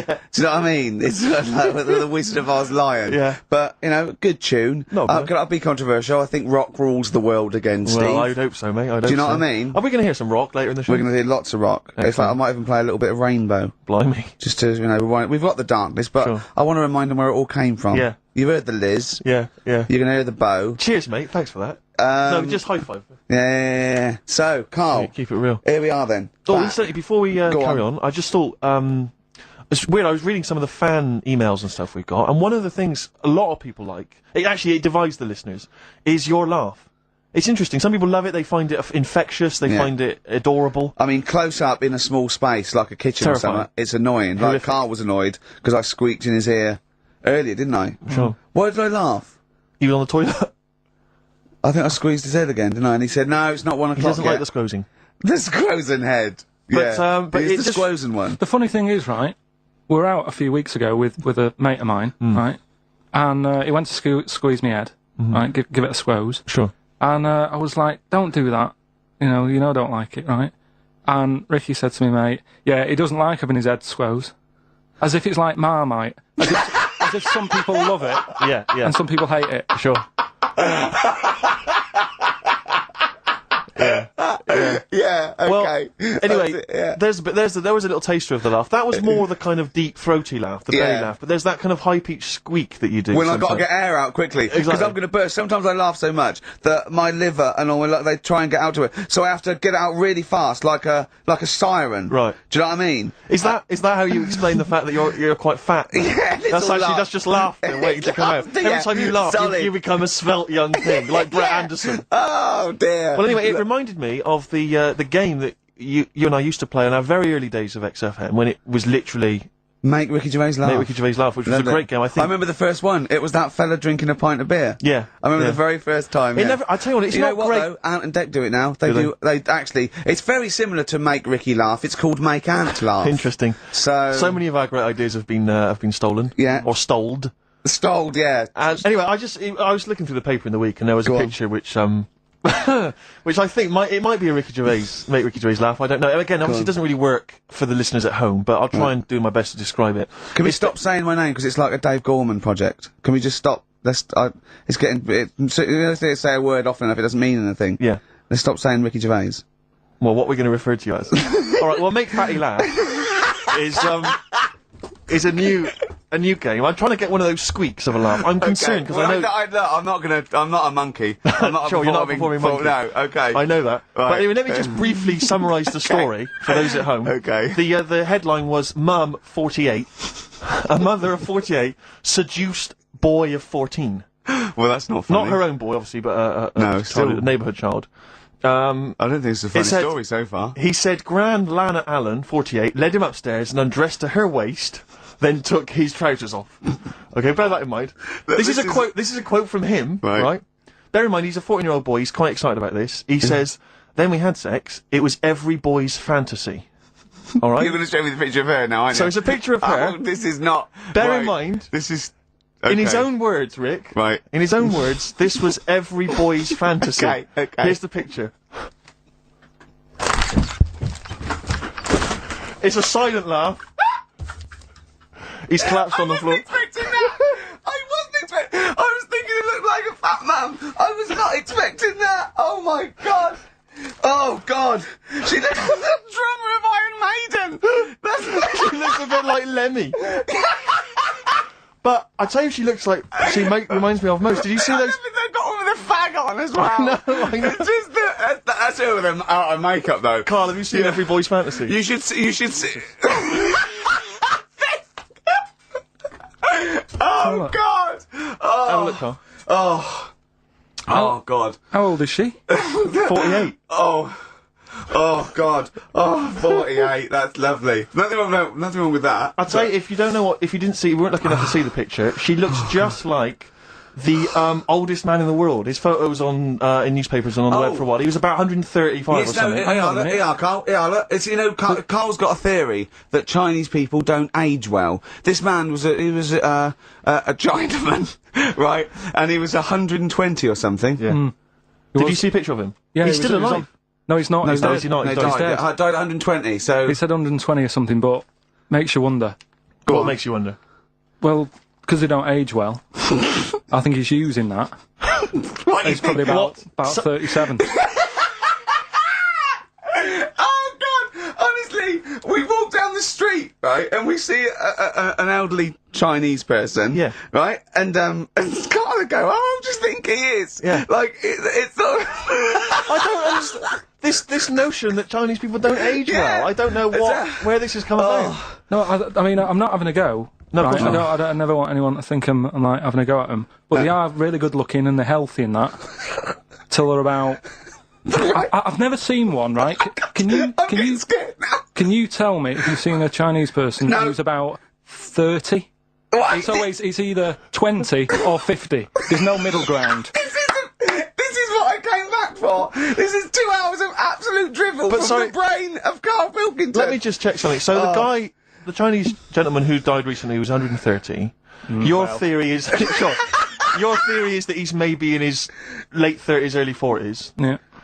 This is an elaborate conspiracy on his part, because obviously whenever they talk about the oldest people in the world, it is always a Chinese person. Yeah, invariably. they do. Yeah, I mean, they seem to win that Again. every year. Go on. So your theory is that in those small backwater villages in China... Ross McWhirter comes to a little village. they go, the Guinness guy's on the way. He goes, well, until recently, the oldest person in the world, how old are you? And they're so embarrassed, because they think they look about 120, they go, 120, they go, really? They go, yeah, can I have his birth certificate? No. In fact, I think this Chinese bloke it wasn't verified with the conspiracy because he didn't have his papers. Didn't have his papers, no. So... Is this the same one or a different fella I think it trying might it be on? the same guy, I'm not sure. Trying it on.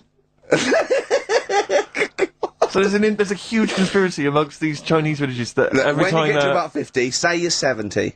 Because no one will believe us. Well, if you can confirm or deny that, then please email in ricky.gervais@xfm.uk. This is the Racist Joe on XFM 104.9. Call in if you're anything less than a little mank.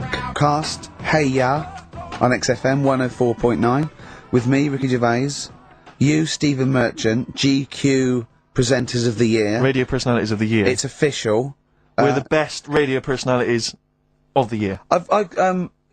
We got that award sent to us, didn't we? And we did a little thing. But it was only our two names on it. It had your name, Rick, definitely. I remember that. It had my name. And your name. Didn't see Karl Pilkington's name anywhere. No. And yet he's the one with the day off and the money and He's got the free conning day the MD and making him cry at home. Let me just remind. Go Can on. I just check that Go again? on. So he's made a fool out of the MD He's made a fool and out of all the MD. major, basically all the capital this shit shareholders. about, I'm not sure if I'm coming back or not. I want a day off then, which is the same day off as his girlfriend gets off. So he's just like walking round, I don't know, Hyde Park, just feeding ducks, when he should be working out what he can do instead of Rockbusters, which is basically Blockbusters with a word changed. Christ's sake. Right, If that's annoyed you, I'll tell you what has really wound me up. Go on. The last week or so, this postal strike. I tell you, Rick, I have got no sympathy for him. I'd be a scab. I'd be walking through there and I'd be giving him the finger. I'd go, you can intimidate my family, I don't care. I don't care because the post has got to get through. Because I'll tell you what, it's not the fact that, the unions, they could organise a strike. I'm behind that, it's fair enough. But not when it's these wildcats. They're just out there. They're just taking days off willy nilly. They're not. They're sealing up the post boxes. It's going crazy. Maybe Carl could deliver a few records Monday. Well, I know Karl must be livid because his copies of the New Scientist and the Literary Review haven't turned up. So he's in a terrible way. And I got important documents that are supposed to be coming to me. There's nothing. There's hiding a hair of it. And I was cooking last night, and it got me panicked because I was thinking about if this just is going to spread now amongst other organisations and other groups. And do you know what? Like cancer. It was partly because I was cooking. Yeah. But do you know, I suddenly become terrified that they might go on strike. Go on. The guys in charge of the potatoes. Oh, anyone involved with potatoes. I had so much the mash farmers. last night. I had so much sausage mash, second helpings, that I had to sit on the edge of a seat so my stomach could hang down. I love spuds. Spuds and bread. I could not do without spuds and bread. I feel like maybe I could make my own bread. Spuds, I wouldn't know where to start with a spud. Yeah. And it's like, they're amazing. You can boil them, you can broil them. Yeah. I don't know what broiling is, Nor do but I suspect it's tasty. I don't think it's as good as... I mean, obviously the chipped potato is... For the working classes, the chip. It was always on. The chip fat fire was always on in my household. The ceiling, the death trap fire, polystyrene ceiling was yellow. Exactly. Come Wednesday in our house. Yeah. And, always had chips. Because all I remember hearing, if I think back to my childhood, all I remember was, gotta stop and get some potatoes, or phone your dad, tell him to get some potatoes. Well, that was your job, wasn't it? Karl? Get the potatoes. Yeah. I mean, it does concern me because what did you have to do? Didn't you have to fill a diary out for your teacher? Do you know when you're at school? I don't know if you do the same thing, but you get like a little red book, right? And every night, I think it was a way of the teachers sort of keeping an eye on you. So if you went out robbing, if you wrote it in your diary, they'd go, what you're playing at. Sure. Right? So you'd have to write down what you did every night. Yeah. But I didn't get up to that much at that point. Sure. I used to just go on my errands. Yeah. And it was my job to like... I haven't had errand since the 70s. Nice to hear that. I went to U-Phase, right, the little local supermarket. Yeah. And I got... what's it called? Euthanasia? What? I did... U-Phase. U-Phase. U-Phase. U-Phase. Yeah. H-U-G-H. U-Phase. Oh, Hugh Phase is his name. Right. Yeah. And I just had to get like a bag of potatoes. Of course you did, yeah. And a loaf. Staple. So I used to put that in my diary every day, and it got to a point when like even the teachers were like, just make something up. Yeah. Stop putting the same thing in. Start joyriding or something. Live. I remember when Jane was little, she was at school, I think it was about 10 or something, they had to do a project over the week, and they were given a big list, a list of 100 animals that they had to tick when they saw one that week. And the teacher knew she cheated because she ticked beaver. So she was trying to win and get a bit, but she knew, unless it was Susie Dibblethwaite's beaver. Oh, I know the school slut. I don't know, maybe. I don't know, but yeah. So I'm just. It feels like the potato people have got me over a barrel. You know, I mean, they could hike the prices up. I still have to buy the potatoes. I got nothing else. I got to have that. You know, you got your fancy pastas for the upper classes, but for the working classes, it's chips or mash, isn't it? Really? Yeah, no, I wouldn't worry. I don't think people who do potatoes are going to go on strike. You don't think so? Could we just go and pick them ourselves, won't we? Or grow them ourselves? Sure. What would be the most pointless strike? What would be the strike that we went so? Do you know what I mean? I'll tell you one strike that would go so. Those guys who do sketches in Covent Garden. Yeah, paint me a picture, or they do a caricature of you. The strike, imagine the strike! You go out and you go, well, I want one with a big nose and a big chin. I want them using caricature of me and my sister. yeah. Oh, dear. But I need a sketch, I need a pencil drawing of Leonardo DiCaprio. Looking like a monkey. I mean, how are we going to get this? This is unbelievable. Yeah, I'll tell you also, the strikes that have no effect. What? Those, people in nightclub toilets. Who just, kind of there, they got the Lynx deodorant sprays. Oh, no, quite controversial at the moment, with the Tweedy case. Oh, the Cheryl Tweedy case. Do you know what I mean? Sure, I got some thoughts on that, actually. Like what? Or maybe we play a record, I'll share my thoughts on. Well, on Tweedster. Coming up, some Steve Merchant thoughts on the Cheryl Tweedy case. What's FM, 104.9. Some R.E.M., Rick? What's the frequency, Kenneth? Frequency, Kenneth? I'll tell you, it's 104.9 XFM. I'm Ricky Gervais, with me, Steve Merchant, and Karl Pilkington. Karl, the user Pilkington. Just takes. Takes. Destroy the man. Over to you, Steve. You should talk like that more. It's cool and sexy. Thank you. I make it clear now, I do not condone in any way, shape or form what Cheryl Tweedy did. But I have to say, they wind me up. By they, you mean toilet attendants? Yes. Right, yeah, not Pop Idol winners. That's what I thought you meant, yeah. So, go on. But, because I'll tell you what it is, you go into a club, or pubs, or big trendy pubs, you go in there, and there's the toilet attendant in there. He's got his little display of aftershaves, sprays, some sweets maybe, Blue Stratos, whatever it might. Yeah, and maybe a blue lollipop. Stratos, maybe a lollipop. And all right, I don't know if they're. I assume they're not employed by the club. I'm assuming the club's got. We've got the DJ, we've got the bar staff. Wait a minute, we need a guy. When the manager walks in, do they hide? Well, this is it. I don't know if it's a guy who's just like. Is it like busking? Yeah, he snuck in. Okay. He came in when it was free during happy hour. He's got a little bag, carrier bag. He snuck in the toilet. But the thing is, it's the fact that. Toilet attendant's fair enough. I mean, I'm happy if a toilet attendant sneaks in under cover of darkness, cleans it for me, and then shoots off. But it's when I have to see them there. I feel guilty because I've got to, it's like, I maybe wash my hands, I'll forget he's there, he'll hand me a paper towel, suddenly I've got to tip him like a quid or something. It annoys me because I wash my hands at all. I don't usually wash my hands. I sometimes don't even bother getting my knob out. I do it by stand and change my trousers when I get home. Exactly. So it annoys me I have to go through this charade of getting it out, slushing out of it, shaking it dry, and then washing my hands. See, if he did any of those elements, I'd tip him a quid, Pop it out. But not to hand me a paper towel and get it myself. And it's this guilt, and sometimes I'll hold it in, because I'm nervous I don't want to go back in there. What annoys me is that, like a posh award ceremony, it's £1 a piss. It is £1 a piss. Do you know what I mean? So, or in a top hotel or something. Yeah. It's absurd. And I'll tell you what's worse than that. I know that he's doing it because he's got to feed his kids, but it's the fact that I've got to look him in the eye. You know, it's like he's humanised. You know, if he was only dehumanised, Rick. Yeah. If I could see him and I didn't think he was a human being, I wouldn't feel guilty. If he could sort of hide under the urinal, perhaps, or if he could hide underneath the sink, like thing from the Adams Family. He just puts out. He just pop a hand out. Doesn't say anything. With just a hands glove, me the paper so you don't towel. even see hand go. And then I'd put £1 in. I'd take the thing, put £1 in. Nick a lollipop and run away. No aggro. Exactly. It's the fact I got to see them and I feel guilty because, you know, I'm on the radio, I've got a cushy life. I know. Here's a guy who's just trying to make ends meet. It makes me feel bad, it ruins my evening. Yeah. I'm just pleading for them. Can they not do it anymore? Can they maybe get a job? Illegal mini cabin or something? Please. Say that on XFM 104.9, we're back. It's the 1st of November. Ricky Gervais, Steve Merchant, Karl Pilkington. It's the same old email address if people want to get in touch. ricky.gervais@xfm.co.uk. We've had a couple of emails, Rick. Someone, actually Ian, he's emailed in. He said that because of the blinking postman, it's his wife's birthday today. She's had no cards or presents because presumably because she's got no friends, but also because of the postal strike. But you won't be able to use that excuse for Suzanne's birthday again because she knows that the postal strike won't be on around that time. All right, Karl. So. But anyway, so would you just say happy birthday to Tracy? Have those condoms run out yet that you got for Christmas? Karl. Still got them. Yeah.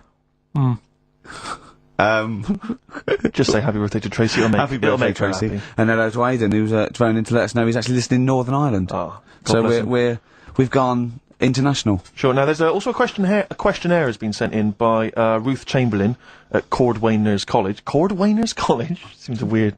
Cordwainers? It used to, yeah. It's either used to be a poly or a laundrette. I think it's... Yeah. Anyway, it's something that she's doing for, she's studying product design for the fashion industry. And anyway, she's got, some questionnaire. And we're too busy and important to fill out the questionnaire.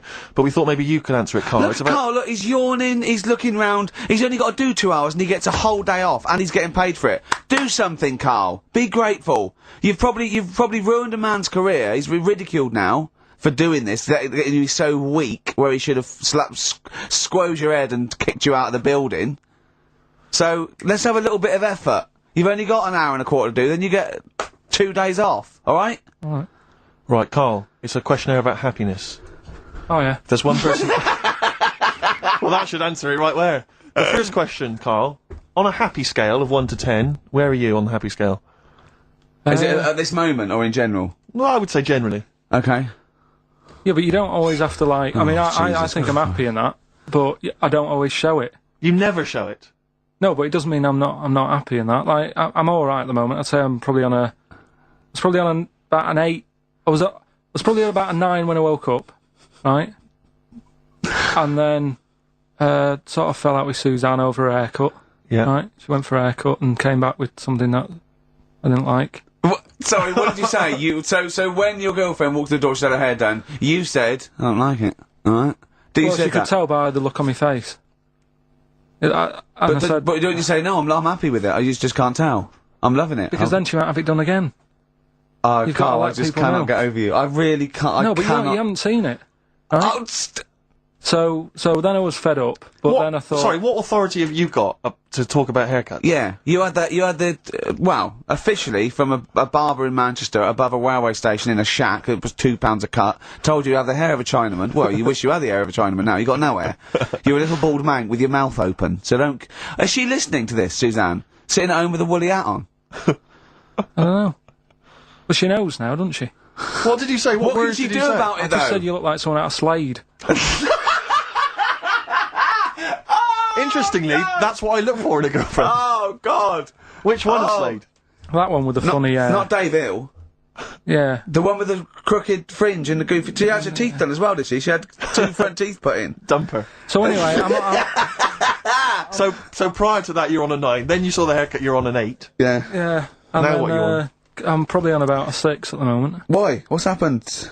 Well, while Star Sailor was on, bit more head squeezing going on. So, yeah, about a 5 or 6. So generally speaking, what would you say you're on? About a 4. You're on a 4 normally. Alright. What would you give someone who wasn't very happy? What would you give them? What are you thinking, Karl? Depends why they're not happy. They're low, okay, so what would you give them? I mean, yeah, depends, innit? If it's someone who's just lost their arms and legs in an accident, you don't give them a lollipop. Sure, or some mittens. Yeah. You give them a hat. Yeah. Yeah. And dare I say it, a smile. A skateboard. Yeah. Yeah. I don't know. You don't know. You got to answer the question. Alright, so hang on, let's assume that you've upset your girlfriend because you slagged off her haircut. What are you right? doing You now feel to go guilty. and make her happy? How are you going to cheer her up? And not buy her a baseball cap. I don't know yet. I haven't thought about it because I've got this to sort out, haven't I? So when I get home, get her some gel or something. Oh, God! Oh, Christ. Okay, Oh. and, Oh. alright, just name something that always puts a smile on your face, Karl. It always cheers you up. If you're feeling a bit blue, it always cheers you up. A monkey, innit? Learning something. Right. That's a bit weird. I love the qualifier. That's No, I a think bit it was weird. I think it was 2 different sentences. I think it was learning something. That's a bit weird. Yeah. Oh. Learning something that's a bit weird. Okay, and finally, if you could have something to make you happy, what would it be? Little chimp, wouldn't it? Little chimp in a suit. Well, don't answer for him. Don't put words into me. Uh, You could have anything you want. It'll cheer you up and make you happy. What would it be? You can't say a skin of titanium. It's got to be something possible. Yeah. X-ray vision. No. What would you have? It can be conceptual. It could be world peace. It doesn't have to be, you know, a new watch. let someone else wish for that. Sure. It'd be a waste. Yeah. Yeah. Why should you do it? And then someone else gets a nice new watch and there's world peace. Exactly. You're walking round, it's nice and peaceful, you know what time it is. He's swanning round, he's got a lovely new watch and there's no threat of him being bombed. Exactly. I'm quite happy the way I am, really. I don't really want Are that you much. really? But you're on a 4. Yeah, You're on a happy scale of 4. Yeah, you're on a 4. Surely you want to get to 10. Surely the point of life is to be on 10. Yeah, but what's a 10? Do you know what I mean? No. What's a 10? Contentment, absolute contentment, joy Bliss. in your heart, Yeah. inwardly and outwardly. Not walking around with a little round mank head with your mouth open going, what's the point of that? I've done it once. Is that why you've still got all the condoms? 'Cause I've done it once. What's the point of that? Alright, we're gonna get over some hair gel. Come on. 10. Just one thing that would make you happy. That would cheer you up if you were feeling low. Tuesdays off as well? I'll have the MD just, you know, resign straight away, shall I? I honestly don't know what would make me happy just like that. Because I am happy. I know you say I'm fed up and that. Do you know But- what? Do you but I know? am It fed- said I'm alright. he wouldn't want to be too rich. He said because if I was too rich, then Suzanne would say, "Let's go around the world." He said he wants to be rich enough so they're happy in that they got their bathroom and everything, but they still can't afford any more holidays a year. Think of that. Think of that wish. Think of that capping your wishes. Yeah. Do you know what I mean? Putting a ceiling Yeah. on your ambition.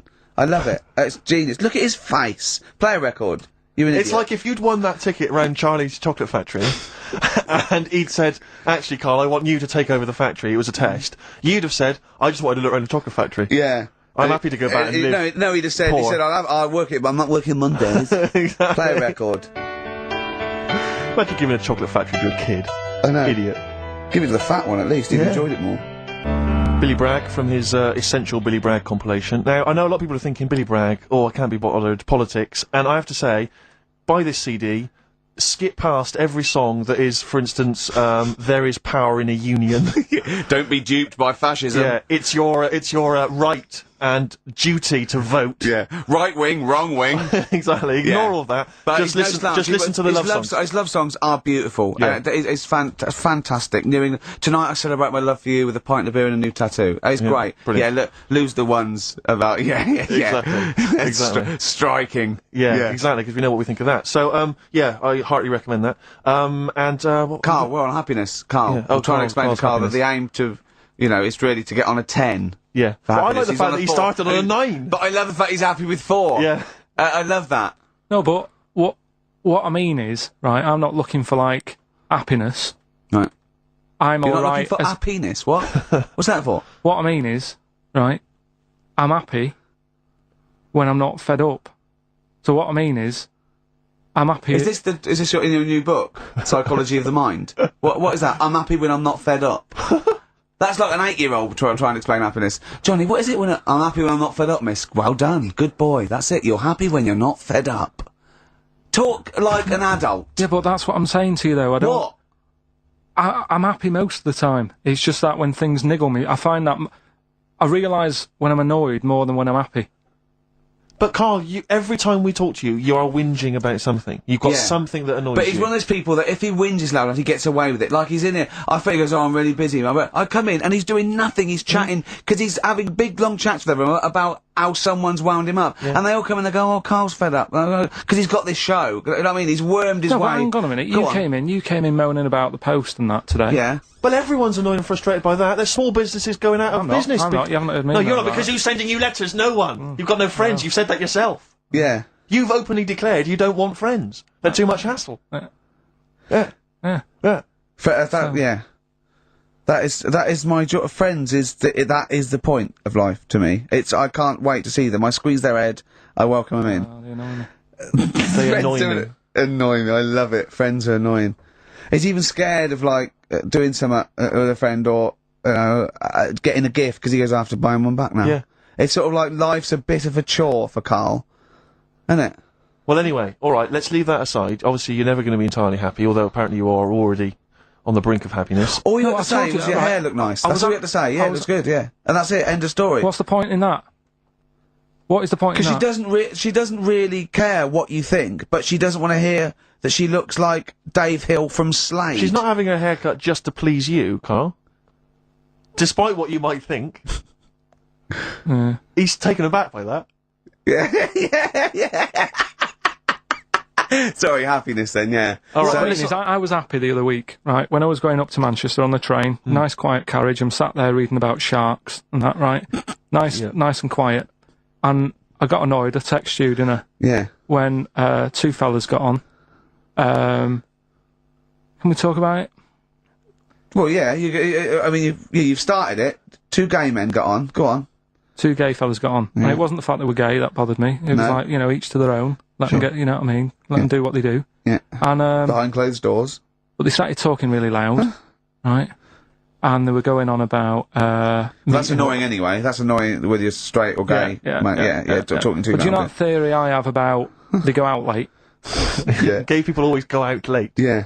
Yeah. Right. When what time do you go out in the evening? 7:30. If you go out about 7:30, if I'm out of work, I might go out about 8 o'clock or something. Yeah. I guarantee I'll sort of be in bed by about 12:30. Sure.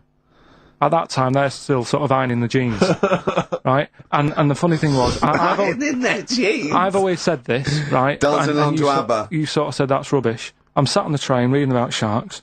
These two are talking, and they're going, "Oh, we can't wait to get there." And his phone goes, and he goes, "Hello," and on the end he goes, "Anyway, I'll see you at 1 then," right? Right. So I thought, well, maybe that's tomorrow. Could be 1 in the afternoon. That's when most people would meet. Yeah. And then he carried on talking. Most people would meet. Carried on talking, and he goes, "Yeah." So anyway, like I say, see you tonight. 1 o'clock is meeting someone.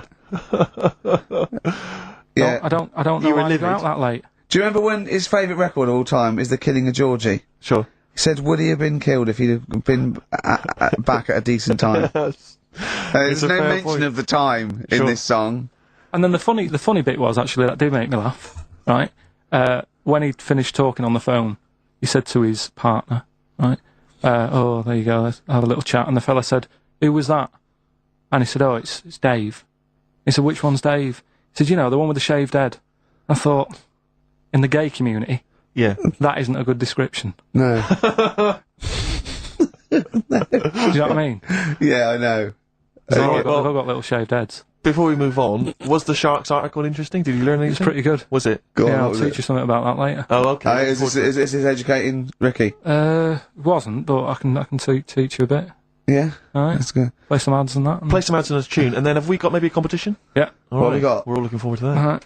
Fortune Faded, Red Hot Chili Peppers on XFM 104.9. I'm Ricky Gervais, with me Steve Merchant and Karl Pilkington. Back for 2 hours a day, then a Monday off. Conning the management, baby, and sending this station spiraling down into the depths for his greed and selfishness. Yes. Okay. We were talking earlier about things that have happened when we were away. Quite a lot. Quite a lot, but there's one thing I heard. It might be a rumour. I hope it's a rumour. I kept it from you, Steve, because I want you to sort of have spirits out, because we've been at it in the office, and we've got to be... Okay, I'm just going to say it. I think Shed 7 have split up. Sorry, I didn't... Shed 7 have split up. I think I got something in my eye. It's just a bit dusty, you know, I think. So, okay, if it's true, it's true. If not, at least we got their music. Their music didn't. The music lives on. So we're going to dedicate this show to Shed 7 and all the bands they Influenced. So we're just going to play... Just every artist that formed a band after they'd heard Shed 7. Just play them from now on, and obviously the hits, all the hits, the Shed 7 hits. When I saw this, I saw it on a website. It said about, is it true, Shed 7 has split up? And the next, you know, one of those dorky message boards, someone came on and said, you are joking.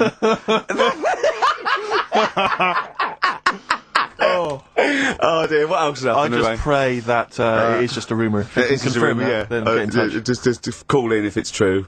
Well, Maybe no, call in yourself. Well, Monday. Shed, if Shed's listening, Yeah. and he's not busy, he's got Mondays off now. Call in and say what was the split all about? Tell you what I read about. while we were Sharks, away. monkeys, or jellyfish? It's 10 past, isn't it? We haven't done a little bit of knob news. No, we haven't done news, no. But It's been 3 months. there's It's been been- 3 months coming. there's this thing. I don't know the full story. I don't know how it happened, right? But little Russian fella. Yeah.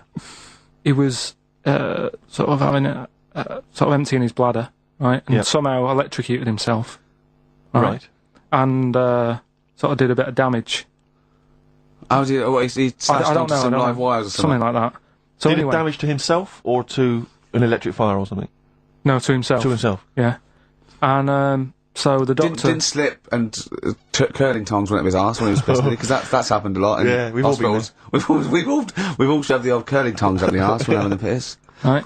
So I can't even be bothered. No, go on, we're interested. We're interested. Come on, we're interested. Don't You give up. can't be bothered. You get Mondays off. Do some work. Right. So anyway, so the doctor says, "Oh, it's not looking good. We'll have to take that off." What? He's like, a knobectomy? Yeah. Really? But the funny thing is, right? Nothing funny about that. They've done. You're doing me head in. You're doing me Just head tell in the today. story. Just doing me head in. Oh, you can chill out on Monday. I've only got 15 minutes, but I'm going to talk to you every Saturday. I'm going to get the money's worth out of this, because you get Mondays off, and I can't bear the fact someone's getting away with something like that, because it's terrible. So you're going to stick this out, or you're going to have to work Mondays. So take it on the chin, right? Okay. Just finish the story. Yes. I command you. Just do it. Anyway, so they said, he said, you know, will you be able to sort me a little knob out? A prosthetic Now, cock, yeah. Yeah. But they put him out Yeah. for the operation. Yeah. He woke up, Yeah. right, and he's thinking, oh, thank God that's over and done with. Yeah. They've only grown it on his arm. What are you talking about? You twat. Shut the you're an idiot. What do you mean they've grown it on his arm? Apparently, like, that's the way they do it. Oh, yeah, but to then put it on... That wasn't a mistake. It wasn't Dr. going, did it go there? Some bloke I didn't do a degree. Are you a real doctor? Yeah, yeah. But why put it there? Because it's got to grow. It's got a graft there, so where they can control it to skin tissue. But on your arm. Well, But they're On going to your remove back it from or- the arm itself. What do you mean on the back? On your back. Somewhere. Well, we can't wear a t-shirt. Yeah, but you could. That's You could have a ridiculous. He's quick, in hospital. but this way you can still have a little tug, can't he? But they'll leave it there for quite a bit. It's not. Do you know what I mean? It's not going to be like, oh, it's just there for a few days. Yeah. It's there for a bit. That's not good, is it? So he's got a cock on his arm. Yeah. What's up with that? What do you mean? What's up with that? Well, I mean, we could say it's a thumb or something, couldn't he? Yeah. But they remove it. Be good And for attach hitching. it down wouldn't it? below if you had a knob instead of a thumb and you went hitchhiking, just tickle it. They can see it like a mile down the road, couldn't they? Boasting. Yeah. If I'd lost my knob, I'd go, oh, I'm not going to have all that stuff. Just whack a pair of tits on me. Do you know what I mean? I think, oh, I'll have just forget it. But why not just put it where it should be straight away instead of messing about? Where should it be straight away? You know. On the you know- forehead.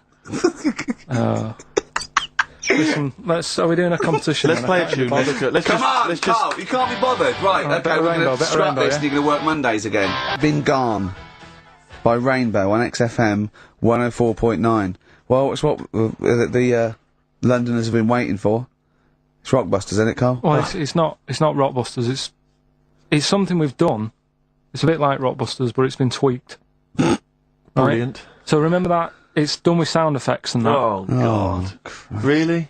What do you mean? Alright, come on. Right, remember this one? We tried it before. Hold on, and wait a minute, no headphones on, right? Hold on, wait a minute, wait a And minute. this is one you've done in the past. This is not the competition. This is not the competition, but I said, like, what song is this? Smack my bitch up, yeah. Brilliant.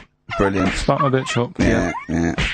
Right. So it's kind of that, but rather than just doing songs, it's that film or song sounds good. You know, when you do these things, you can't do them in the week. You've got to do them either Saturdays or Mondays. Yeah, I do, yeah. Well, I'm going to check on that, because it that doesn't matter really when I do annoyed it, me. does it? Because it's been done, so it doesn't really, you don't have to worry about it when it gets done, that, do you? Because it's done, so. Well, yeah, but I don't want you taking time out of things you should be doing at work. You're already weaseling way out. XFM's going down the tube, and you're taking the piss left, right and centre. Right, so here's this week's little grab. That film or song sounds good, so what is it? Come here.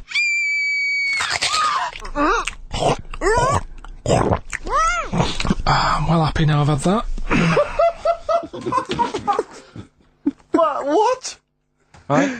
What It's a is that? film or a song title, is it? No, it's a film or a song. What do you Forget mean? that. It's a film. What are you talking about? That must have taken you 3 minutes. I mean, not on a Tuesday, though, because that's cut into precious time. Have you seen how long a trial takes him? About 30 minutes. And he's Sorry, do one a week. let's just concentrate for a second. Okay, right. This is a film. This is a film title. The title of a film. Yeah. Play it again. Come here.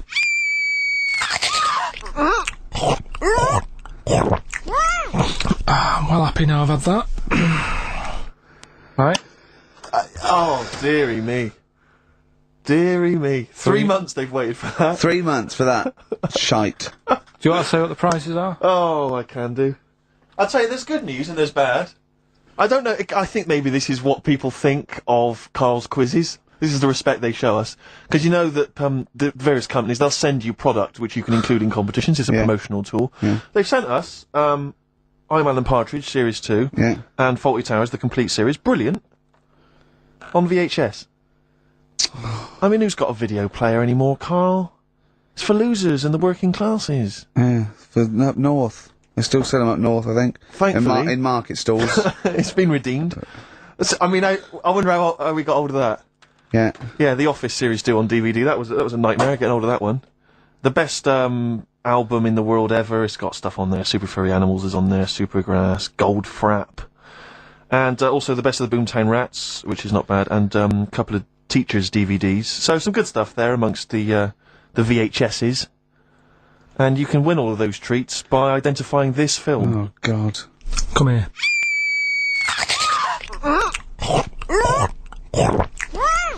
I'm well happy now I've had that.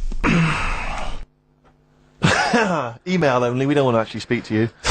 ricky.gervais@xfm.co.uk. I'm sorry if that's brought you down, it's made us feel Can bad. I just say something? What's the phone number, Karl? 08700 800 1234. 08700 800 1234. 1234. Call up for no reason, because I want Karl to answer the phone. He hates doing it. So call up and talk to Karl. Ask him anything you want, just talk to him. Okay? Right, answer the phone, they're going mad. Big Sir on XFM 104.9. He's so annoyed that he had to answer all those calls. Why did you like it? We're wasting time, aren't we? That's your listenership. No. They want to speak to you. No, that's nice and everything that people call up. Yeah. But we should be concentrating on what we're doing. Yeah, well, but I do this show to annoy you. I don't do it for the money, or the kudos, or the awards. Do you know what I mean? I do it so you have to be here and do what I say for 2 hours, because you're getting away with murder here in the week. I don't like seeing that. I don't like injustice in the world. I try and fight it wherever I can. So I do it to annoy... It's good of you, Rick. Thanks for doing that, mate. Yeah. It's interesting, though, that you're passionate about fighting injustice, but you focus specifically on Karl at XFM. One of the world's lesser crimes. Being a little bald mank twat. Exactly. I know, yeah, but nonetheless, it is a crime. Look at him, look, he's got his head down like one of those, you know, one of those chimps that have, like, lost their mate in London Zoo? He just sits there like, you know, a broken animal. Karl, what are you thinking? Where are you on the happiness scale now, of 1 to 10? Karl? On about a 3.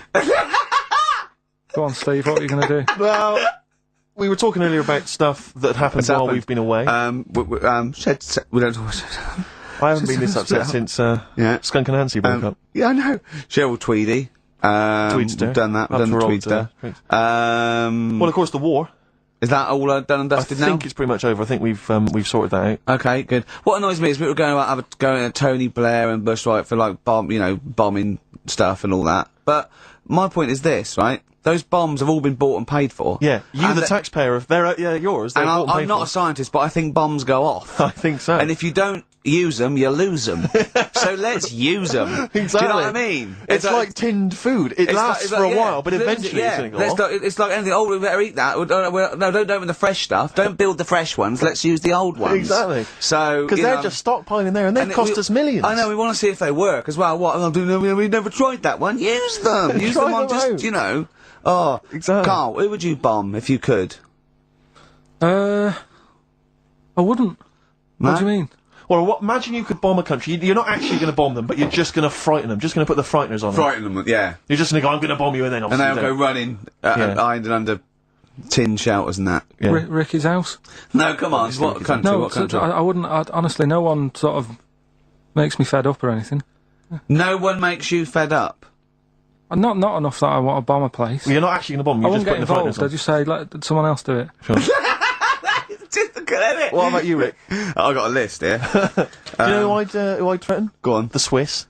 Oh, they've had it easy. They've always had it easy. They've always chickened out. It's that equivalent of having Mondays off. Exactly. Like, oh, we don't want to fight. Exactly. You can both walk through it. You know what I mean? Yeah. We're a carpet. Exactly. While we're busy sorting out fascism, Yeah. you know, or Osama bin Laden, they're just chilling out. They're holding ours and Hitler's coat. Exactly. Do you know what I mean? Little weed. We should have both turned on them. Yeah. And I'll tell you who else. This will just frighten them up. Just shake up a bit. Iceland. They've had it easy. Because they have stayed out of everything. They have not been involved in anything, as far as I can tell. But you don't have to bomb them, do you? Eskimos, they've never been involved in I know, anything. but don't bomb them, just pour hot water on their igloos. Exactly. Just send a plane over with warm water. Yeah. With a big flask. Yeah. No, just to shake things up a bit, just to keep them on their toes, that's all it is. Why would you live there?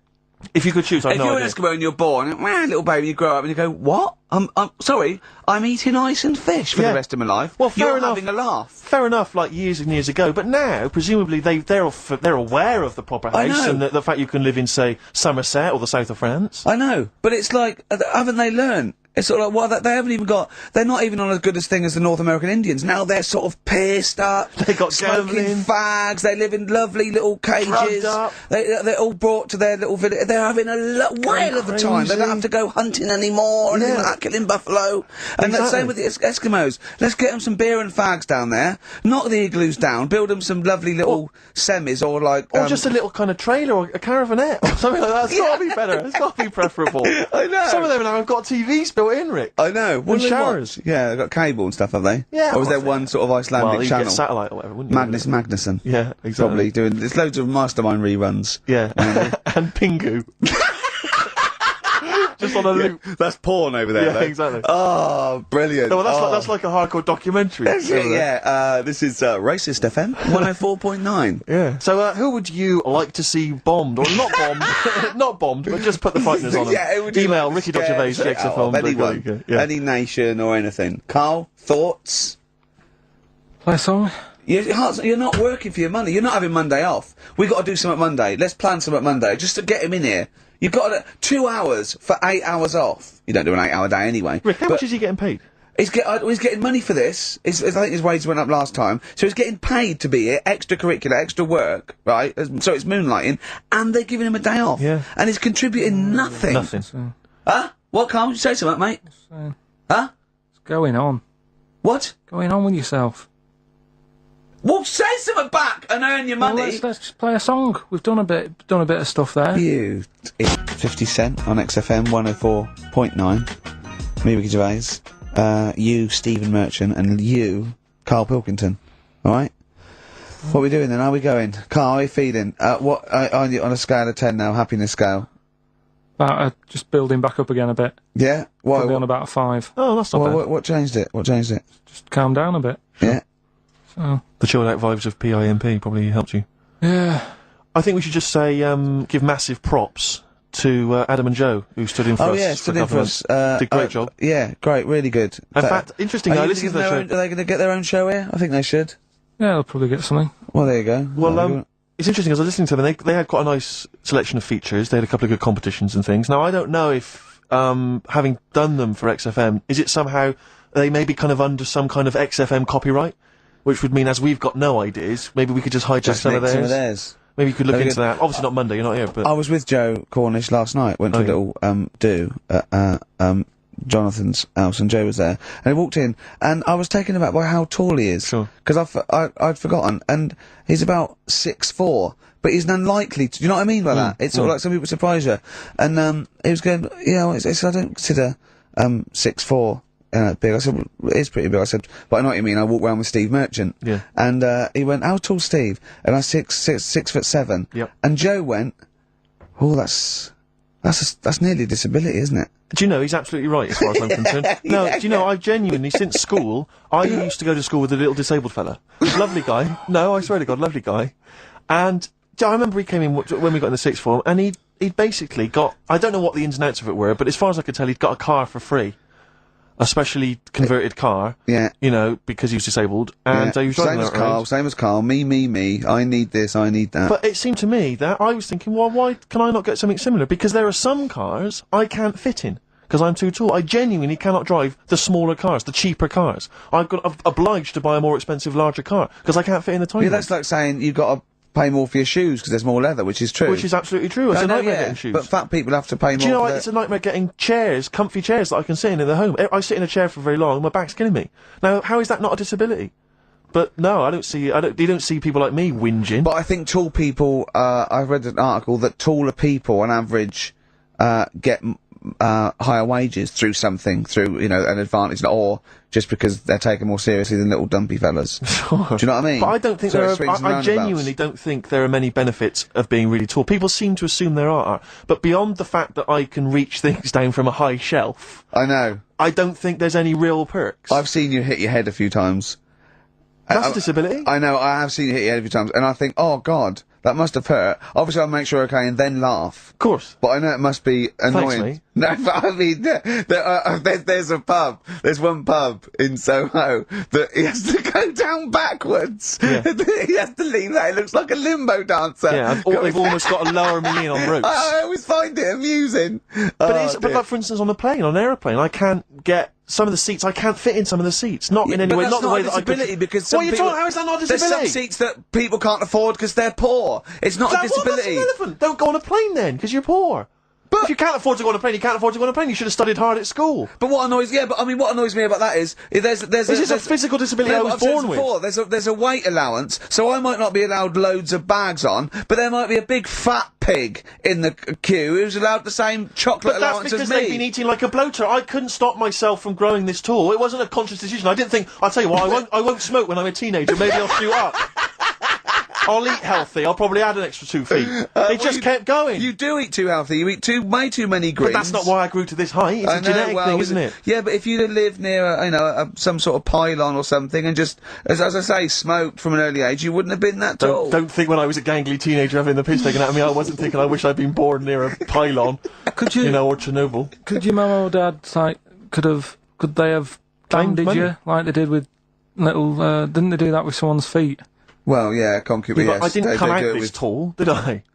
No, but slip it in the shot blood. And how would they bandage it? They'd have to bandage him round the feet and round the top of the head. Yeah, I'd be walking around like a mummy. Yeah, yeah, or a bonsai boy. But people didn't really realise I was going to be this tall until I was 14 or 15. You know, you don't realise when you're an 8-year-old. How everyone's tall, how aren't tall they? were you when you were about like a gangly? Okay, so that typical gangly teenager, 15. How tall were you at 15? I don't know, 6'5" maybe?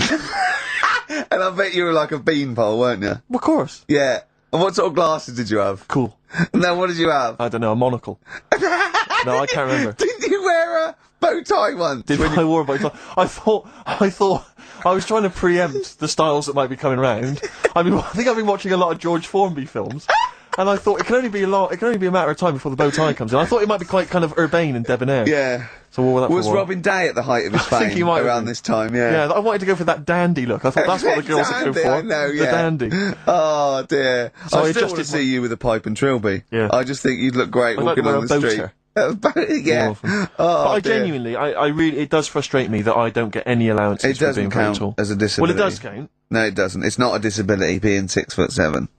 But how There's- can you explain, for instance, travelling on a bus or a coach? There's some the seats only I can't sit in. disadvantage is people look. I've seen people stare at you, but they stare at me because I've been on the telly. Was that a disability? Are that people being recognised? Yes, but you could avoid that by not being on the telly. It's your choice. This is Yeah. my point. It's your choice. Yeah, it's the same as okay. the big fat people. And It's their yeah. choice. It's a different sort of stare, isn't it? I've been there. Yeah. When, the sort of stare that you get and the sort of stare. Well, Steve obviously, gets. I'm gonna. Sorry, Steve, but I'm gonna, follow up this inquiry. What do you mean, Karl? No, I'm just saying it's more of a stare of fear than, like with you, they go, oh, it's him. Yeah, go on. Whereas with you, it's more like, Jesus. Do you know what frustrates me? I thought he did deserve having a Monday off. I've changed my tune. Yeah, Sometimes you don't realise this, listeners, but sometimes I'm an intermediary. I do step in when he's winding him up, because Yeah. Karl gets to the point where he's going to explode. Yeah, and It's Steve crazy. says, okay, Jerv, leave And it I for a step little while. in, and this Yeah. is the kind of response I get from Karl. This is the kind of back chat I get Well, I from tell him. you, he's a little user. Because I'll tell you what, because he's too scared of winding you up, because he knows that you'll just walk out of here and he won't get his Monday off. Absolutely. Play a record, you little oik. Weasel. You're a weasel. Different for girls on XFM 104.9. Ricky Gervais, Steve Merchant, Karl Pilkington. He's annoying me now because he's got a day off and he's got 2 hours and he's miserable. He's not even doing anything to the show. It really annoys me. Well, hang on, wait a minute. What? You've forgotten his brilliant film quiz. Yeah, He's contributed that. that he probably did during the week. Well, Do you know what I mean? What are you going to change your attitude, Karl, or what? Or should we just not bother with this show? Told you. What? Don't annoy me and you'll get the best out of me. Yeah? I told you. I told you. This show is to annoy you. You knew that. But this is what you're going to get.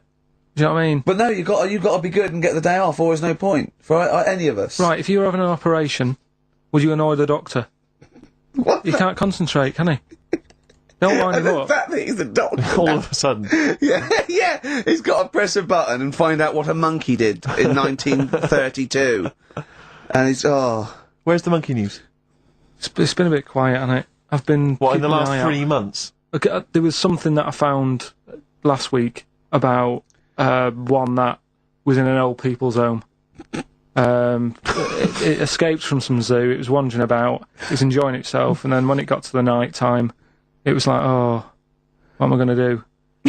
And the first place it came across was like this old people's home. Yeah. Went in there. I think it was there for about a week and a half without anyone realising. No, No, it did. No, what, so the helpers and the nurses and the social workers and the matrons and all that, they thought, well, Mr. Sanders looks a bit hairy. But I mean, that happens, it comes out your ear and your nose when you get to about 70. And he stooped over, yeah, of course he has, he got bow legs, yeah. And he eats more fruit, of course he does. Well, that's when they realised. Why? Because someone in the kitchen said, hang on a minute, getting through more bananas than we normally get. Right, do the competition. Do the one thing you've done this week, probably in their time again. You're getting paid for it. You're having Mondays so off and yeah, you're not that- into it, so That waste of film, time. That film sounds good. It was Yeah. like this. Yeah, okay Come then. here.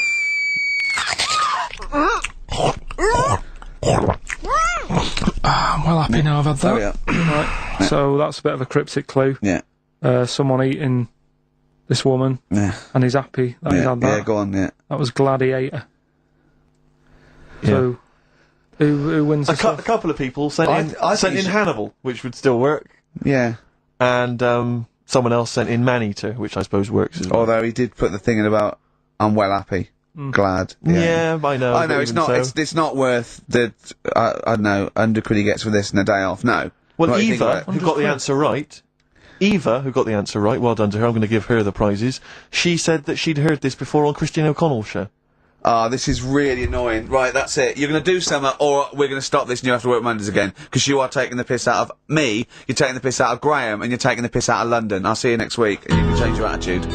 Already, of a Saturday, so I'm Ricky Gervais. That was Placebo, yeah, with special needs, which brings me to my next point. With me, Karl Pilkington. Karl Pilkington, there he is. Steve Merchant. 104.9. That's it. We're back then. Well, for one last time. Well, it's certainly the end of the season. We're away for at least, 2 months. We're doing the Office special. And possibly forever, depending on whether Karl decides he wants to carry on with this. Because, I mean, we do this for fun. We don't need to do this. We don't need to do this for, money. Obviously not. The kind of money you're earning, Rick, you do not need to do I this. don't need Right. to do it. It's quite honestly beneath me. Yeah. We don't need to do it to further our career because it's embarrassing being Didn't on your accountant XFM. say, do not even bother cashing those XFM checks, it's not worth your while? No, it's not. It's not. Yeah. The time it took to sign them. Exactly, It wasn't worth it. So we do this basically to ridicule Karl on a large sort of platform. I say large platform. Yeah. XFM. No other radio station will it's have us. roughly the same as standing up in McDonald's. I and imagine ridiculing so. But of a lunchtime though. them. Yeah. Or so- when it's just the cleaning staff mopping up. Yeah. So if Karl doesn't come back, he's breaking up the three-way partnership. He's very much forever. Sting, isn't he? Yeah. In about, what, 1986, 87? exactly. He's going to go off and sort of make some quite poor, sort of jazz-inflected white man soul, Yeah. and leaving us to go about our business. Play pizza places. Exactly, yeah. Yeah, well, I'm going to go into sort of maybe writing say, Dad, soundtracks. why can't I be in the CIA? Yeah. You don't know anything about it. You're a drummer. Yeah. So we'll have to see. I mean, do you think anyone cares? I wouldn't have thought so. Because I think if someone was interested in having some good chat and some great laughs, they'd spend more time with their friends. Yeah. Or listen to another radio Or station. listen to a decent radio Jonathan show. Ross I think or something like that. Yeah. they listen to XFM for some music to have on in the background that's loud enough so they can hear it while they're hoovering. Yeah. I don't think our fans hoover. Well, true. I think true. you've got to have... Or shoot up, whatever. I think you've got to have a house yeah. to hoover. I'll tell you what I do want, though. Some great music. They do indeed. They'll be saying, since you've been gone. See that? That's the sort of link I can do Quality. if we stay If you together. could cut out all the other drivel you speak, you'd be great on Magic. Oh, yeah. You've got a... Come on. I know, you've got a rainbow something, haven't you? Rainbow. You got a rainbow something. Oh, it's rainbow. For last show, that song had everything. It's got 2 guitar solos. Yes. It's got a key change. It's got bad grammar, Since You've Been Gone by Rainbow, and that's for Camfield, the Prince of Rock. Yeah. He's going to be the king when Vance, just hands over his crown. Yeah. And you've still got that on XFM, so, don't worry about us going, oh, you weren't? Oh, okay then. No one cares. No one cares. This is our last show. Let's make it a good one. Let me give out the email address because I imagine there's going to be a flood of emails Saying, demanding we stay. please, Karl, keep the team together. Yes, it's jono.coleman. Coleman's not a team. He's just a big lad. Yeah. Right, come on.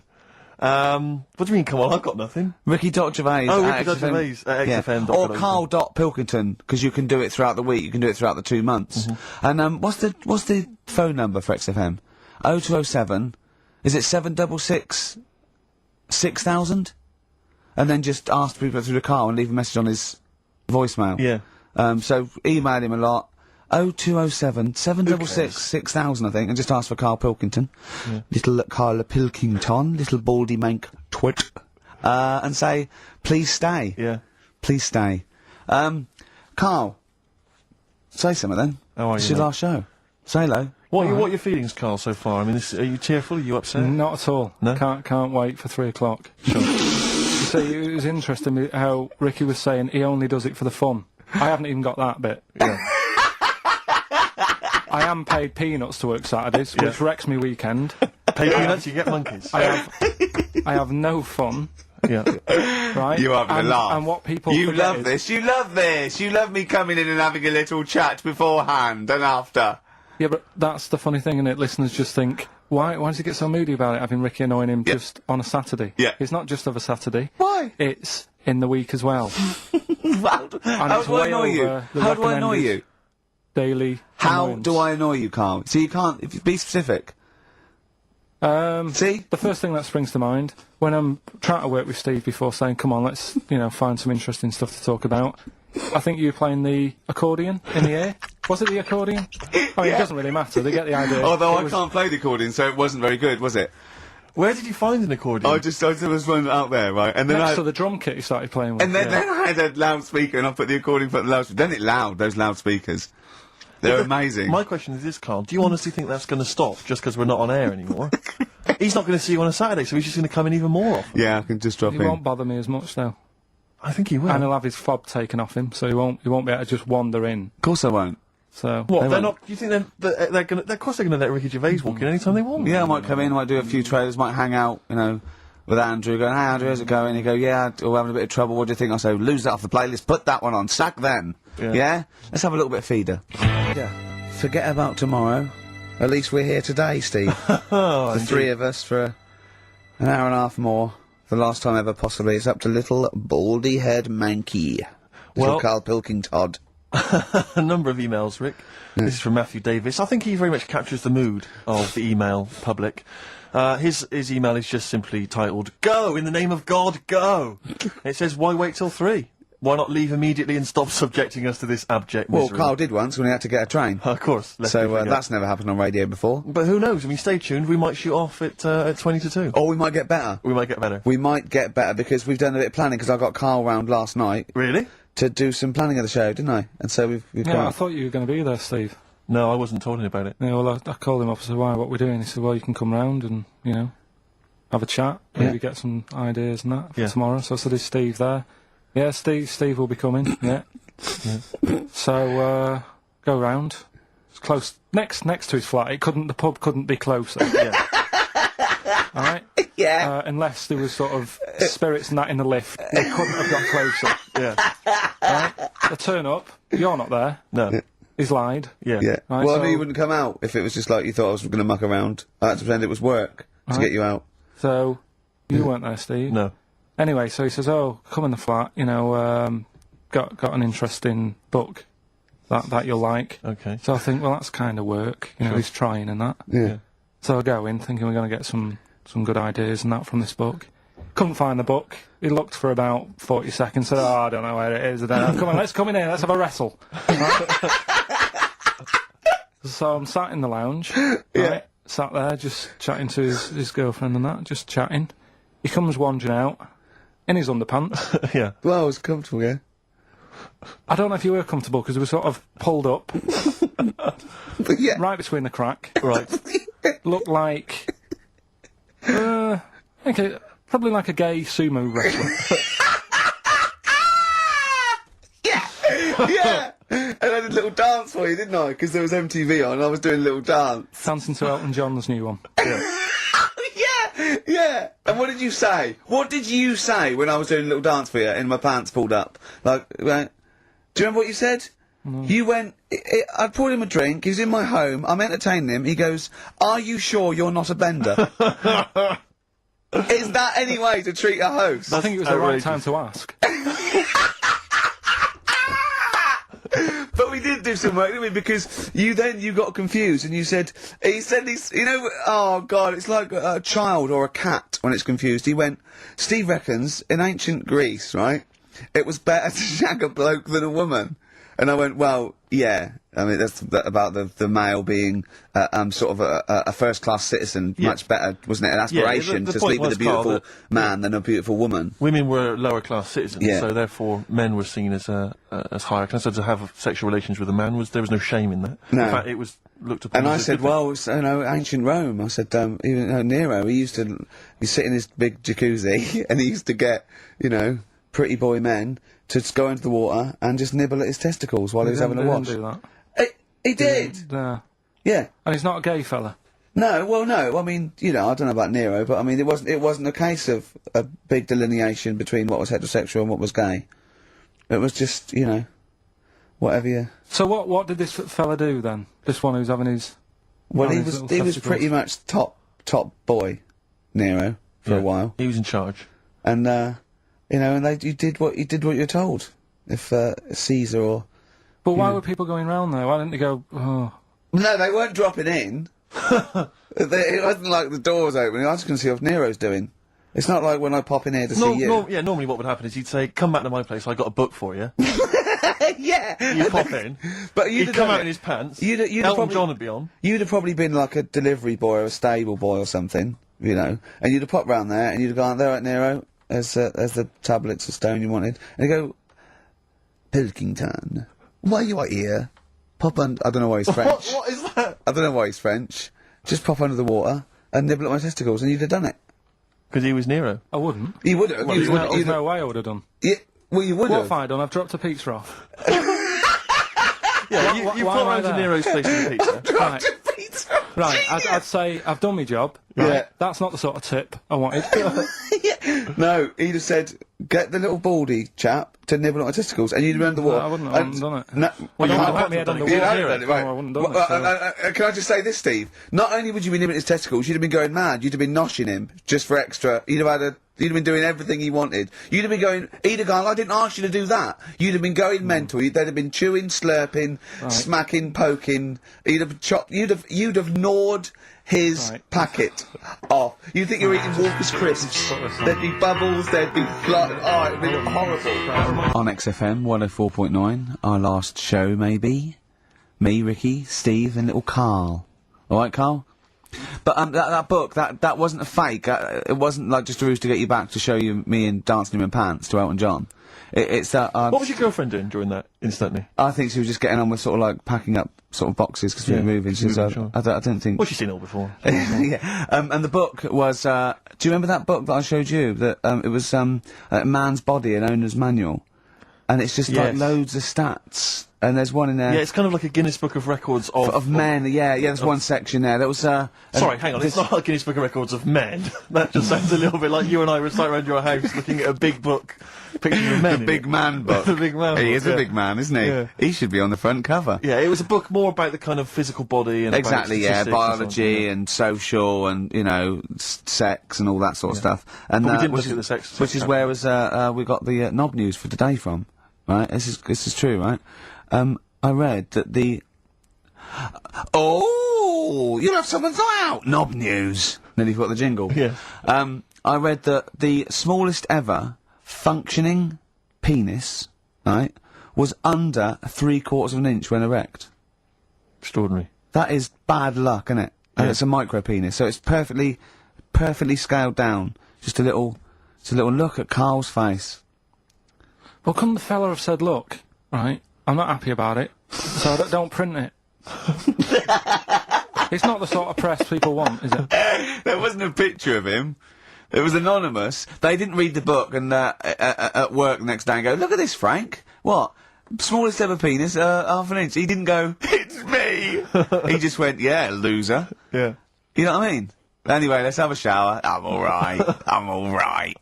He must have had to have a little jod with a pair of tweezers. Yeah, presumably. Because you couldn't even get a fist. I mean, No. that is bad luck, isn't it? Was he a good-looking fella? What or- would you do, right, if he'd invited you round and said, right, and he was like the king, right, and he went, oh, Karl, can you just go in there and just nibble at it? And you've gone under the water, and you're just about to nibble at it, and you come up and you go, that's tiny. Would you be disappointed or relieved? Right, well, that wouldn't happen. No! Karl, I'm saying if it did, would you be disappointed? Would you go, oh, that, I can't even get, I don't know where to start with that? Or would you go, oh, thank God it's not a big one? You've got to remember that he's the emperor. So you've got to do what he says or he'll have you killed. What would you do? Would you go, oh, I lovely set of tackle, or, oh, it's not as big as I wanted, or would you secretly think, I'm glad it's not big because I didn't want to, because I'm not that guy? I'm not even gonna think about it, because I wouldn't do it. I know I wouldn't do it, even back then. Even back then, what do you mean? Even Even then, what's Rome? What? When was Nero at it? What? Well, the Roman Empire was sort of like 2000. Well, it stretched up for to years. about, yeah. So, It's a long time ago. Yeah, I wouldn't do it. You'd have to. I always remember, we're still doing knob news? Yeah. Just a. Is this Not a News News Extra? Not News Extra, excellent. Well, I didn't do that well at school and that, right? But we had biology, and I didn't take much of it in. But there was one day when it was about, knob news and stuff. Sure. And it was all about how blood, is what makes Engorges yeah the erectile tissue. Sure. yeah. It was all about that. And there's this girl in our class called Paula, right? We were sat there watching it, and she fainted. You just heard her go, oh! And she hit the floor, right? Because we were all sat on top of the desk watching this. Right, I wasn't that interested in that. No. I wasn't looking at it and that. But Paula, right? She fell over. And the funny thing was, right? What was it? A video? Yeah, a video of like this blood Yeah. doing the business to this fella's member, right? And she fell over, like, and everyone's like, "Oh, what's up with her?" And the teacher was trying to like wake her up and give her water and that. And it was really weird because then the nurse came in, and yet this video was still playing. And the nurse came in, what happened? Well, have you seen this? Yeah. And you could hear, like, then it was going on to, like, sex education on the video. It was all done from start to finish. What happens? Da-da-da-da. And by the end, and she was still out cold by the time it got to, like, and then they had a baby. Yeah. Yeah. Right? And that just reminded me So of it it. seems to me that was her sex education class. She fainted when the penis got erect, and when she woke up, a baby was born. That's probably what she thinks happens. She's wandering around now. And the whole class just missed out of it because they saw if someone she's ever faint. with a bloke and he gets an erection, she just goes, "Oh no, But I'll that's get it. pregnant." She was a bit of a class tart, really. That's why everyone was like, "What's up with her?" She But she was. Everyone was like, "What's up with her?" It's not as if she's not seen it before. But just reminded me then. Weird. But anyway, yeah. So I wouldn't. Anyway, let's leave Nero aside. Yeah. The other thing in this, should we play a record and come back? 'Cause there's another interesting fact. There in is this some book. extraordinary facts in that. Yeah, well, more facts. We're running over. It won't be knob news. It won't be knob news. There'll be all different types of news. Alright. Don't look back into the sun. On XFM 104.9. I'm Ricky Gervais, with me Steve Merchant and Karl Pilkington, for possibly the last time ever. I was coming in today, Steve, and I was walking just past Shaftesbury Avenue, at the beginning of Shaftesbury Avenue, and it's sort of a little bit of a tramps corner going on there, and there was a couple of tramps, proper tramps, already had a few, and about sort of like 40 maybe, right, or that they could be 30, they could have a hard life, they probably have, but he was going, Johnny's coming down, but Les isn't going to make it. And I was thinking they're just planning their social, a meeting there. I just think that that's nice. They've got, they don't just drink by themselves. Yeah. What are we doing tonight? I thought we'd get drunk and sleep in the doorway. We did that last night. But I just like the idea that they're planning it. And they've got mates and they do stuff and they go, alright, how's it going? Well, you know how it's going. Yeah. I'm sitting next to you in a pile of piss. You know how it's doing. Do you think, I was also thinking, do you think they ever wake up, like, before they've had anything, like 9 o'clock and go, oh, I was pissed last night. Yeah. Oh. You were talking absolute rubbish. What was I doing? You were just going, "Hey, boys, You were just shouting at cars walking in the street. You were joking. Was I really embarrassing? Yeah. Well, you were pretty drunk. I'll tell you this, I am never going to do that again. Oh, but at least I didn't make a pass at Dirty Agnes. Oh, God, what did I do? You were just going, please, Just love the idea they have normal little conversations and that. Okay. I imagine one of them going, I'm not coming out tonight, I've got no money. Nor have we yet. I'm just going to go and dance. Just go and dance outside McDonald's. Seriously, I only made 18p today. You know what, because I've always had a soft spot for the homeless. But do you remember that time I was walking over to yours once? And, see, there's the homeless people, there's those ones that they try to retain a certain dignity. They won't just come up and ask you for money.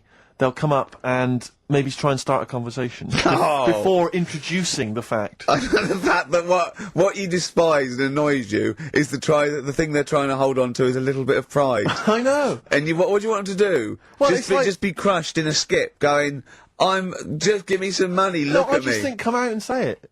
Come out and say it, but don't try and fool me, because sometimes I feel like I've been tricked. I get annoyed because I feel like I didn't see you coming.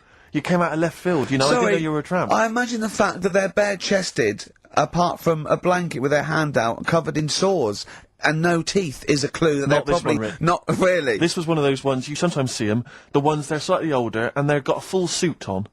They wear a complete suit, like a pinstripe suit or something, with maybe trainers, admittedly. Yeah. And I sometimes think to myself, you know, at what point in that moment before they finally left the house for the last time did they think, well, I'm going to be homeless. I want to look good if I'm going to be But it homeless. I'm happens- sleeping rough. But it I'll does put on happen a pinstripe quickly. suit. It sort of it can Yeah. happen in a matter of days or weeks. Anyway, listen, I'm not begrudging the fact that he asked for money. That's fine. I just felt a little bit annoyed because I thought he was an ordinary person. Right. And he came up to me and he said Nice to me, distinction. Go on. and he said to me, excuse me, mate, have you got the time? And I said, whatever, 3:10. And he went, have you got any money? And I knew then, I was annoyed. And it annoyed me because I thought, I should have known straight away. I mean, a homeless person, I sensed it straight away. Yeah. Excuse me if you got the time. I wanted to say to him, where have you got to be? Well, yeah. What appointments have you got? Well, no. Maybe he goes to work. He starts begging at 3 o'clock. Yeah. He asked all that day. He goes, "What time?" They go 3:45 or whatever. You know what I mean? Then he goes, "Oh, give us some money." It's 3 o'clock. Right. Maybe he has the mornings off. It might have been his day off. He was doing half day or shift work. Yeah. He might. You know what I mean? You never know what shift But I they're just on. think, Rick, when you see those people from shelter or from famine relief in the street, they've got to wear those little things over their clothes that Yeah. say where they're from, or Yeah. at least some kind of name tag. Yeah. So when you're stopped by them, you know what to expect. They've got a clipboard. I know. These homeless people who come out of there, they look like regular people. They come lurching out like zombies. You go, oh, you think that's an attractive woman? She's just come over. Oh no, look, she's got a dog on a piece of string. I know. Yeah. I just think they've got to come out with it. They should just come out with it. Just be Yeah. honest. Be proud. Those people with their things sometimes annoy me. Is where they stand right in the middle of the pavement.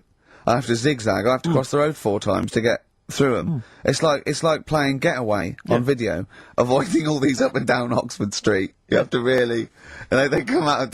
Worse when they recognise me. That's why I've got about 8 standing orders now where I've been caught. And I I'm leave worried. the house and it's just like people are trying to take my money from me.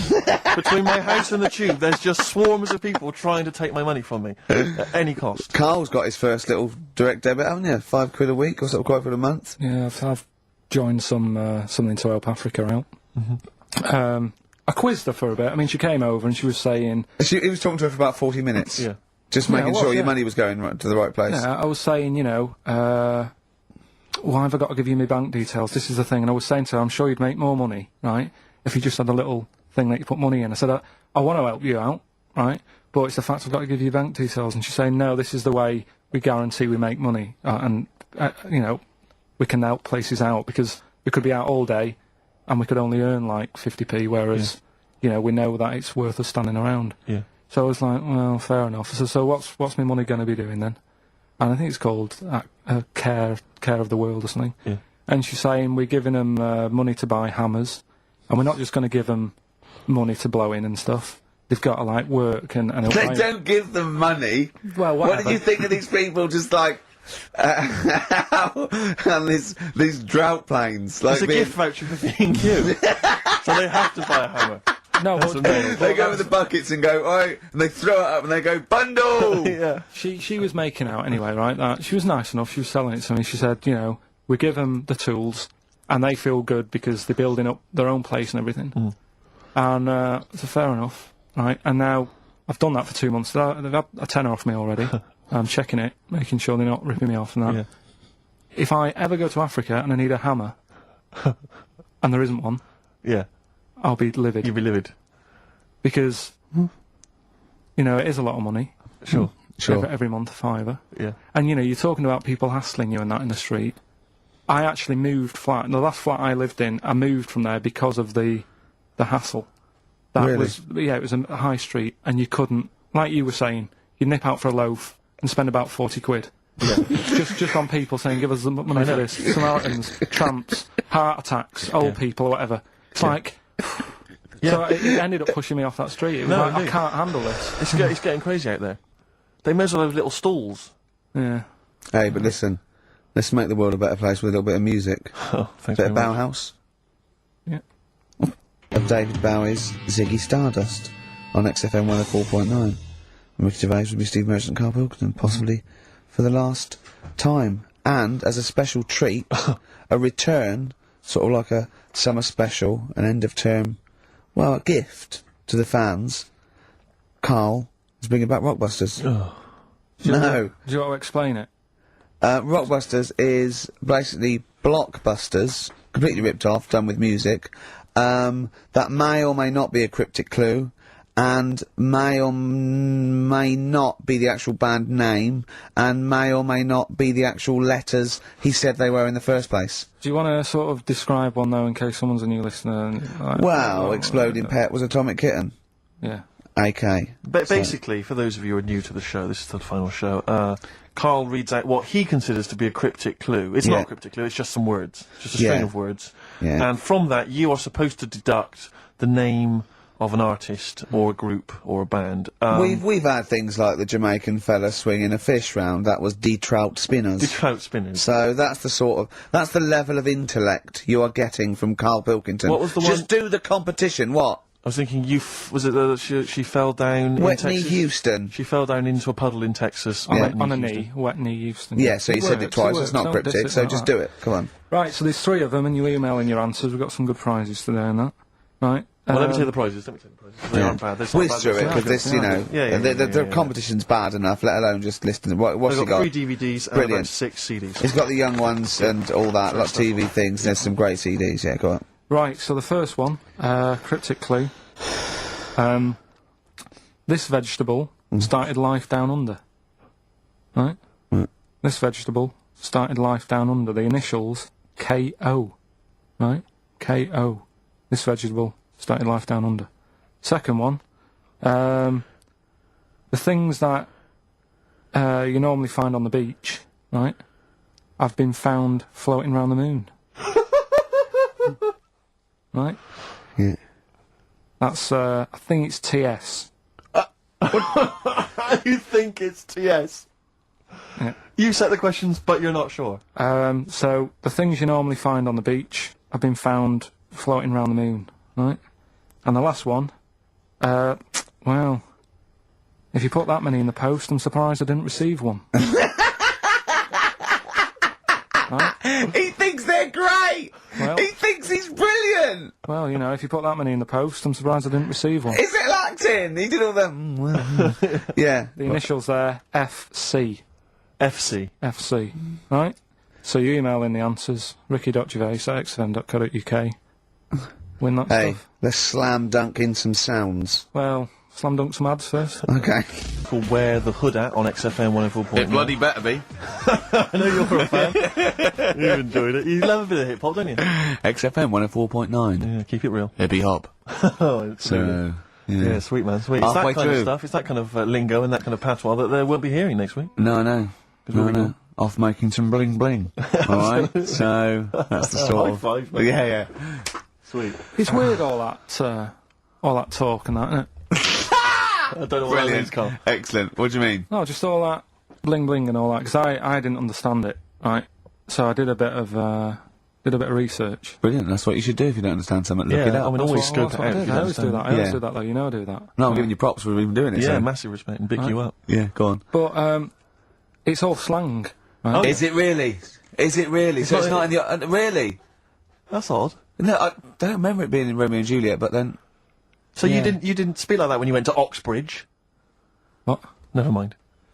But no, I did a bit of research into it, right? Go And one of the things that they use Yeah. is I was out last night, did a 187. Yeah. That's the murder. Yeah. But why use slang, right? Because apparently 187 is police slang. Yeah. Well, if you're It's gonna- not slang, it's a code. Well, don't use what the police know you're talking about. Yeah, I don't think they do it with police around. Do they not? Probably not. Carry on then. Yeah. Carry on. Yeah. I always remember the Cockney rhyming slang supposedly originated because, you know, East End villains or whatever would make up their own slang so that if they're overheard Yeah. in conversation, then they won't know what they're talking about.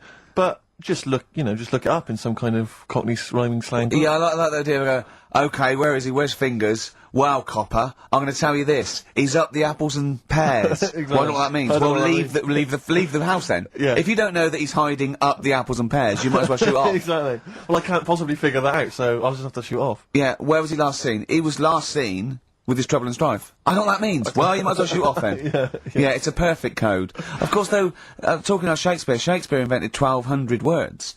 And slang gets in, so there are more and more words, and slang soon becomes, you know, the norm. There's no not real words and real words, you know, do you know what I mean? They're just as valid if they're common parlance, so they all become part of the, or they fade away and they're not used because they're a fad.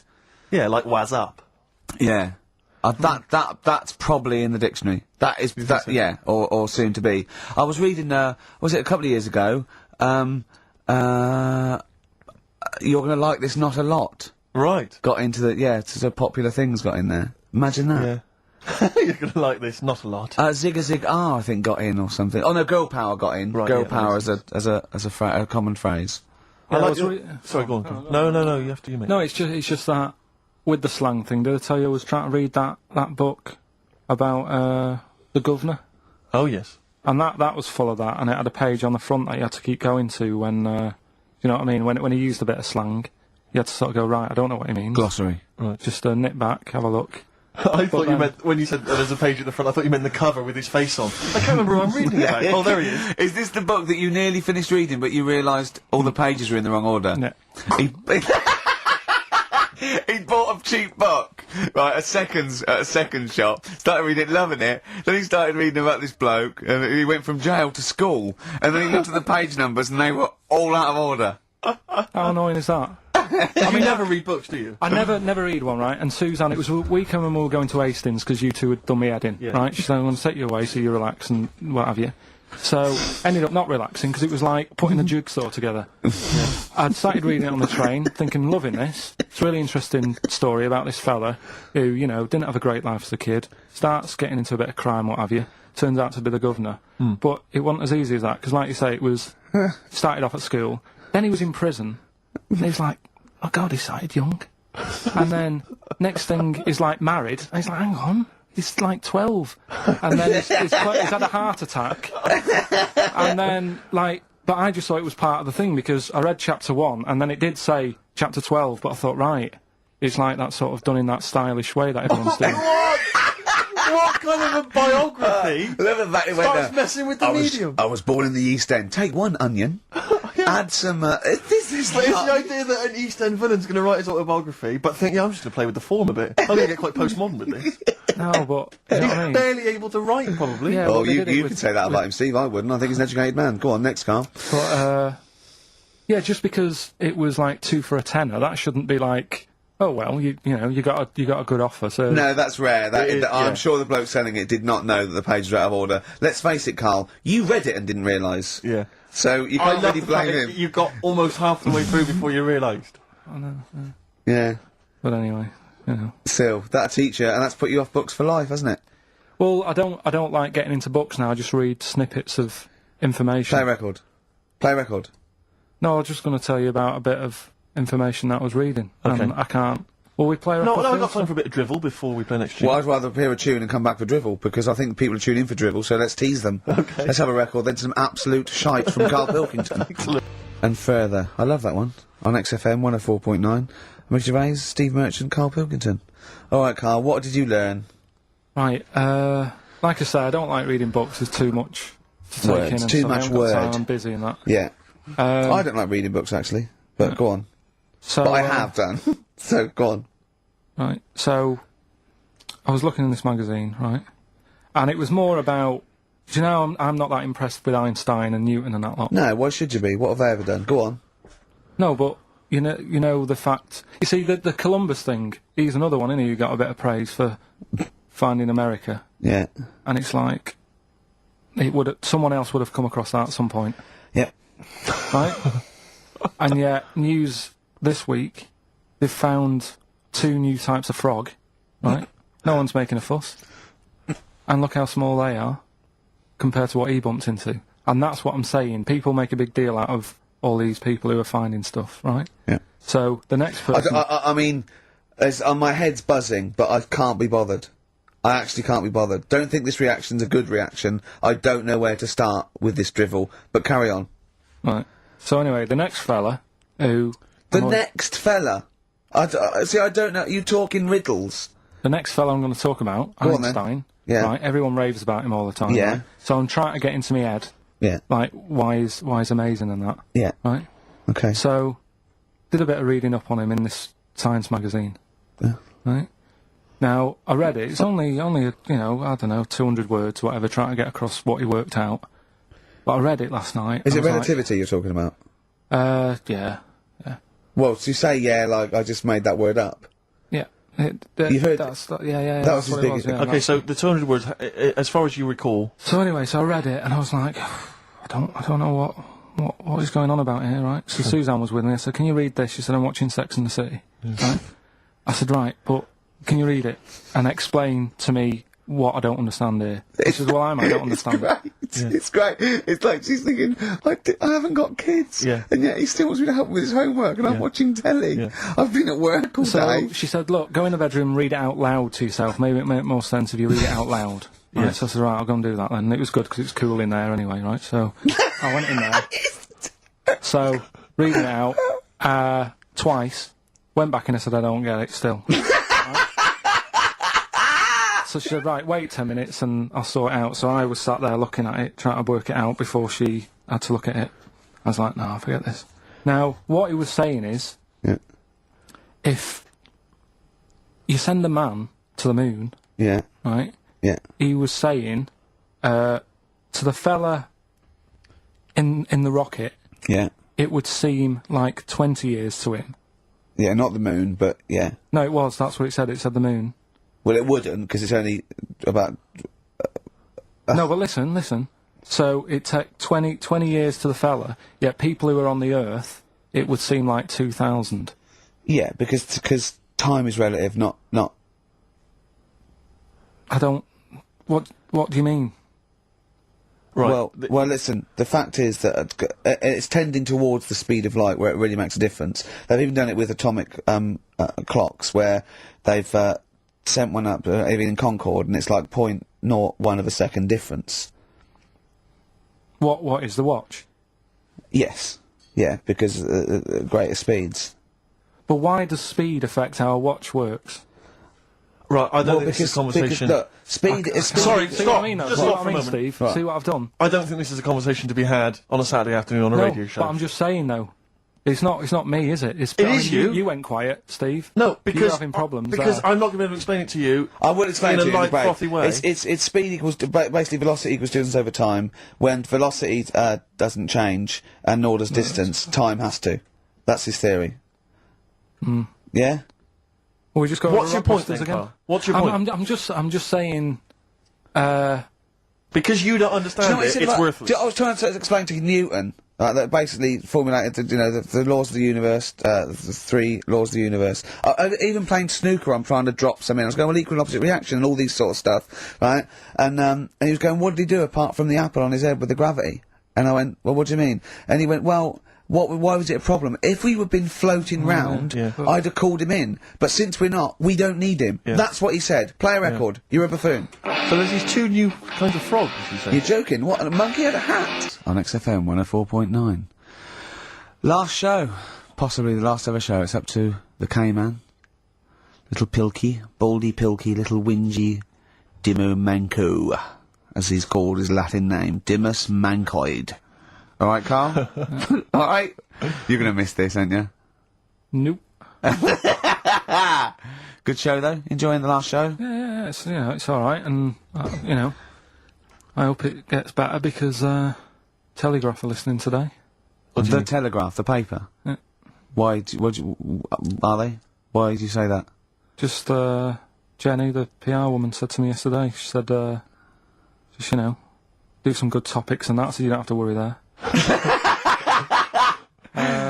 What they phoned up to say, hello, it's Telegraph here, we'll be listening tomorrow. I don't know what they're doing. Are they doing a review of it or something? I don't know. Why would they do that? There's no reason to. I'm a bit... why didn't you mention this earlier?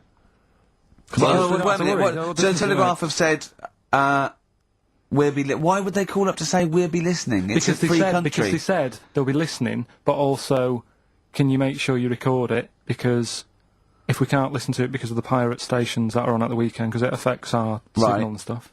whoever's listening must listen and know there's a problem with pirates. And they said, can you... Well, they're probably just doing a feature about radio shows or something then. They're going to tear us to shreds. They're gonna... I mean, listen to... Sorry, seriously, the drivel we've talked today. I mean, what are they going to make of it? That's a broadsheet newspaper. I think I know what Monday's headline's going to be. I don't think it's going to be like, they're going to forget about the power cuts. It's not going to be about, the inquiry or terrorism or anything. It's going to be, no more to knob news. Yeah.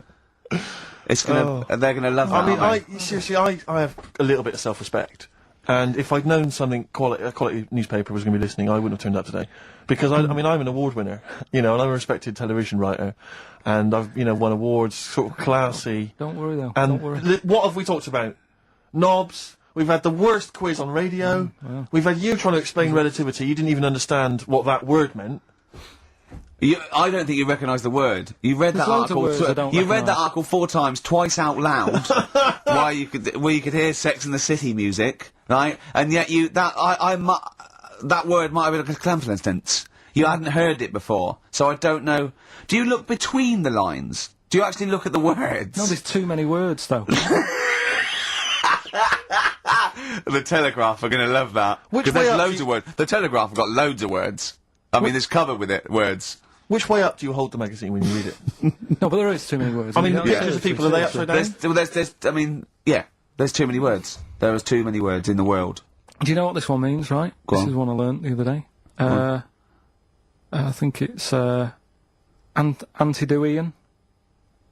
No, what does that mean? Old. Sorry, how do you spell it? Don't know, it's Of course you don't. Antidoian. No, I've never heard of that word. It means old. But the annoying thing is, it takes longer to say, and it's the fact that if you But use where that, do most people- you hear that word and in what context? And Someone told me about it. I was talking to someone about long words and that, because you mentioned something when we were out drinking, and I said to you, why did you say that then? What word does that mean? And then you had to explain it, and I said, well, you didn't have to say that, you could have just said blah blah. But can I say, Steve, I wasn't sort of trying to catch him out or being pretentious. It must have been just a normal word in my vocabulary that he didn't know. Wait a minute, what, vocabulary pretentious? You've lost me. You've lost, yeah. I'll I tell you love that you're what. scared by syllables. Yeah. No, it's just... I'll tell you what, though. I was going to do a feature about this. It's funny you should say it. I was going to do a feature. My next feature I'd written down is how good the Telegraph is as a newspaper. Yeah. It's bloody brilliant. I love it. Because it's Oh. informative, it's impartial, it's research good. I think it's a lovely layout. The photography is brilliant. Oh. Do you know what? I like the bloody font. I love the bloody font. And do you mind something else? I mean, you say it's sort of, I mean, if there's any bias at all, well, no, there isn't because it's apolitical, but I bloody love the Tory party. Wow, and let's not go into it, but I mean, I just like to tell you, I just like the journalism and the Do you like the way size of the paper? Do you know, I like the way they're fair. They'd never like, slag us off. No. But also, So- I think it's because they understand that, we don't really care, and so we can't be blamed for anything they hear on the radio. It's not really our fault. It's more the sort of bank guy. anything we said that was like, a bit nasty or stupid was probably sort of like some clever sort of ironic postmodern. Satire. Play a record. Yeah. Brilliant Telegraph. It's really fairly priced, don't you think? I think it's too cheap. The cult there. She sells Sanctuary. On XFM 104.9, I'm Ricky Gervais with me, Stephen Merchant. Hello. And Karl Pilkington. Now, if the Telegraph are listening, and they're whoever it is, they're writing their article, and they're coming up with sort of words like cheap, smutty, lowbrow. Yeah. In our defence, could I just say that we're pandering to our listenership? Yes. I mean, this station. Without exception, the people who work here, the executives, the DJs, are alcoholics, drug users, Yep. sex offenders. Check the register. They're all in we're there. trying to fit in with that for 2 hours a week. So we really have to sort of really bring it down. Seriously dumbing down. But if you want, We can should do do highbrow our stuff. we do our normals, like we talk about usually. Tits. No. Satire. Yeah, Satire is what you mean. satire. Political satire. Social and political satire. Yeah. If you listen any other week, that's what you would have heard. Well, me and Steve are sort of like quite, political much animals, up and Proust. oh. I love him. Oh, I wish he'd resign as governor of France. Have you read Martin Amos's new novel? I love it. It's so Brilliant. lovely. Very long. Politics though. I mean, what do you make of politics, Rick? I'm sorry, I was just planning on going to the English National Opera tonight to Yeah. see. To see brilliant. Tartuffe, yeah. Well, politics is brilliant. It's my Yeah. favourite thing. Say something satirical and comical about, say, John Prescott. Oh, he's got. Stop eating pies, Prescott. Oh, I wouldn't like to be him about now. So that's the sort of what do you stuff. make of George W. Bush? He's a bit stupid, isn't he? Well, that's the dangerous thing. He's the most powerful man in the world, and I just think I hope he thinks about stuff he does first. Oh, please. So that's wise as well as comic. I thought of something about Bush as well. Go on. But it's about his name and a woman's fanny. Oh. So I was going to bring those two I together. think it's fine though. I don't think I think that's still quite highbrow because you've incorporated Bush. Which meaning the president. That means fanny as well. So I think we're pleasing both. We got both camps. Camp? That reminds me of something. I know, yeah. So if you're listening, Telegraph. Daily Telegraph, that is Brilliant. the sort of thing we're You're capable brilliant. of.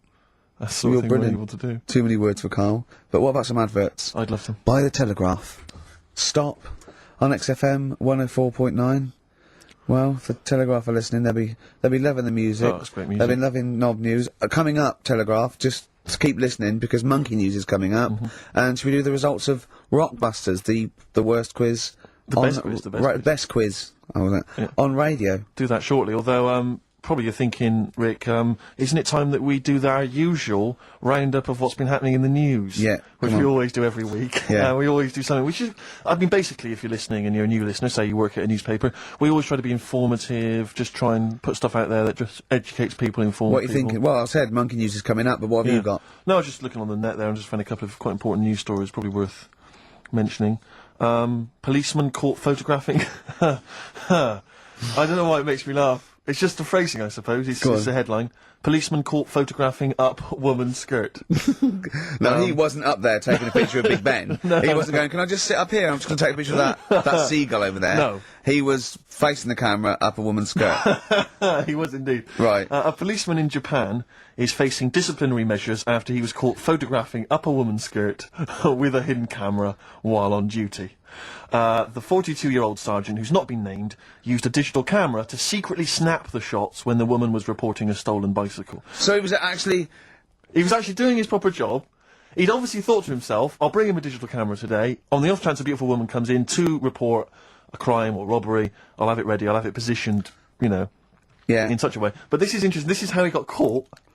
Okay? The woman became suspicious after she saw a flash go off. brilliant. I mean, this Not a secret at all. Sorry, did I just see your shoe? Your shoe just seemed to just spring into life there. It was light. There was light. Yeah, I around your think shoe or I've had something. someone set fire to some magnesium that was on the end of it. It won't it's happen only, again. But it's only you and I in here, and your shoe was just suddenly lit. and it Why are you was sort of standing like blinding. that? Why is your shoe just sort of like between my feet? There's no reason. This is There's how no I reason. always stand. What did the bike look like? Flash? So, are you taking pictures of my family? No. And no, I'm not. And you should be wearing knickers anyway. Well, how do you know that? What? How did you know I'm not? How did I know what? I'm not wearing any. I didn't know you. I don't know what you've got up there. Well, I don't know what it looks like, and there's no way I could. Of course, it would be roughly that conversation in Japanese. I know. Yeah. You know, you just mentioned there about sort of no knickers and that. It's just gonna be your Auntie Nora. No. Right. It's just, like the last flat that I lived in, I always had a good view across the road and I could see, it was the hairy... There was the hairy well, Chinese not kid, hairy wasn't it? Chinese kid, he was just a Chinese kid, actually. Yeah. Yeah. Running Because about. that's rare, isn't it? Hairy Chinese kids, very rare, isn't it? Yeah. There's only one official sighting, isn't there? In one of those shit little magazines that you buy. Yeah, he was running around in his underpants. Did you? Sorry, you just swore ironically. I mean, I imagine if there's any newspapers listening, you did that because you're sort of jokey and. Yeah, go on. Let's not swear. And there was Go the on. old woman who didn't move. She was just sat there reading the book all Who the we time. think possibly died and no one came round for weeks. Might have been. But and now I've moved, right? And it was quiet for a bit. I always look at what view I'm getting, right? Looks across and it was just sort of empty, sort of flats ready for people to move in and that, right? Anyway, people are in there now, right? And they've put all the furniture in, but I haven't put any curtains up. Oh. Right. So anyway, I'm sort of washing up, just having a look out the window. Right. Girl sort of wandering about, knickers on. Right. With no knickers on. You mean No naked? knickers. Well, she had a bra on. Right, okay. But, She was no probably knickers. looking for a knickers. So I thought, oh. And I don't know how long I was looking. No. Right. But anyway, she looks across. Oh, God. I think she spotted me. Yeah. I think, oh, God. I felt really bad. Yeah. I said to Suzanne, So wait, Is this some sort of Peeping Tom confession while the Telegraph are listening? I've no idea. Well, it's not. That's the thing, though. Peepington. If I was peeping, she was peeping as well because she was looking over. Works both ways, doesn't it? Yeah, but yeah. All she could see of you was your bald head. Yeah. No. But And your this hands is it. moving as you were washing up. And some white-looking substance frothing up. Particularly stubborn stain on this glass. Yeah. Oh God. Imagine that. Imagine if she looked across. I'm assuming your sink is lower than the window. But didn't she just cover up or something? Or she looked back and go, "Oh, you looking at my fanny?" Well, the thing I did. What? I thought, just sort of drop me boxer shorts. Because I What? thought. Well, Suzanne said, "What are you doing?" What are you talking about? What are you talking about? No, just so they can see me cheeks of me. What are you talking about? No, because I thought if she thinks I'm walking about in the nude as well, then we've both got something out of it. Carl! This sounds like a bad excuse in court. I know. This is Or the plot of a film on Channel 5. I mean, this is like the doctor who got done right for exposing himself to a patient and then painted that little thing that you look down their throat at pink. Yeah. And going, this is what they saw. yeah. No, so sorry, you were looking at a woman dancing around naked, right? So the only thing you could do was immediately drop your boxer shorts. So she looked across, saw you fully clothed, saw you took your No, boxers she off. wouldn't have done because it's sort of just the top half and the sink's at a side angle, so I was sort of looking out. So This she is wouldn't have genius. so she wouldn't have seen your trousers then anyway. No, she did. I moved in front of the window. So more. you then made them. You actually climbed in front of the window. Oh, this is amazing! So you climbed in front of the window to show off No, your it wasn't naked obvious. lower half. Suzanne said, "What are you doing?" I bet she did. What are you looking at? I sent you in here to clean What are up. you doing? I'm just taking my trousers down, standing by the window. Why? Because there's a naked woman across the road. What do you think I'm doing, Suzanne? I'm exposing myself while looking at some free fanny. leave it. What's up with you, Suzanne? Leave it then. Leave it. Christ. Are we doing Rockbusters? Or what? Yeah. Oh, she sent you in there to read up on Einstein. She comes in and finds that. Oh, brilliant! Anyway, Wait a minute, can I just check? A final question. What did the woman across the way... What happened? What was her I reaction? didn't look again. I just thought you've seen a bit of action as well. We're both happy. Let's leave it. Brilliant. So were you waddling around like a penguin with your trousers around your ankle? I just was walking about, and Suzanne said, "What are you doing?" I said, "I'll explain to you in a bit, but don't look out the window because then it's Excellent. obvious." Then he sees she calls her husband to look at Karl walking around naked. He goes, "Oh, she's got a quick, Suzanne, get him out. There's only one with you. Get some more friends. They've gone one more." Anyway, Brilliant. Right, play a record and So- come back to Rockbusters. And Monkey News. We haven't got enough time. Do Rockbusters. Oh, God almighty. Of Transformer, a little bit of Lou Reed. Nearly finished. 12 minutes until We Are No More. Ricky Don't Gervais. forget, Monkey News still to come. Well, yeah, don't forget that. Monkey News still to come. But now the answers to Rockbusters. Right, do the clues. all right. The first clue was this vegetable started its life down under. The initials were KO. That was Collie Osborne. All right, Collie Osborne. The second one was... No. What are we letting that go? Yep, we haven't got time, Rick. Well, it's just not the word. We haven't got time, Rick. Also, cauliflowers So don't start down under. They're on top. It's not like carrots. No, or down under is in Osborne. Osborne, It was born in Oz. Osborne. Right. Collie. I thought you meant started. Her name's not So- Collie. Right, the second one was the things that you normally find on the beach, right? They've been found floating around the moon. That's the space shells, right? Specials. We're going to just tweak it a bit. This is rubbish. I mean, no, this isn't even funny though. I mean, they're Specials. no good at all. Cryptic. It's not We always cryptic. It's say it's wrong. cryptic. It's We not always say cryptic. The last one was, well, if you put that many in the post, I'm surprised I didn't receive one. Go on. That's FC 50 cent. Right? What? 50 cent. It was 50 cent. I didn't receive any, so who's... Collie Osborne. Collie. Her name's not Collie. Her name is not Collie. Doesn't matter. Well It doesn't matter.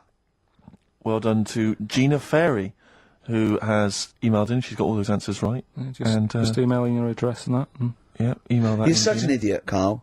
As are you, Gina. all right. By South. That's great.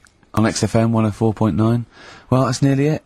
Rick, can I just say thanks to everyone who's emailed in over the weeks and months we've been on, because obviously we're too lazy to even send them a response or a reply. but we do appreciate. We do the fact that appreciate they- it. Same they get with in all the touch. letters and stuff that we can't. Yeah, people send stuff in all the time, and they say they like the show or they don't, or they contribute little ideas and stuff, and we do read them and we do appreciate it. It's just that we, when you've got someone like Karl Pilkington in the studio, you just need to pick his brain constantly, and you've got no real time for admin. But thank you for sending in all the nice letters and responses and stuff. Well, finally, we should let people know that next week, for the foreseeable future, it's Adam and Joe. Brilliant. Oh, brilliant. And they're standing in for us this time next week. Well, you say standing in, but possibly replacing full time unless Karl Possibly. Pilkington decides to change his mind and come back. What do you think, Karl? You enjoyed today's show, I know. Yeah, it's been alright. Yeah, you tempted to come back when we finally return? Maybe a little rest to make you sort of like forget how annoying I am. No, Cause because then it'll that just- is my secret weapon. Sometimes, you know, because it's the thing that you can fleece a sheep as many times as you want, but you can only skin it once. Sure. So what I do is sort of like, I fleece you. I never actually completely lose a friend. I tease them and talk to them to the point where they're going to leave me, and I go, oh, anyway, how are you doing? They go, I'll sort of confuse them. Yeah. And that's what I've done with you today. And I think, over the next couple of months, where I'm sort of nicer on the phone, I'm not squeezing your head, you'll go, he's alright, Rick, what? Yeah, And then I'll get you I back in agree it. to it, And then I'll Yeah, exactly absolutely rip you to pieces What I'll again. be dealing with. So, but hopefully, and also, unlike a lot of my friends who are clever, I don't have to worry about you because you will forget. Because you've got a tiny little intellect. And I'll, do you know what I mean? You'll Steve? forget this conversation even took place. Anyway, it's what everyone's been waiting for. the It's what last Karl time. exists for the last time. It's monkey news. Play the jingle. Oh, chimpanzee that monkey news. Right, are you familiar with 100th Monkey? Keep The what? talking. 100th Monkey? 100th. Yeah, like as in like, one more than 99.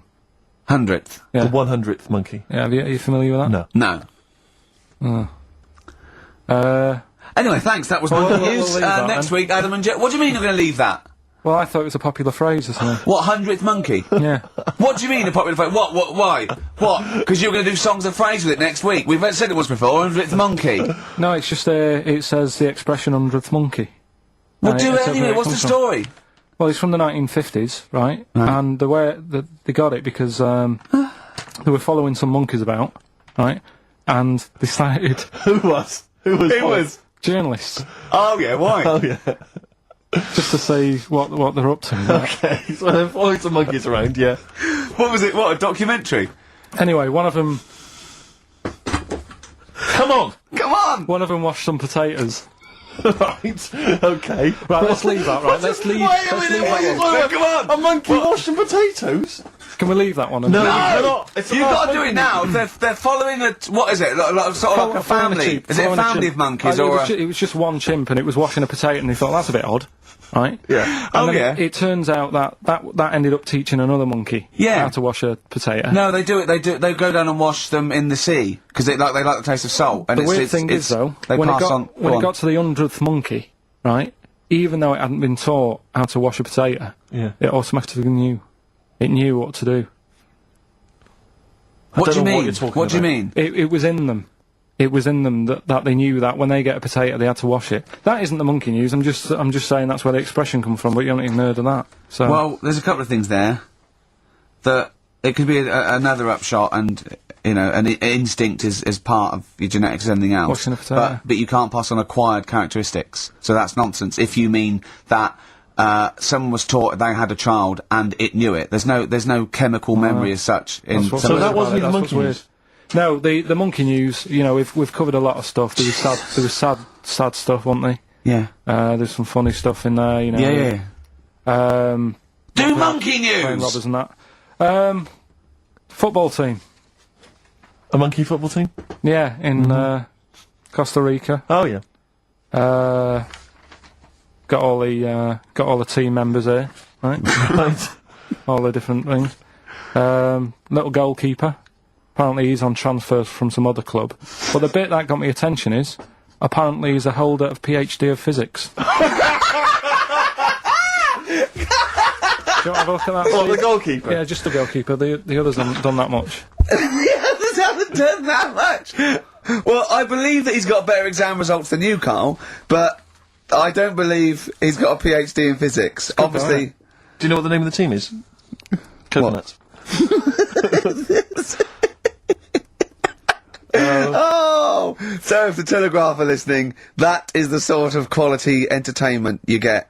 Well, you don't anymore. Let's just put a song on then. Yeah, that's the end. Goodbye, everybody. what do you want to leave? Have a lovely summer. Yeah, have the a rest great of it. And, we might see you in October. We might not. It's up to Karl Pilkington. Chances are slim. So call 0207 766 6000. Ask for Karl Pilkington.